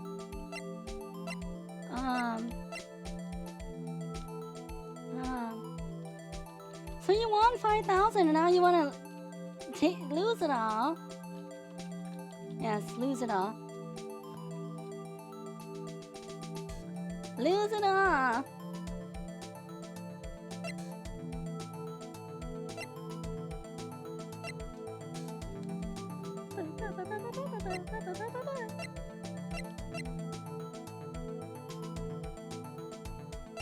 Hmm.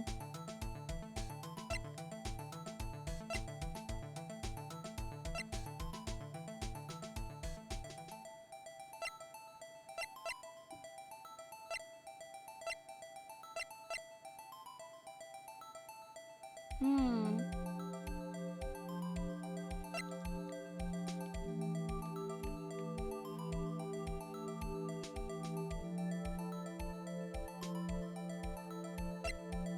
I don't know. We have not used this one.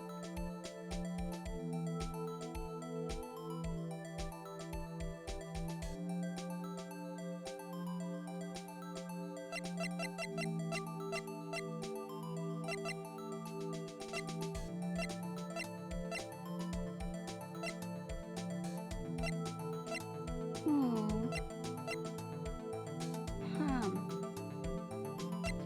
Is it obvious?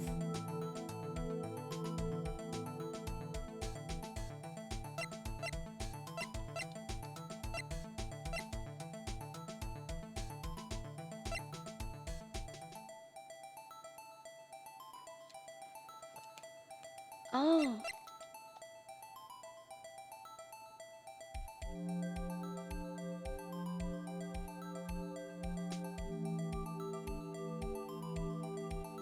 Evidence locker. Only he opened it and maybe it's this. Cause only he can open it.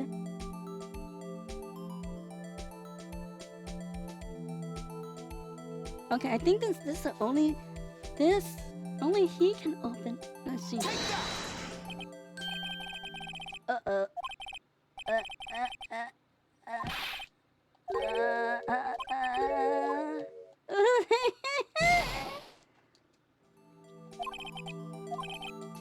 Oh.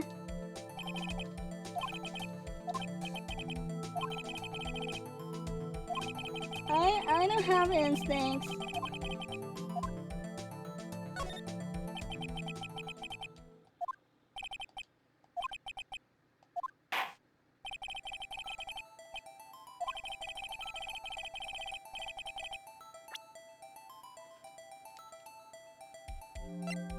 We tried the knife already, right? It didn't work.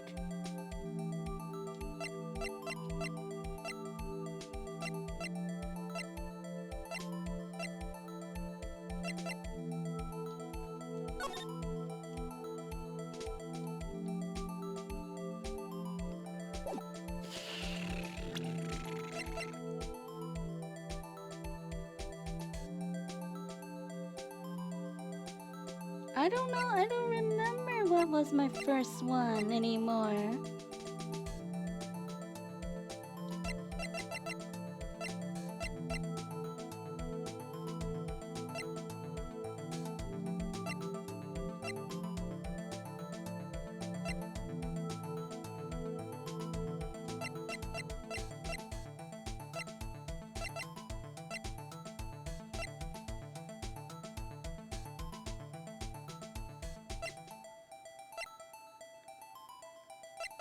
If they...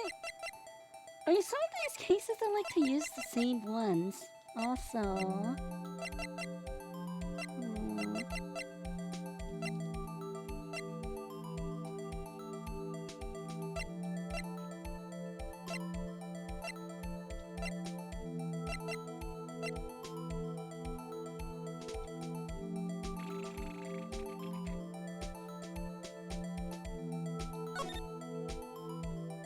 I wonder whose print is that on his face. Probably, Gumshoe.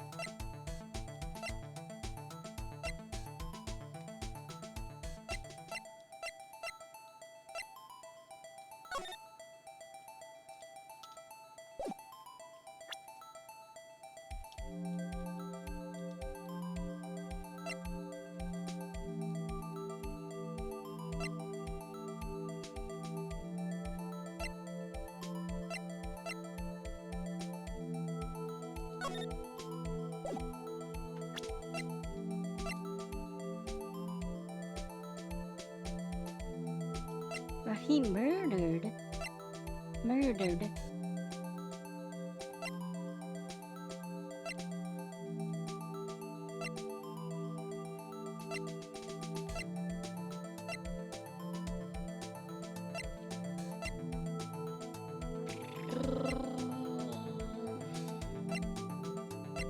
I have no idea. Hints? Otherwise, I'll just go through them all one by one and reloading.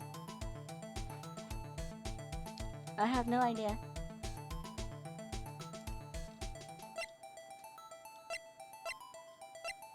Okay,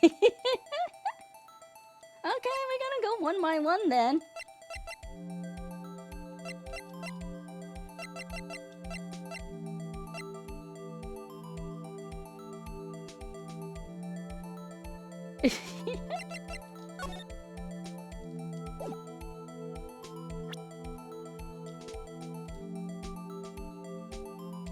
Sign-in sheet? What sign-in sheet? No, we already used it. This thing? We already used it.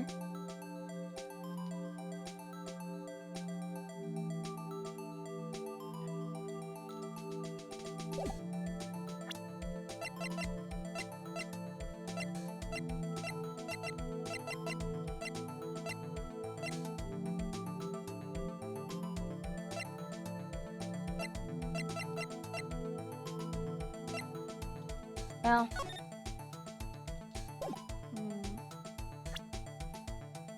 It was stolen by the other guy.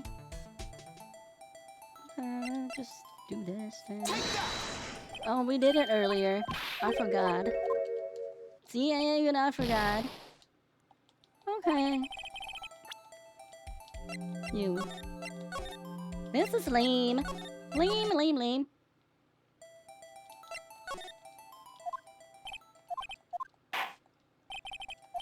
The worst way you can play this.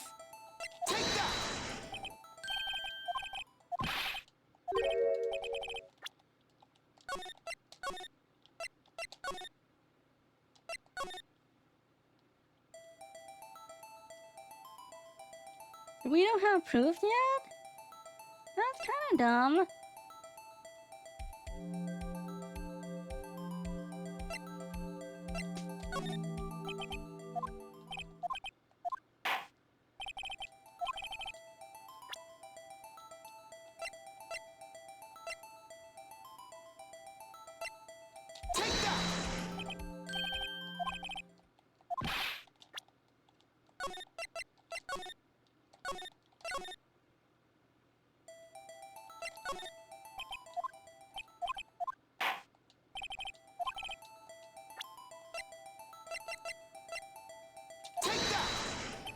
Yep, even though it has nothing to do with it, we'll just go in it anyway because I have no idea.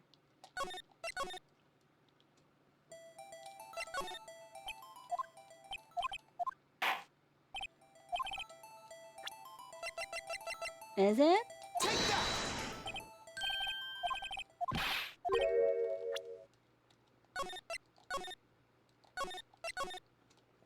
Then why give us that option? That's really stupid.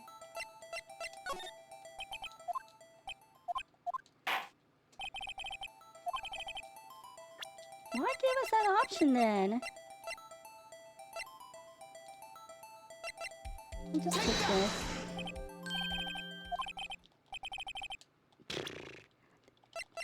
This is a game, not the drama.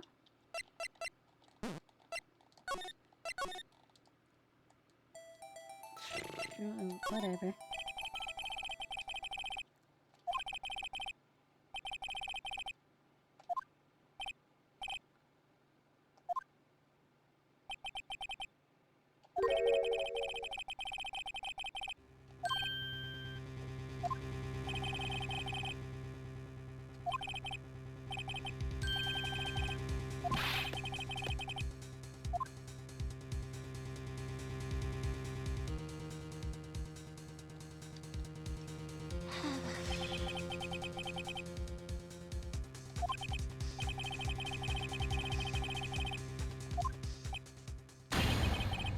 Objection!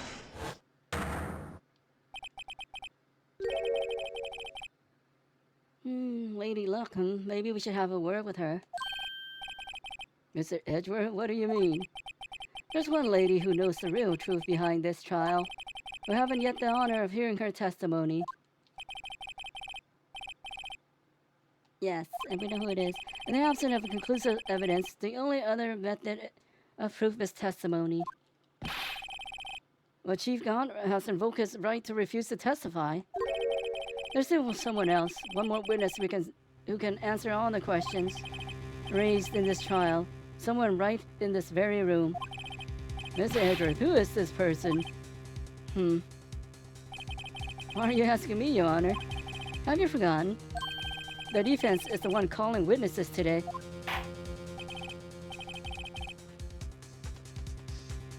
Mr. Wright, does such a witness exist? She may not be willing to tell the truth. Well, we can't just stop now. Yes, Your Honor. The defense calls forth. The defendant? Miss Lana Sky? She was in the underground parking lot at 5:15 p.m. on February 21st.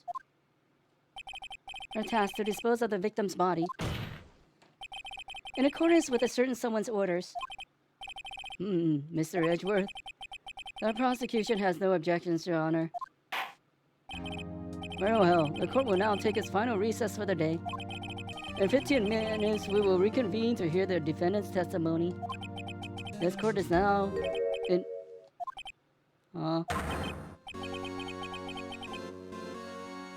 Chief God, I thought you were going to eat. Listen good, Lana. He's talking to Lana. I don't think you need me to tell you this, but if you accept Mr. Wright's claim, there will be terrible consequences. That's right. Your sister will be found guilty for Neil Marshall's murder. Oh, this isn't good. Of course, you never support such an outrageous claims anyway, right? Just something to think about. Alright then, I got a lunch date to meet.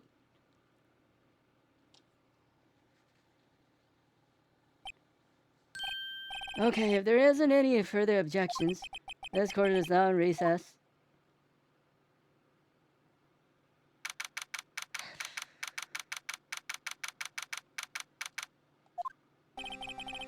Looks like we managed to stay in the game. Yeah, thanks to your help, Edgeworth.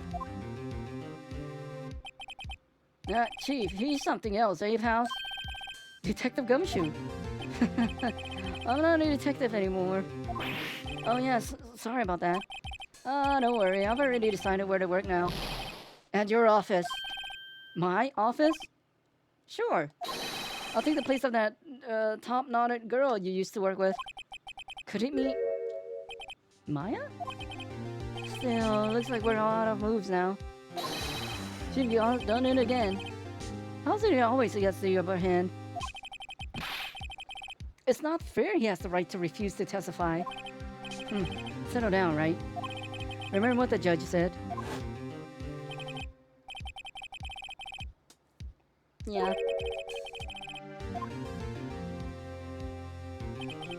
Risks? What do you mean by that? It's simple. If the chief refuses to testify, the opposite is also holds true. You mean he forfeits his right to say anything too? Emma, are you okay? Yeah, when I came to, I was in the medical office. I've been listening to the trial from the gallery. So she heard everything that's been going on. Emma, I'm sorry for what I said before. No, don't be. That was the truth. You know, it's funny. I almost feel somehow relieved. Relieved? Yeah, I finally know what really happened. To think that all this time, my sister was being blackmailed by that terrible man. And she did it all just to protect me. Ever since her appointment as chief prosecutor, everyone who knew her said she changed. Perhaps it was easier that way for her. What do you mean? What do you think I mean? To follow Chief Gaunt's orders. She must have shut herself up deep inside to force herself to do anything and everything that Chief told her to do. That must be why she became so cold. It was all my fault. It's all because I murdered Mr. Marshall. Hey, don't go blaming yourself now. If you want to blame anyone, blame society, pal.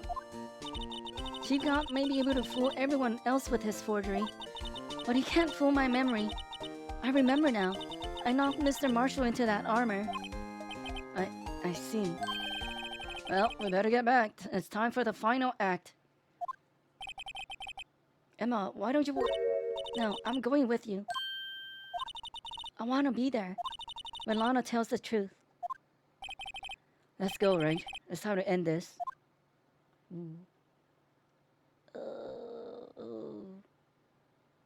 15 hours for a case? 15 hours?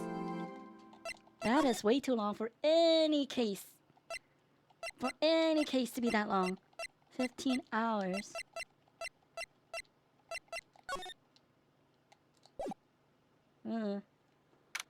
It's longer than most games.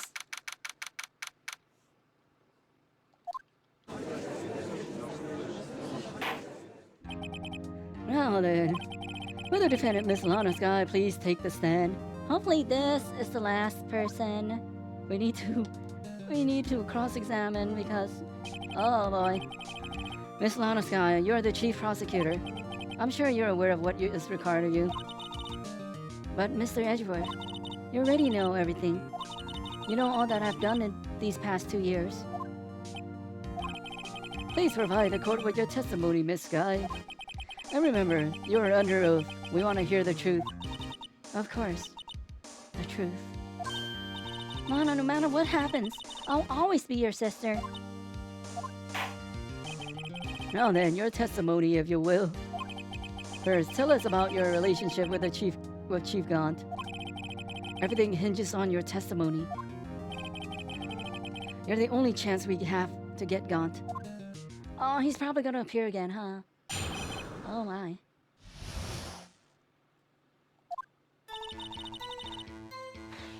I worked alongside Gaunt for years. There's no truth to this blackmail theory. I fabricated the evidence 2 years ago all by myself. When I found Prosecutor Marshall's body, I rearranged the crime scene. My only motivation was to get Dark and convicted. It had nothing to do with Emma. Oh boy. Are you sure about this testimony? Your Honor, I'm confessing to a capital offense. Of course I'm sure. But Lana... If this is true, then that means Chief Gaunt has nothing to do with this. That's what I've been telling you from the beginning. Please, Mr. Wright, you gotta help her. She's sacrificing herself because of me. What over she's telling the truth? She's not. I know my own sister. Whenever she speaks stiffly like that, she's hiding something inside. Deep down, she's really screaming in agony. Yeah, this is no time to start second-guessing myself. The defense will now begin its cross-examination.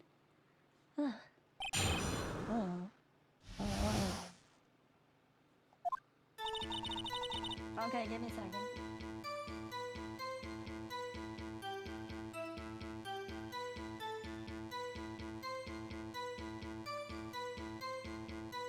I After playing it this far, yeah, it did get better, but it's still too draggy. Wow. Whoops. That's fine. How many years exactly? Ever since I made senior detective. Let's see, I was 24 then, so that would be 5 years. Detective God and Detective Sky were legendary partners. I personally saw them testify in numerous cases. She must have been good coming from the same school as me, huh? David Gott was a respectable detective, that's why.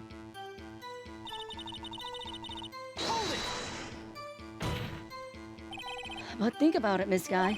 You didn't murder Detective Goodman. You told me as much yesterday in jail. You still don't get it, do you, Mr. Wright? Any testimony you cannot present in court is as useless as idle gossip. I stabbed Detective Goodman with a knife. And...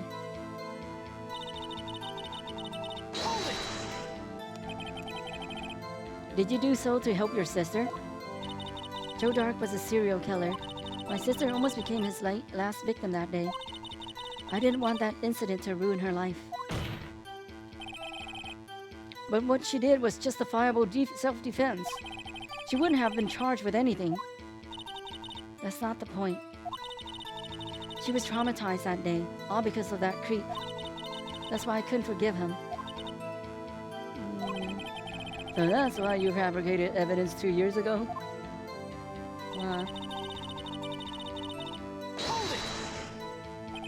You say you did this all by yourself? Yes. Would you mind telling us what you found when you arrived at the crime scene? It seems I was the first person to discover the scene. The broken prosecutor award knife was stuck in the victim's body. What?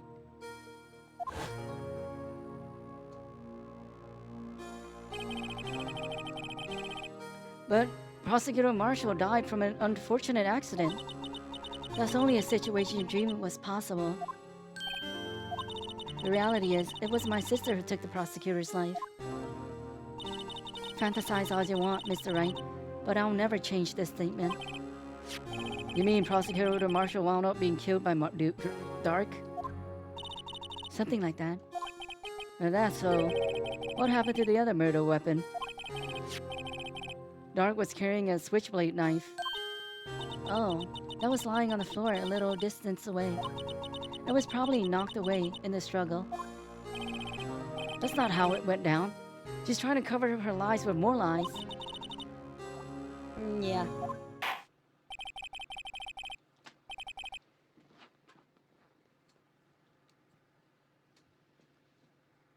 Huh?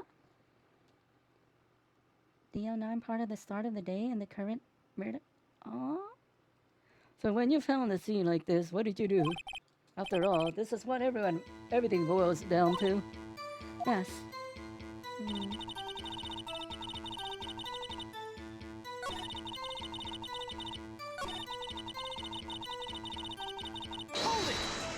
Oh.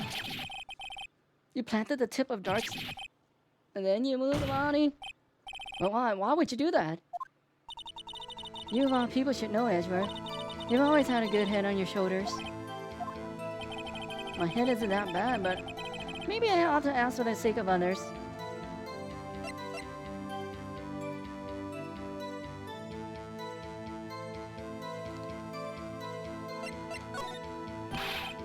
But why did you do that? Come on now, Mr. Wright. Even you should be able to figure it out. Very well, let's add this to the witness's testimony. The reason this guy fabricated the knife.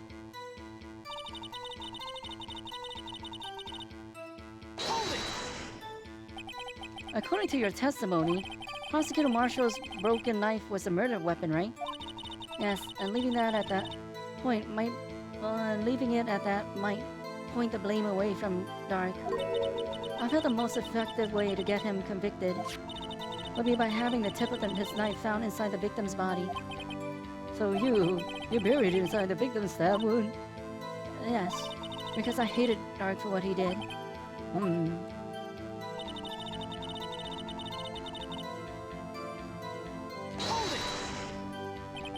So you rearranged the crime scene. Are you sure you didn't do this to keep Emma from looking like the murderer? How many times do I have to tell you, Mr. Wright? Emma didn't do it. Period. Are you so desperate to hide that fact? You're willing to risk the death sentence? She's lying. She did it so I wouldn't be blamed for what happened. In any case, as a prosecutor, what I've done is unpardonable. There's nothing I can do to make up for my actions. Mr. Wright, my sister's lying. It looks like she's determined to protect you to the end. She insists she fabricated the evidence by herself. There's no way she could have done it alone. I've got to get Lana to talk more. If she's lying, then she's bound to slip up and make a contradiction.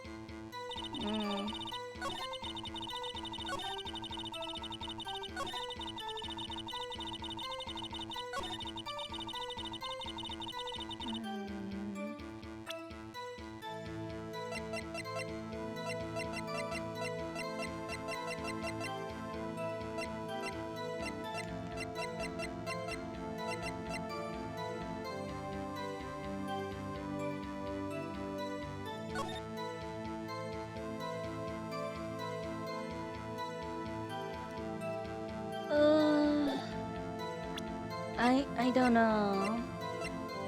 I don't know anymore. Ay.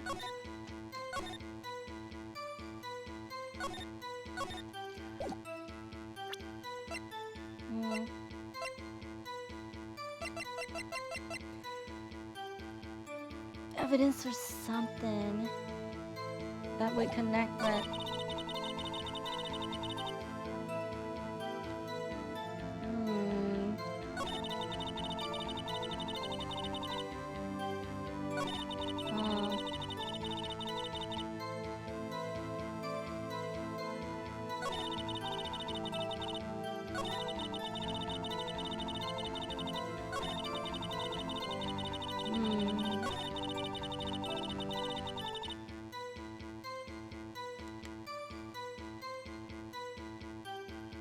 Okay, maybe I don't know what this is. Objection! Let me see. That's probably nothing though.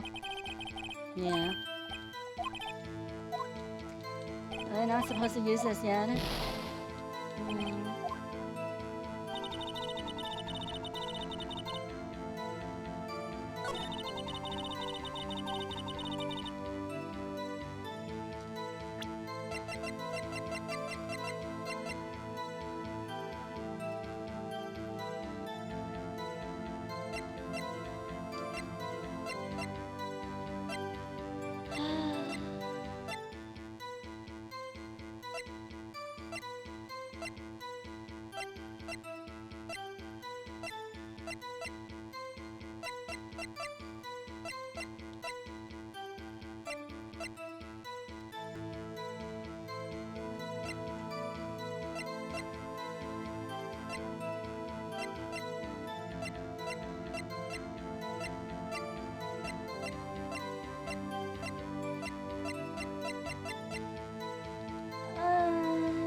Thank you for the hydrate.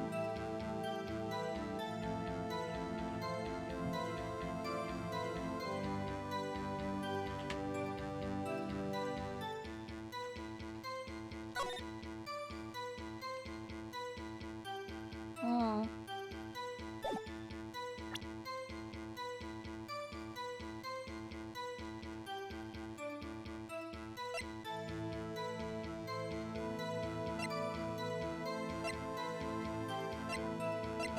Okay, I'm just gonna look it up. Really? Where do we get this? Hold it! Oh.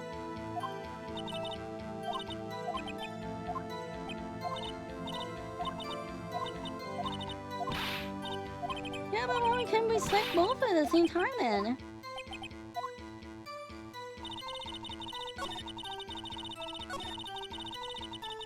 I think if I get stuck, I'll just look it up so we can finish this.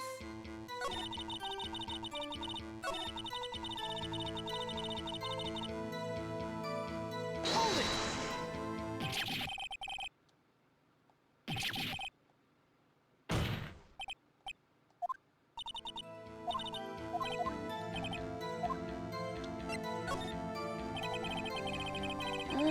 show up on the scene. Where exactly was the victim's body? Oh, sir, you deduced it was by Chief Grant's desk. But the body was found by your desk. Why did you move it there? The reason for that is simple. Let's have the witness explain this in more detail. The reason Miss Guy moved the body. Oh, okay. I think after this, no visuals novels for a long time. The piece of the jar that shattered during the events threatened my plan.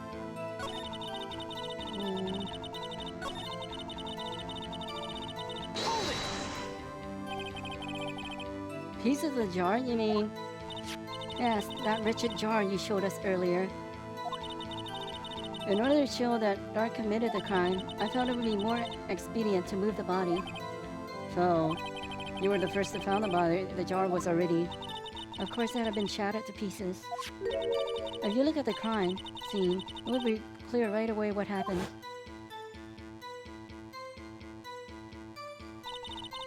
New Marshall was dead, and Dark was lying unconscious. In other words, the jar must have been broken during their struggle. I see. What's the matter, Emma? Apparently the jar shattered at the time of the crime committed. But I have a feeling there's more to it than that. There must be a contradiction there somewhere. Anyway, I committed this fabrication completely alone.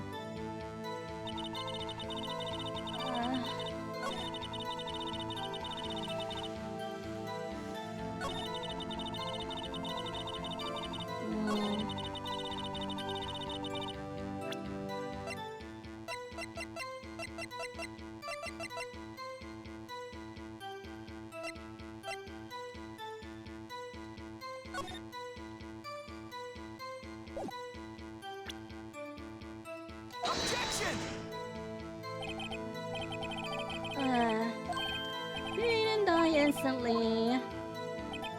Okay, whatever. Let me see.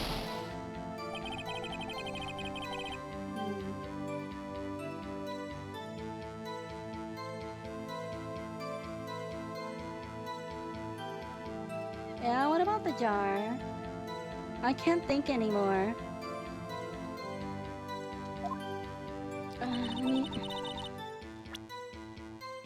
I know the jar... He wrote on the jar after. Yeah, he wrote on the jar, but...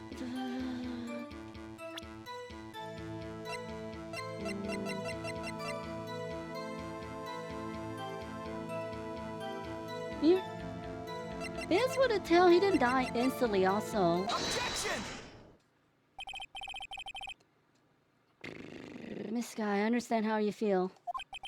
You committed that crime 2 years ago to protect your sister. You mean the forgery at the scene where Neil Marshall was murdered? If that truth were to be exposed now, the past 2 years of your life will have been in vain. Even so, I'm compelled to bring to everyone's attention a significant contradiction within your testimony. Yeah, but it's really funny that we already did this part earlier, kind of, and then okay, whatever. A contradiction in my testimony. You testify, and I quote: "The pieces of the jar that shattered during the events threatened my plan." That's right. Do you have a problem with that? That's a simple oversight, really, that we have already talked about this earlier, and how he died, and then he wrote it, and then we got evidence and point to Emma. That's why she fainted. You see, a message was written on this jar with the victim's blood. I mean, ugh. Yes, the prosecutor must have written it in his final moments. Exactly so. And this is where the contradiction lies. In order for the victim to be able to write his message on the jar, it must not yet have been broken before he died. Ah. He couldn't have written Emma's name on a shattered jar.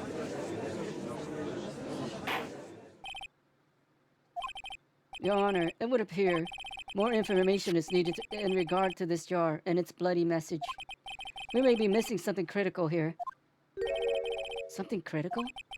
Chief Prosecutor, it seems you're as in the dark as we are about the truth towards which we are headed. What?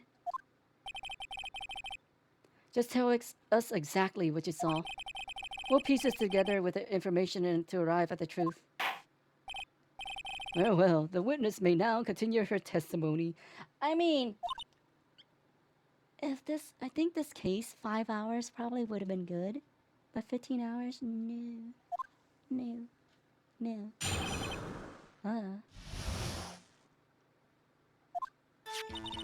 Like, each of these witnesses have 3 to 5 testimonies,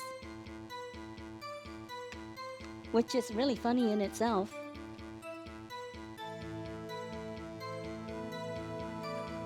I immediately noticed the blood traces on the jar, but it was dark in the room and I didn't have time to check it out. To be safe, I wiped away the blood. The fragments were large, so I'm sure I got them all. All I could think about was wiping them clean before they were discovered. You mean you were the one who wiped away the message in blood? I wasn't chief prosecutor at the time.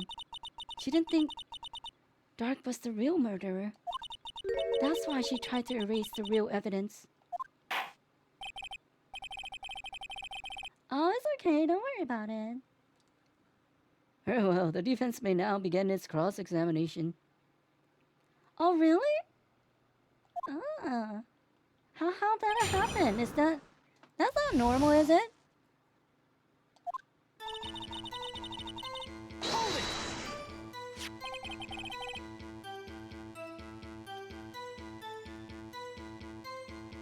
So the jar was already broken? It's a miracle that thing hadn't broken earlier. It certainly looks as feeble as the defense's case. Not as feeble as the judge's judgment. You were an ace detective who never missed a detail. Do you really expect us to believe you didn't investigate what was written on the jar pieces?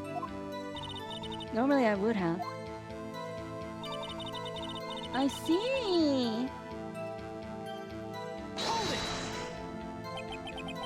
Does it happen? Oh, it's rare, right? So you didn't know your sister's name was written on the jar? No. If I had known, I would have gathered all the pieces and ground them to dust.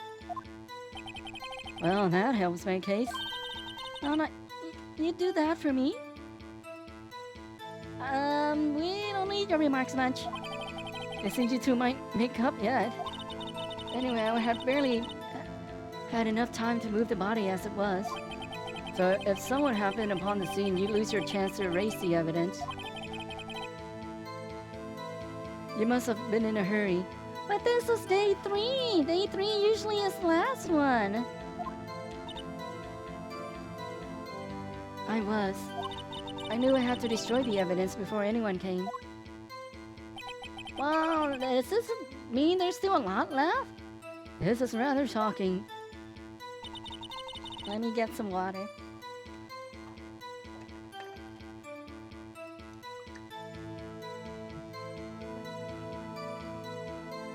I read that in future games they'll only take 2 days and not 3 days, but I don't know. This is an extra case they added, so they want it to be extra long and extra draggy fillers. Hold it! Because they can probably cut out a lot of things and still make this better. It's like they add a lot of mumbo jumbo into the words to expand unnecessarily. Well, like they use it's like how you write essays for classes, right? How you write essays for classes, you write a bunch of filler words. I mean, at least in middle school and high school. I don't think that cuts in college as much. But you write a lot of fillers and then to fill up the word requirements. I'm afraid this action of yours reveals what really happened. What do you mean?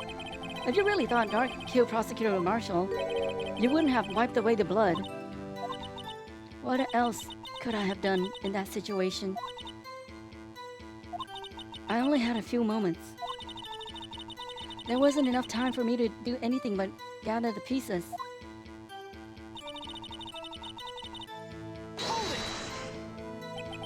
But how could you see with the power out? It should have been pitch black in that office. A detective is always prepared, Mr. Wright. Even now, I always carry a pocket light with a camera with me, and a camera. Even I carry a bottle of emergency luminol wherever I go. I never miss anything. I got every last piece. Oh, really? So you illegally rearranged the crime scene? Yes. I don't have any excuse for my actions. Oh.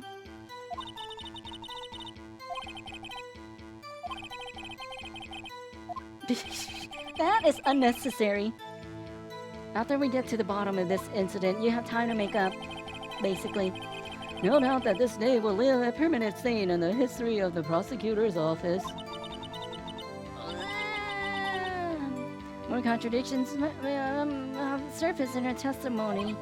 Your sister's really putting up a fight. She must really care about you. Still, she's not doing this the right way. There's one final possibility that might turn everything around. You figured it out? Why don't you tell us?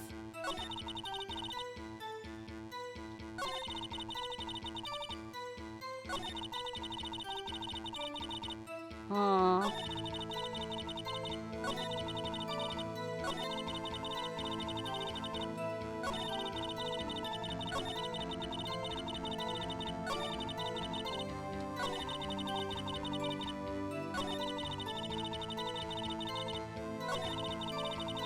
Yeah, but why do we have to keep on choosing the same stupid item?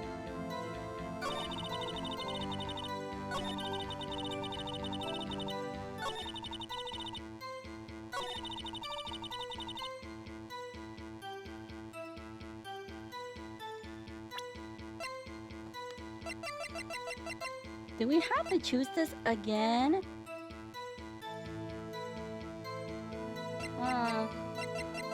That is...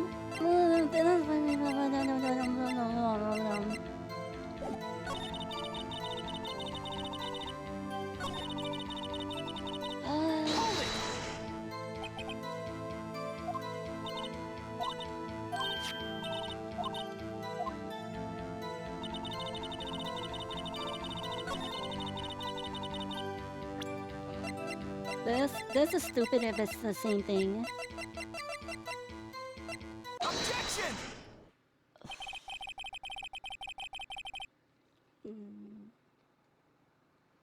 That is stupid.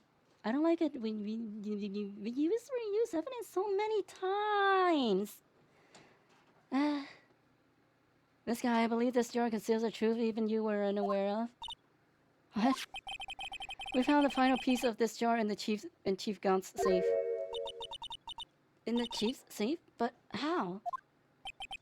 I knew it. She really didn't know. There's something even more disturbing about that final piece. There was still blood on it. But she was here all that time! Yeah, okay. She was a good detective, and she's a prosecutor.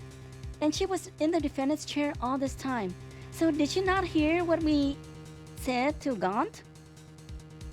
And then now, to make up her story better? But so she's not really that smart, huh? Yeah, she's not really that bright. But the witness just testified that she gathered every last piece of the blood and wiped them off. Yes, which would leave us with only one explanation. On the night Prosecutor Marshall was murdered, you were not the first to show up at the scene. Chief Gaunt got there before you.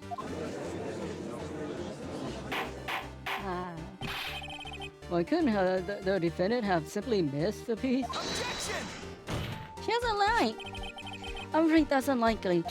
The pieces are too big for anyone to miss, let alone an ace detective. That may well be, but everyone makes mistakes. Even I once wasted an entire day.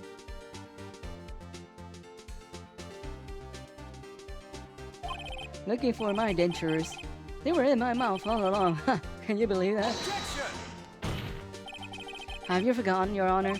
When this witness arrived at the scene, the jar was already broken. Oh, that. There's no way a name could have been written on a shattered jar. Another person discovered the scene prior to the witness. What? You have dentures? I hope you're not implying this person was Chief Gaunt. At the time he was looking for Dark downstairs. Besides, even if he was there first, why would he break the jar? Objection! The question is, if he did arrive there first, why did he hide that fact for 2 years?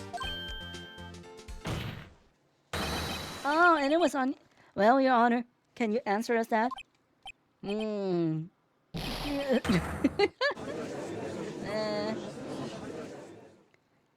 Okay. You know what it is? You know what it is? Wait, I'm not the one on trial here. Damon Gaunt arrived at the crime scene prior to the witness. He proceeded to break the jar and purposely hit one of the broken pieces. Question: what is this action called? Fabrication of evidence. Well, why would Chief Gaunt do that? In light of what happened afterwards. Isn't that clear? What happened afterwards? Discovering the scene, Lana Sky believed her sister Emma killed the victim. Determined to help her sister, she sought the Gaunt's aid. Lending her his aid, Gaunt helped her create evidence that could incriminate Dark, sparing Emma. And therein lies the reason. The reason why Miss Guy became the chief's puppet. No, I did it on my own. Please, sis, stop trying to protect the chief. I can't watch you suffer anymore for my sake. You didn't kill anyone. No, you didn't. Blah, blah. Don't believe anything Mr. Wright says. Defense attorneys make up the most foul lies to defend their clients. Foul lies? Imagine that coming from my own client. I guess you do seem the type who like to twist the truth. Wait a minute. What if we're still smack dab in the middle of Gaunt's trap? There's something wrong, Mr. Wright. Lana may be right after all. What do you mean, right? So you do tell foul lies then, Mr. Wright? Miss Guy, please testify once more. What?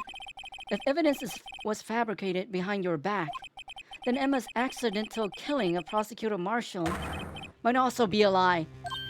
But I do remember knocking over Mr. Marshall. Miss Guy, if you will. I can't. There's nothing to be afraid of anymore. This cross-examination may not change a thing. However, there is a possibility that it will, if you tell the truth. Very well. I'll testify about what I really saw.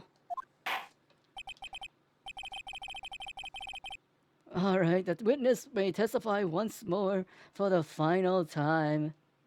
Even though you would be thrown out already as a witness in real trials by the other side. Actual crime scene. Really? Is it actual crime scene? For reals this time? Maybe? When I arrived, I found Mr. Marshall's body impaled on that suit of armor's sword. Emma and Dark were lying unconscious on the floor nearby. When I saw what happened, I thought she did it. That's why I erased all the evidence that linked her to the murder.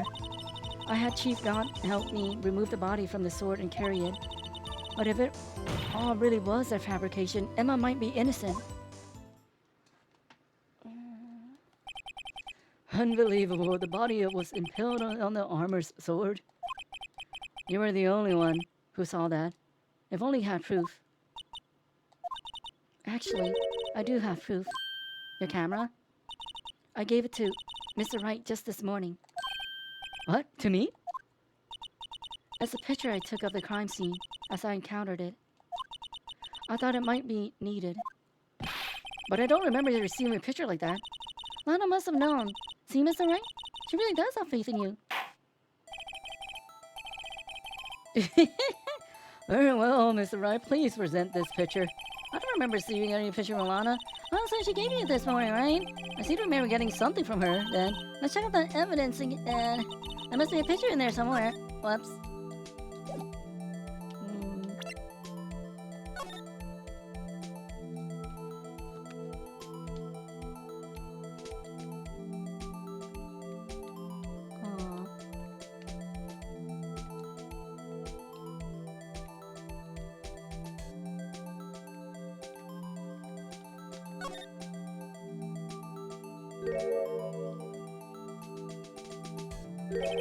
Hey, there's a picture here.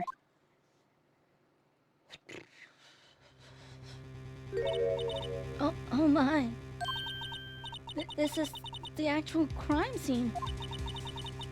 No other detective saw the crime scene like this, because I contacted Criminal Affairs only after I rearranged everything. Lana's picture inserted to the court record. Mr. Wright, a piece cut out from his vest. Could that be? The cloth we found inside Chief Gaunt's safe.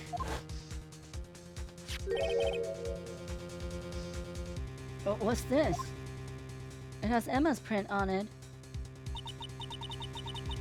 This is a handprint, isn't it? That cloth, it had fingerprints on it. Whoever fingerprints those are must be the real murderer. What? But those fingerprints are yours. They're yours, Emma. Weren't your lips turning all purple, Mr. Wright? Anyway, let's get on with the cross-examination. So long as you tell the truth, we should be able to flesh out the real murderer.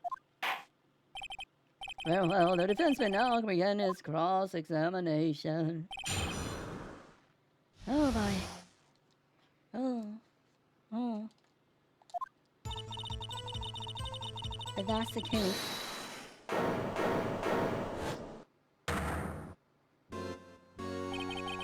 Hello, would you? And that's, okay. Oh, I was gonna say, right? Earlier, before we got a little more interesting, I was gonna say, episode 1, for those who watch Supernatural, episode 1 to 4 is like season 1 to 5 of Supernatural. And this is like at the rest of the season kind of deal. Yeah, let's put it that way.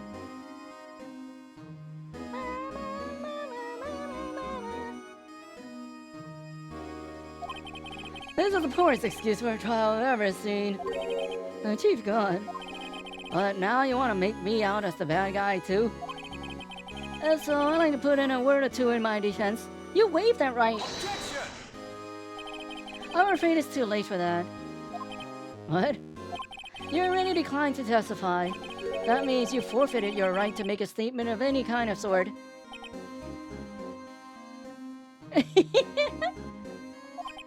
This must be that risk we were talking about earlier. Just sit back, relax, and enjoy the sound of the noose tightening around your own neck.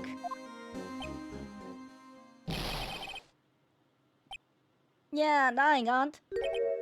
Ah, so what? You think I'm worried? Sorry to disappoint you, but I don't need to make any statements. What do you mean? The evidence would do all the talking for me. Even if I can't testify, I can still present evidence. Yes, that's true. Wait, you mean you still have some conclusive evidence? No, I don't, but someone does. Someone? So, what's your excuse, Righto? Why have you been keeping quiet about it?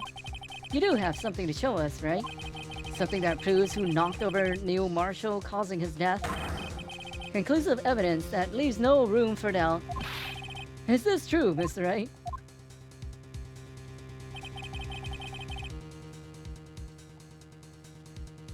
No, it's not a few hours. 5 seasons is a lot of hours. Basically, season 1 to 5 is right by the original writer. And then it kind of ended at a good spot. And then season 6 to like 13 or whatever season they have is by other people because they want to drag it out for more money. That's why the writing is not cohesive or as strong. I mean, the first 5 seasons, they have a big overarching storyline that connects really good. But the other ones, no, not really. They make it up as they go. If I show that piece of evidence now, Emma's sure to be made out as the murderer. Right, Mr. Wright, if you have any more evidence, present it now.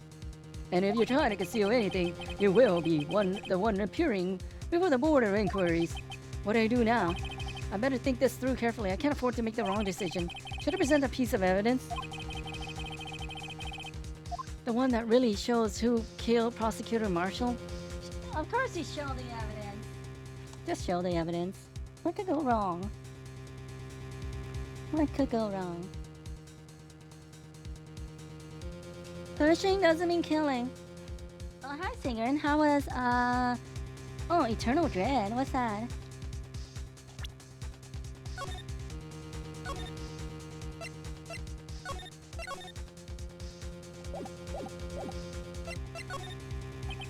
Yes, Your Honor. I do have further evidence. Alright, the time's finally come to show it to them. Those prints have got to be the chiefs.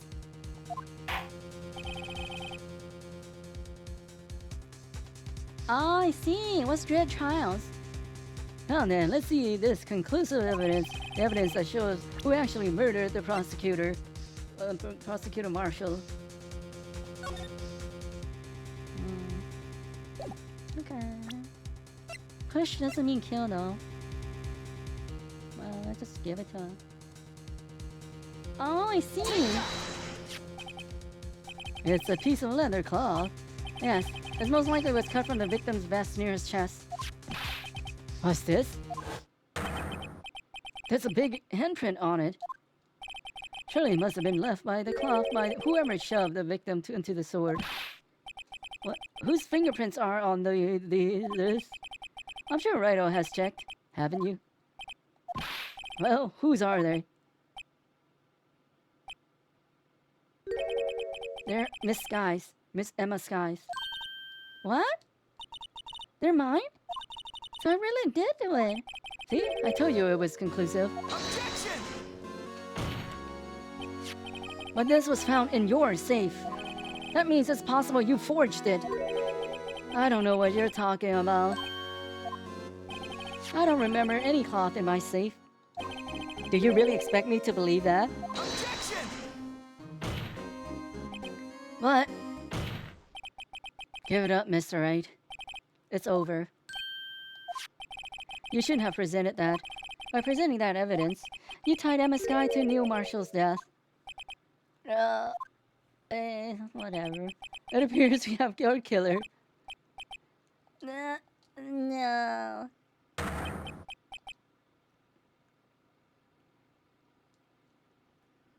Everything hinged on that, whatever. In the end, Alana, something bad.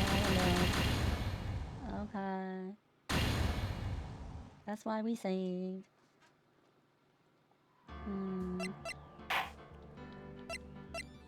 Do the right thing, get screwed. Do the wrong thing, get screwed. Very fun.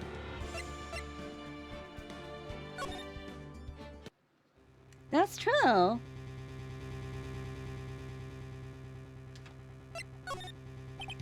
Your Honor, I don't have any evidence I can present at this time. What? You lie. Chief gone? You opened my safe. I know you took what was inside. The conclusive evidence. I don't know what you're talking about. Mr. Wright, why don't you show them? We found it together. Oh, I see. It's because you know the truth, don't you? You know whose fingerprints are on it. That's why you won't present it. What are you talking about, Chief Gon? Can't you figure it out? Take a good look at this picture. See the victim's vest? Notice anything odd about the chest area? It looks like part of it's been cut out for some reason. You mean you had this in your safe? What? That means you, the chief of police, have been concealing evidence. This is going to be the biggest scandal in the history of the police department.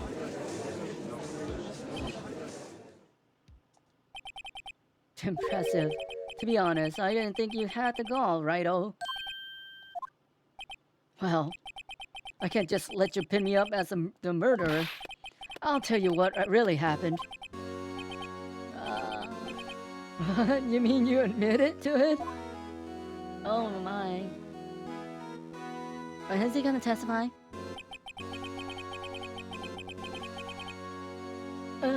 I was the first person to arrive at the crime scene that day. And then it occurred to me that I could use the situation to control Lana. So you really were manipulating her.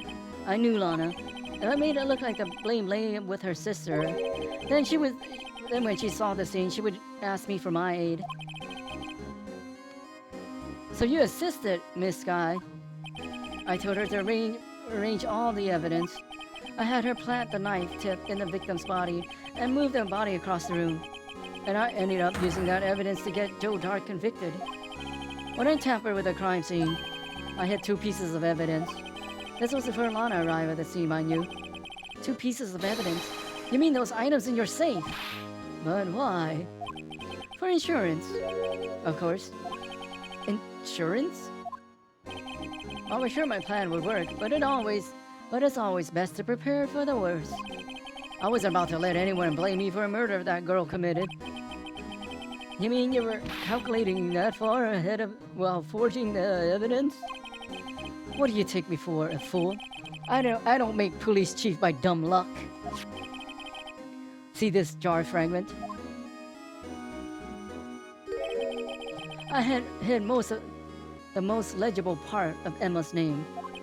I didn't expect Lana to go and wipe the blood off all the pieces. Objection!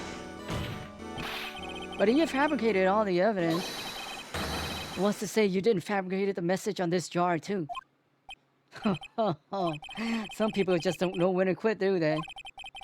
That's why I kept one more item for insurance. You mean that piece of cloth? Come on, Righto. Cough it up already. I know you have it. What are you waiting for, Mr. Wright? So you admit to it then, Chief Gaunt? That you were hiding the cloth you cut off the victim's vest in your safe? Yes, I admit it. I didn't want to have to do that, being chief and all. But it's a lot better than being portrayed as a murderer. Well, Mr. Wright, what do you have to say for yourself? Just a moment ago, you said you didn't have any evidence you could present. Foolish move, Righto. You should have shown it before it was too late. It's been a long battle. But the moment of truth has finally arrived. As long as I don't mess up here, victory is mine.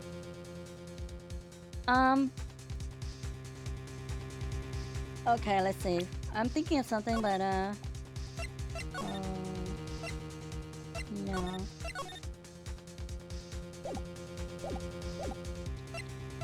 Cannot show evidence.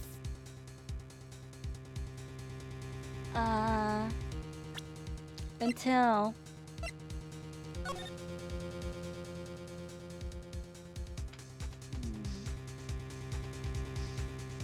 Okay, maybe we can show evidence now because it's relevant to the case. No evidence shall be shown without the approval of the police department. Did they approve the evidence? I have no idea. Unregistered evidence presented must be relevant to the case on trial.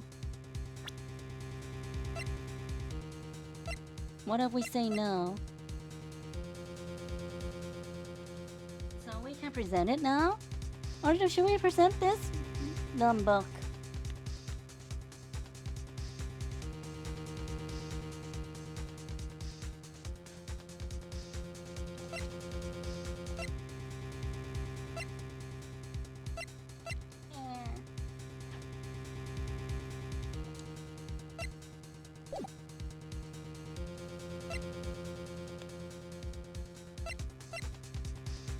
Well, okay, if she dies, we just...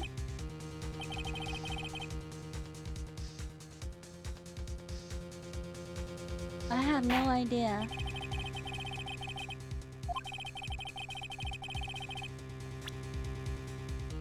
Or we can't show still.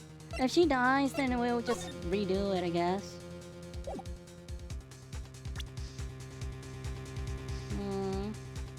Take that! Let me verify this once more. On the day of the crime, you personally cut off this piece of the victim's vest? Oh, yes. At last, you finally brought it out into the open. There's a handprint on this piece of cloth. Your Honor, the prosecution requests that be immediately sent to the lab for analysis. The handprint on this leather, there must have been a strong impact for it to be left so clearly. You mean... It could not have been forged. It must be authentic, conclusive evidence. No, you're as slow an outtake as ever, Worthy. What? Think about it. Wright had all of this time to present this evidence. Yet he was reluctant to do so. Why would that be? You mean you already know? Do you know whose fingerprints are on that? Mr. Wright, do you really know? Whoever the fingerprints belong to must be the real murderer. Whose fingerprints are they? Very well. I'll tell you. It should be okay now. Everything's proceeding as predicted.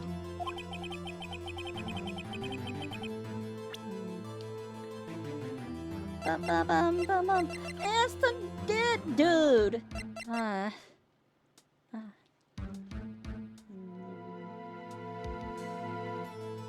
Take that! Emma Sky?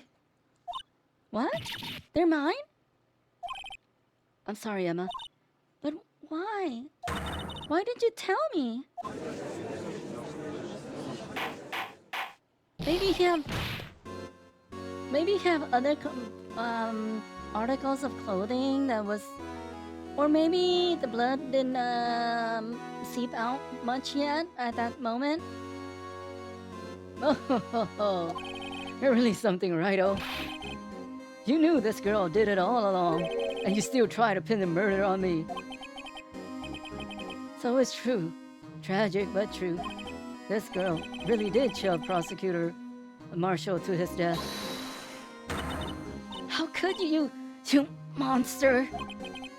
Miss Sky, You knew whose fingerprints were on those fingerprints those were all along, yet you acted like she really didn't. Miss Sky, it's not over yet. What? I said this trial isn't over yet. But I'm afraid it is over, boy. Not only this trial, but your career, too.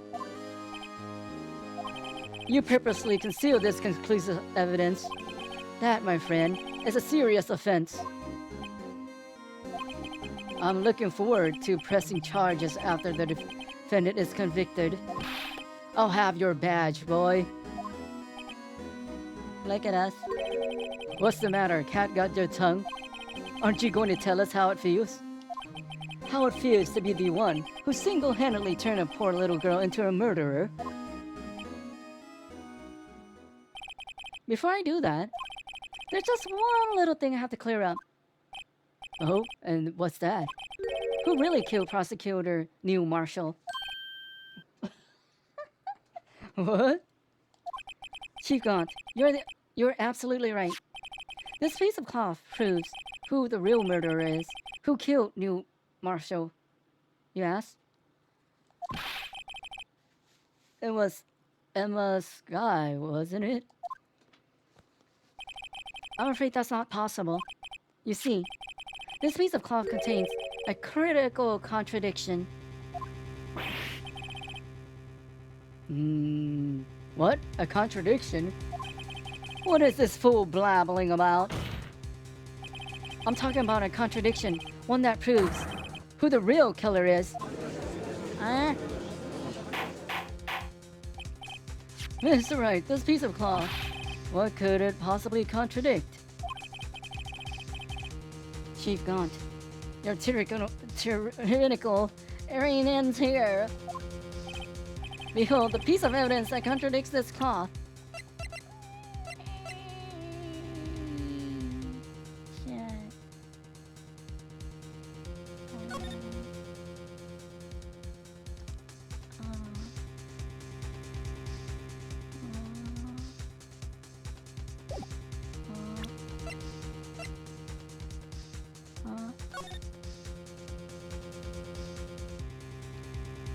Is this the part inner or outer part? I don't know. My brain's off right now.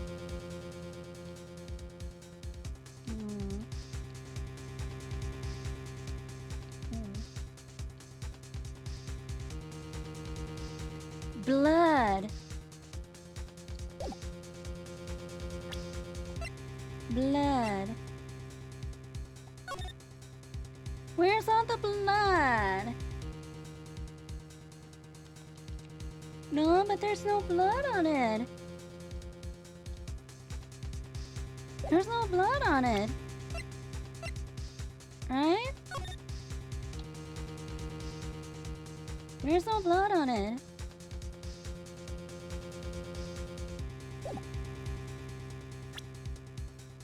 Oh, this thing.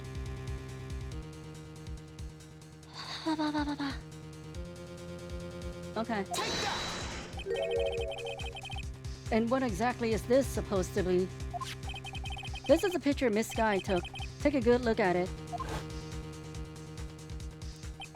See where the piece of his vest was cut out? Yes, his shirt is showing underneath. It's hard to make it out with all the blood on his vest, though. Exactly my point. His chest is soaked with blood. That's only natural. His lungs, no doubt, were punctured. Blood poured out of his mouth. Oh, but that piece of cloth. Wait, there's no blood on it. Since Emma Sky's fingerprints are on this cloth, there's no doubt that she shoved the prosecutor aside. However, Mr. Marshall was not impaled on the sword at that time. No, this is nonsense. Now then, Chief Gaunt, let me ask you something. Prosecutor Marshall was not impaled when he was shoved aside. He most likely hit his head on the ground and was knocked out. If so, then tell me, who could it have been?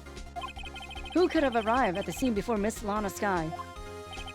Pick up the unconscious prosecutor and impale him on the armor's sword. Oh my.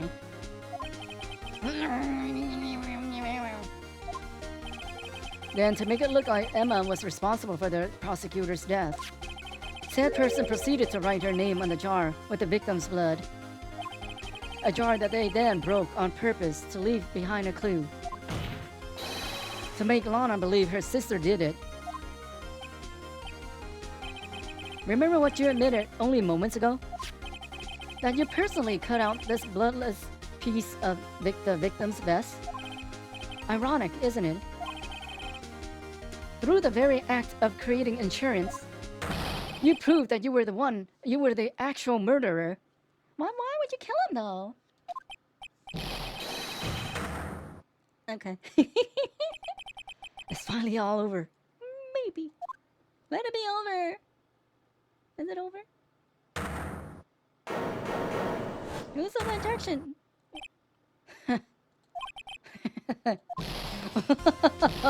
That was close, Righto. You almost had me. Sorry, but you'll have to do better than that. I refute your allegations. Oh, what do you mean you refute his allegations? You see, that piece of cloth is illegal evidence. Ah! Order! Order! What nonsense is this? Illegal evidence cannot be used to convict the suspect. Remember, Haji. Earlier, old Righto here concealed that piece of cloth. So then, what's your excuse, Righto? You do have some conclusive evidence, don't you?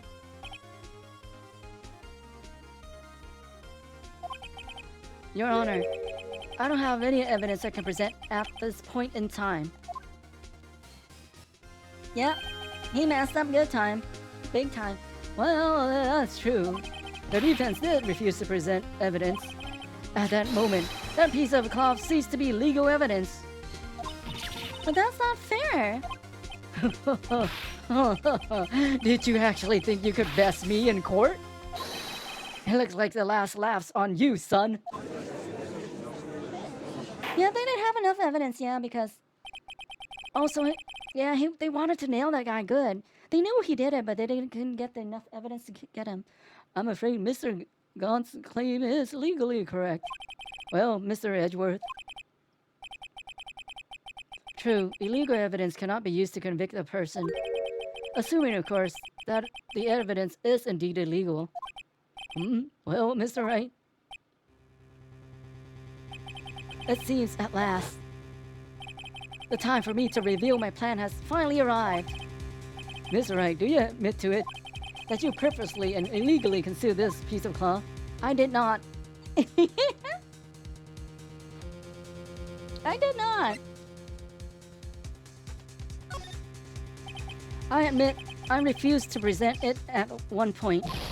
So the evidence is illegal. Objection! No, it isn't, Mr. Gaunt. Huh? It's not that I didn't present evidence then. It's just that I couldn't. What do you mean you couldn't? There are certain procedures involved when presenting evidence. No, Ichi, don't listen to his lies. He's nothing but a coward. You can't really believe. Objection! There is only one issue left to be resolved in this trial. Is this evidence legal or not? Very well, let us settle this once and for all. Earlier you refused to present evidence. If you can prove your conduct was not in violation of the law, then do so now. Okay, here you go. Take that! This is my proof, Your Honor. Evidence law. What's this? I've done my homework too, Chief. Indeed, Emma Sky's fingerprints were on this piece of cloth. However, at that point in time, this was merely a piece of cloth, nothing more. What? You see, it's written right here in this book. The second rule of evidence law. Rule number 1. No evidence shall be shown without the approval of the police department. I found this piece of evidence by myself, inside your safe. It goes without saying, I did not have approval from the police department. Rule number 2. Unregistered evidence presented must be relevant to the case on trial. And here is the crux of the matter. You see, at the time it was impossible for me to prove the relevance between the cloth and the SL9 incident. What kind of nonsense is this? You want relevancy? Just take one look at this picture and... Objection! Sorry, but can you recall, when was that picture presented? That was shown only a few minutes ago. No, he's right. At the beginning of today's trial, that piece of cloth was still meaningless. The person who gave it value as evidence was you, Damon Gaunt. You yourself confessed to a certain truth. Let me verify this once more. On the day of the crime, you personally cut out this piece of the victim's vest? Oh, yes. Look at him now. Are you crying now? It was then that you approved this cloth as conclusive evidence. Yes, you, the chief of police, personally approved this cloth. It was like 5 hours ago. The only person who could have cut this from the victim's vest is the one who stood before Prosecutor Marshall in his final moments. In other words, the real murderer. And there's only one person who that could be. Damon Gaunt, the killer was you. No. Look at him go crazy. Are you going crazy now?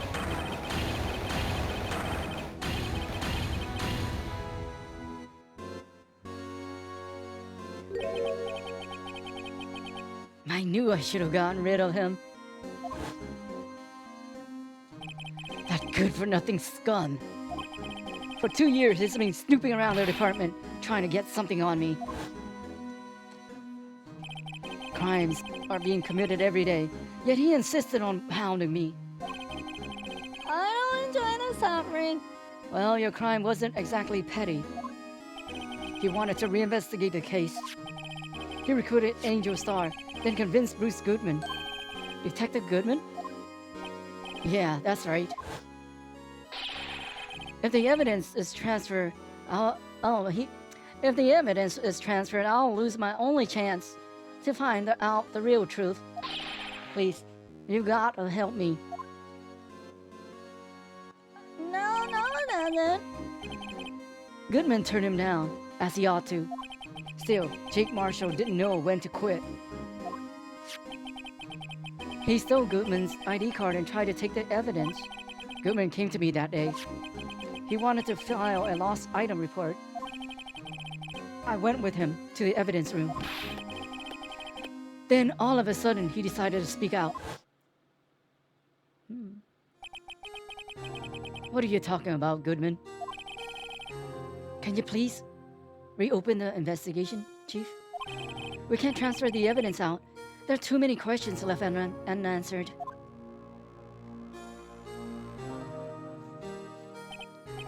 He opened his evidence locker, and as he was taking the evidence out, he said, "It's not too late. I'm going to hand all this over to Marshall." Well, to be honest, I was a bit taken aback by his words. I had a bad feeling when he came to see me, but I never thought he'd bring up SL9. That's when I saw it, that accursed knife.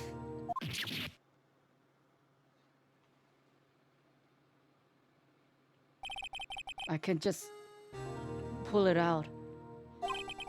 Doing so would only lead to more blood, making it near impossible to hide your crime. Even so, the blood was just pouring out. I didn't know who might stumble in, so I hurried to wipe it up. I was worrying so much about the floor I didn't realize my fatal mistake. The bloody handprint on the Detective Gumshoe's locker. I used to be known as the crime computer. Everyone has to start somewhere, I guess. I was too nervous. I had no business doing any of it. Then you put the body in my car. I'm sorry, I couldn't think of any other way to move the body. I broke your trunk, but what's the big deal? You make a lot more than us detectives ever will. Leaving the prosecution's car aside, how? How could you get Miss Sky involved in all this? Well, she had as much to lose as I did if the truth came out. So you took the evidence from Detective Guzman's locker? I felt bad for having to do it. I also didn't have the time to pick and choose what to take. So you left the jar fragment and the glove. Yeah. It looks like I was better off being an investigator of crimes than a committer.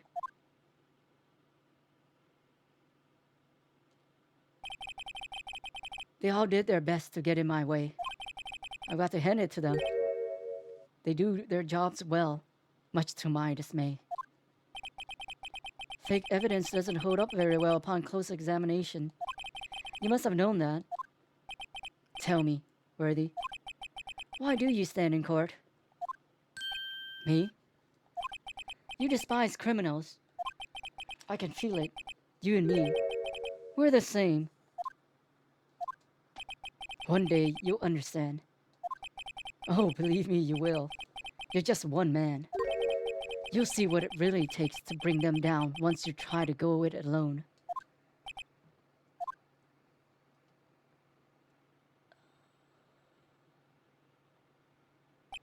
Well, looks like it's time to say goodbye.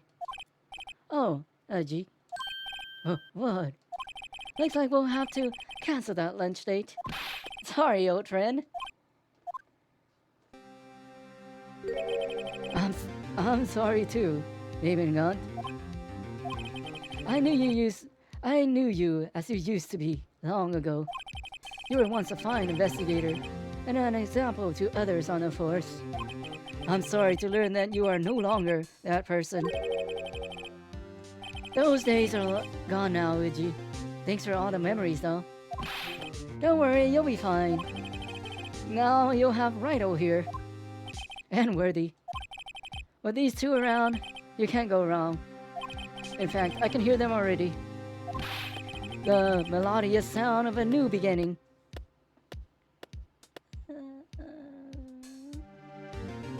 Why are you doing goofy smiles? There are two things I want you to understand. Yes? First, your sister never hurt anyone.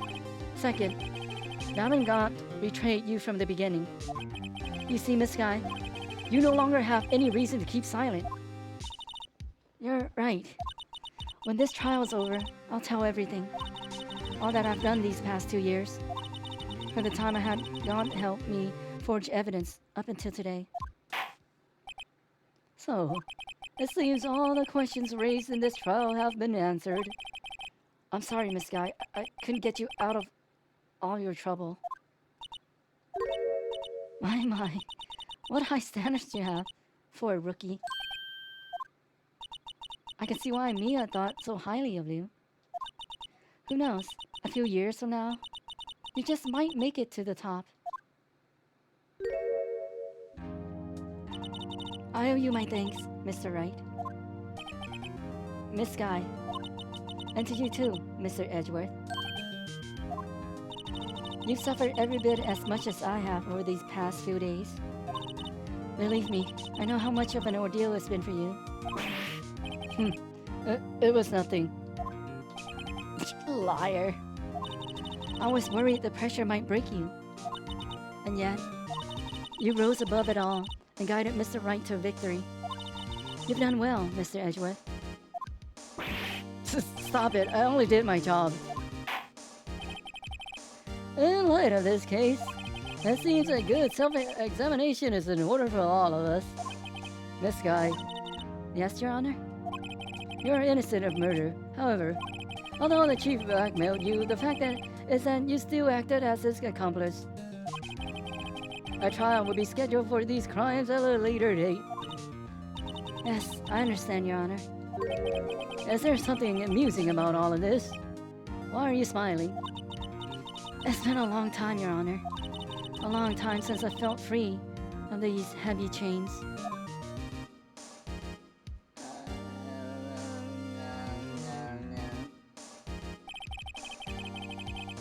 Well, this trial has gone on for far too long already. You mean like 15 hours? Too long? 15 hours is too long, you know?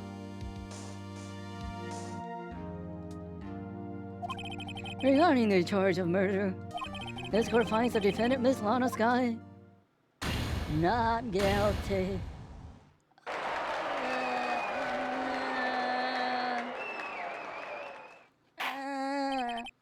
That is all. This court is adjourned. You know, this case took longer than all of the first four cases combined. Did you guys know that? February 25th, out of the courtroom. At long last, it's finally over. Emma? Why the long face? I'm sorry your sister didn't get completely off the hook, but at least she wasn't convicted for a murder she didn't commit. No, that's not it. Just now, after the trial ended, I can see why Mia Fey thought so highly of you. Oh, you my thanks, Mr. Wright. She was smiling. And to you, too, Mr. Edgeworth. Oh, yeah.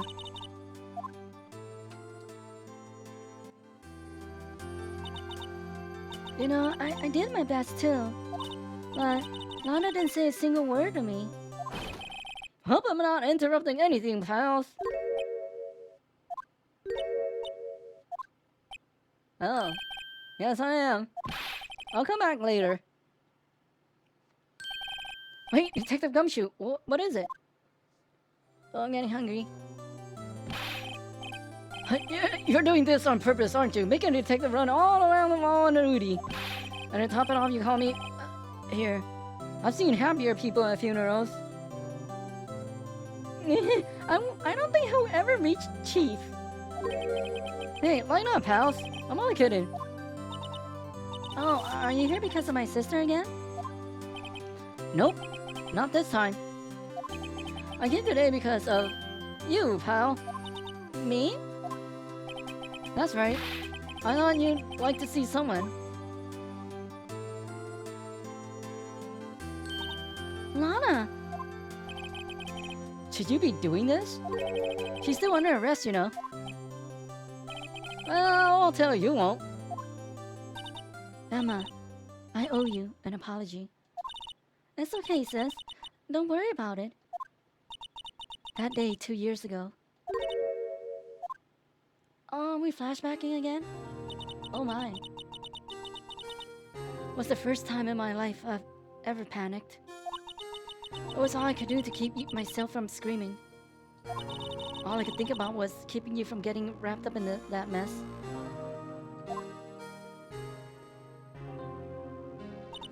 Sis, I was gone to help me cover up the truth. I thought I was doing for your sake. But now, I realize I was wrong. I changed after that day.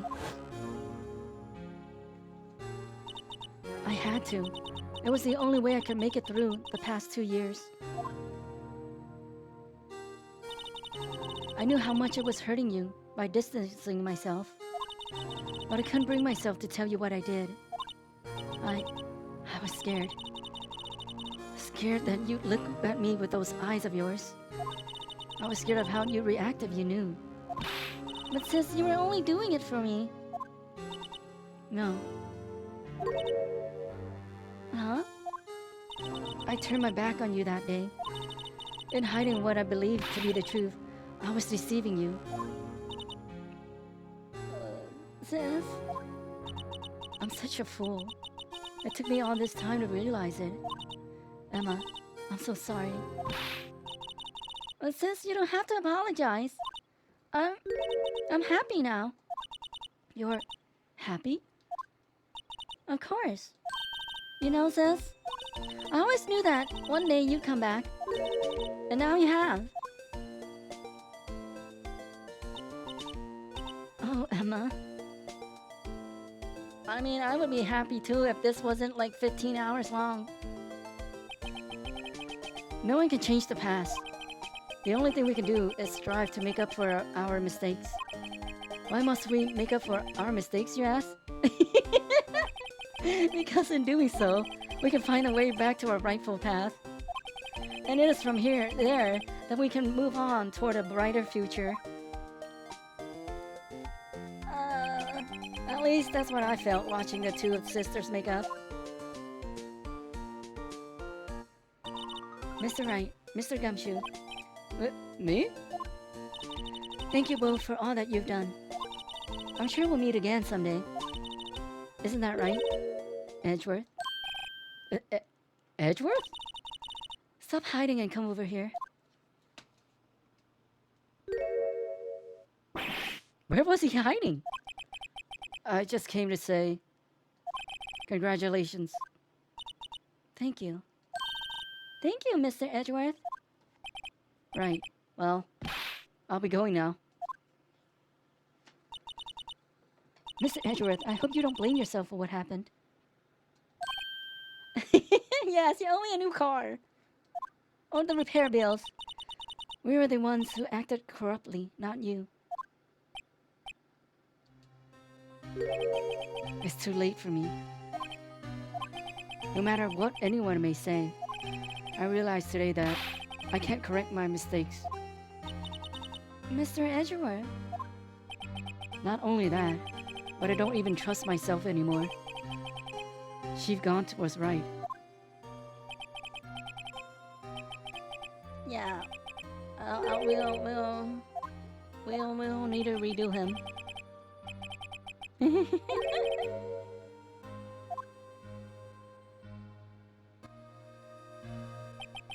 I do despise criminals.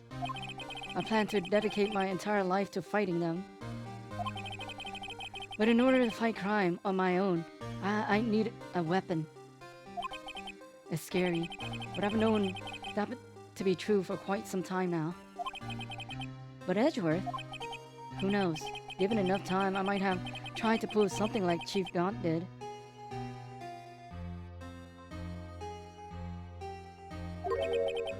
That thought terrifies me. That's why I can't continue on as a prosecutor. Edgeworth, don't you understand? Damon Gaunt and your mentor, Manfred von Karma, were both the best of the best when it came to fighting crime. But they both made the same mistake. You said, in order to fight crime on my own, I need a weapon. That may be true, but think back to today's trial. You weren't alone. You were working together with Mr. Wright, and because of that partnership, you were able to present evidence that otherwise would have gone undiscovered. Isn't that right, Mr. Wright? Huh? What? Yeah. What is this, a pop quiz? Come on, Mr. Wright, show him what Lana's talking about. Evidence, huh? Something that neither Edgeworth nor I would have been able to find on our own. Oh, what is this stupid thing?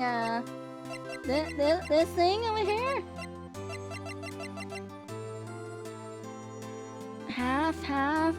What have we done wrong?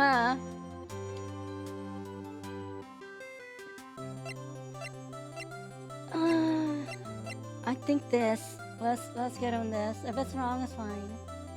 Take that! That's the picture I drew. Our counterattack began with this. You had one half of the evidence list, and I had the other. I don't trust my instincts anymore. Apart, we wouldn't have been able to completely restore Emma's picture. That didn't just happen by chance, Mr. Edgeworth. It's time for me to go. Mr. Edgeworth, if you'll excuse me, there are still some loose ends that need wrapping up. Take care, Chief Prosecutor. How about us? Edgeworth, what will you do now? Well, whatever you do, just remember, you can let what happened. You can let what happened kill the prosecutor in you, or you can let it help you grow. In the end, it's up to you. I know it seems I owe you my thanks too, right? But what I face now is my problem. Edgeworth, I'll be waiting for you in court. Farewell.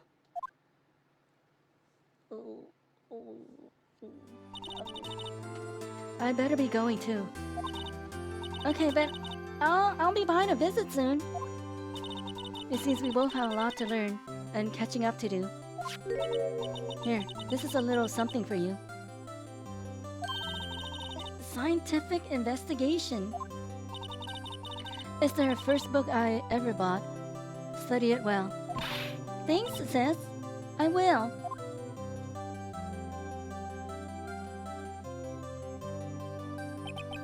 And so another case came to a close. As for the sisters, I have faith. Faith that their lives have only just begun. Okay, I hope I don't see you again, Chief Prosecutor. Or if we see you, we'll sue you for only like 3 hours. Not 10 hours.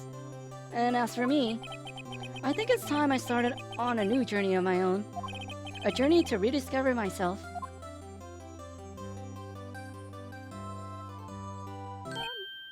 Well, don't just go trekking off yet, pal. Just yet, pal. Huh? What is it, detective?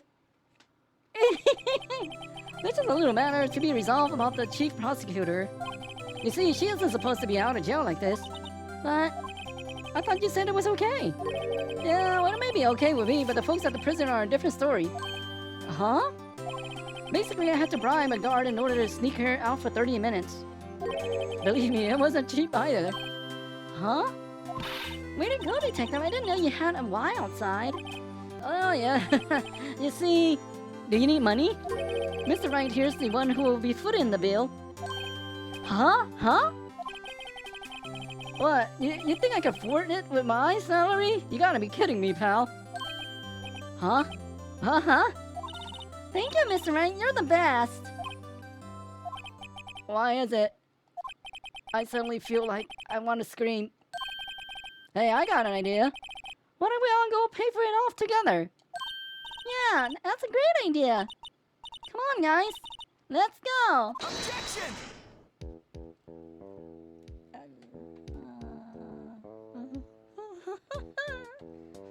Okay, I think. Okay.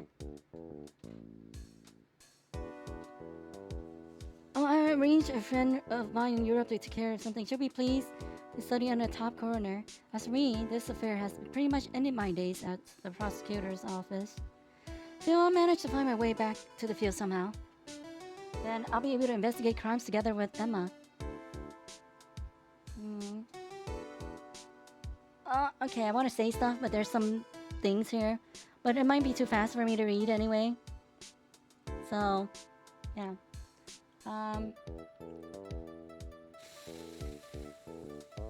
Yeah. You guys can read it. This... And... It would be a lot better if they cut out a lot of things. Something a lot of things they keep on repeating a lot of things. And there's a lot of like unnecessary dialogue, I feel. Oh, I didn't even read it because, yeah. But that's fine.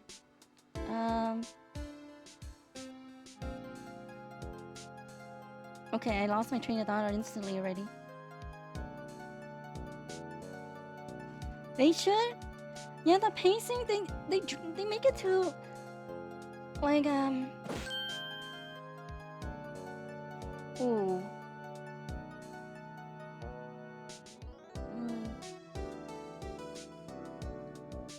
Yeah, I forgot what I was gonna say, but that's alright. I mean, the case was okay. It got better than the first day, but I still feel the same the first day, even though the first day I wasn't feeling so good. But my feelings are the same. This was a little too draggy. The first 4 case was way better, so they didn't need to add this case really. Yeah. I think the other games they didn't add in any new cases, I don't think. But this case didn't. I mean, they probably will bring Emma back, or is this a pre-Emma thing that they finished the story already probably, and then when they did this for DS they add the Emma part in. Oh, I didn't even see.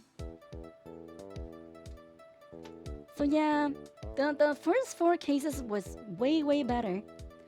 This case would be, you know, the Edgeworth case, the case number 4 we did. I think that took like 4 or 5 hours for the whole thing. This case could be shrunk down. If they want to make it longer, maybe 6 hours would be okay.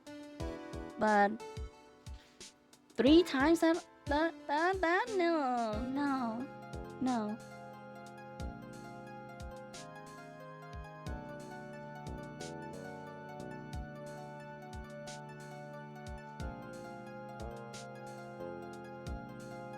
Oh yes, that.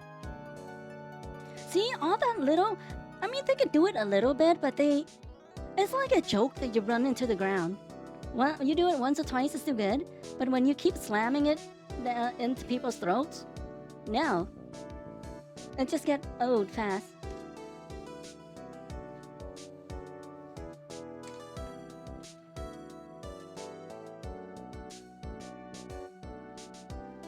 Do.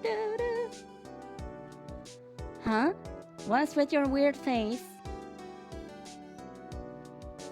So yeah, I mean, I did enjoy some parts of the case. I think day 2 was better. Day 3 was a little less draggy, but I think the day 2 was the best day for this case.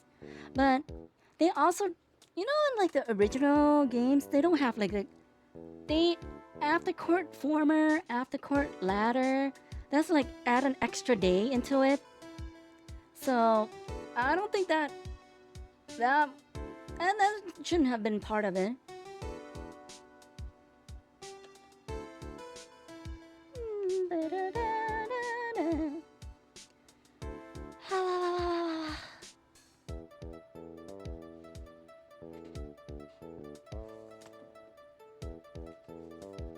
But yeah, we finished this game, and I'm glad we finished this game before the big break. Otherwise, I'll probably lose everything from the case. All my memories gone. Yeah, but the Edgeworth case was good. The Edgeworth case was good, and this was okay. This was okay only.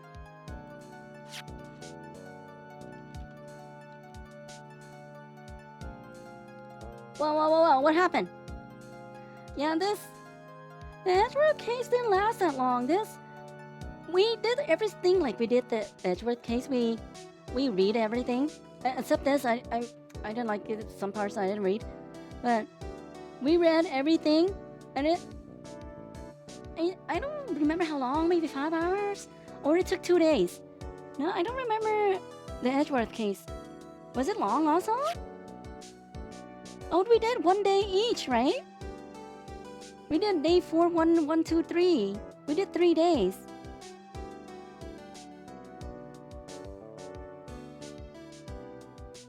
Huh. I don't remember anymore, but... Why do you want to find stuff? You want to find something in a book?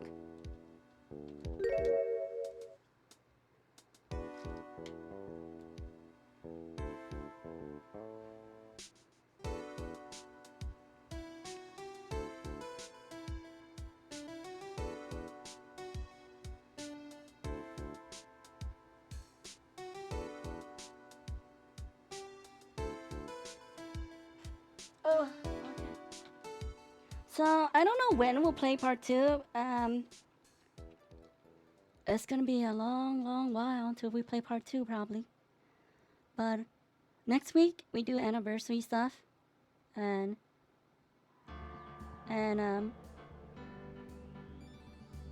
oh, hi, readers. We're about to end also. Welcome in.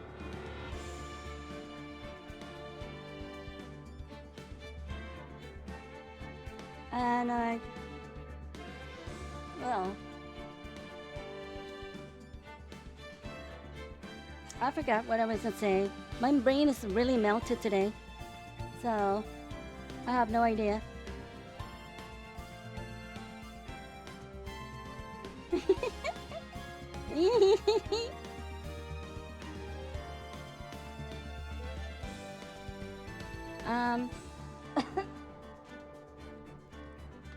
Ow. Let me put the... Yeah, so what the... Yeah, we finished the case. And we're about to wrap up for today. But thank you so much for the raid.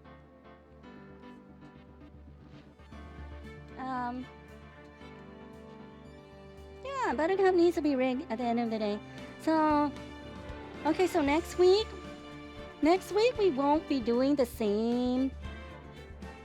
Our schedule will be different. Next week, we'll have something, we're not gonna play our normally unfinished games next week. That's gonna be the week after. So, tomorrow's gonna be break, right? And then, Sunday we do a short stream. No, not Sunday. Sunday's tomorrow. Monday we'll be doing a short stream, setting up the server, and then maybe sing a little, but not too long, because we're gonna save it for Saturday next week. And then I don't even. We hopefully we get new poos. We will see. New poos on next week, and then we'll play some games with you guys. Maybe words. Maybe more scribbly? Because we don't do it that much anyway.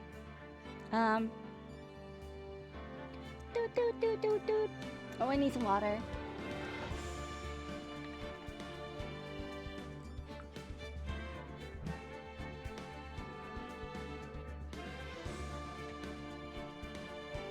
And what else? I don't even know anymore. I'm so drained from today's case, and I don't know anymore. Yeah, so I'll see you guys on Monday, and same time, and we'll do things. I might update. Okay, tomorrow I might post up some of the movies I like and the series and stuff I like, but we'll see. And oh, you love that? To me it's alright.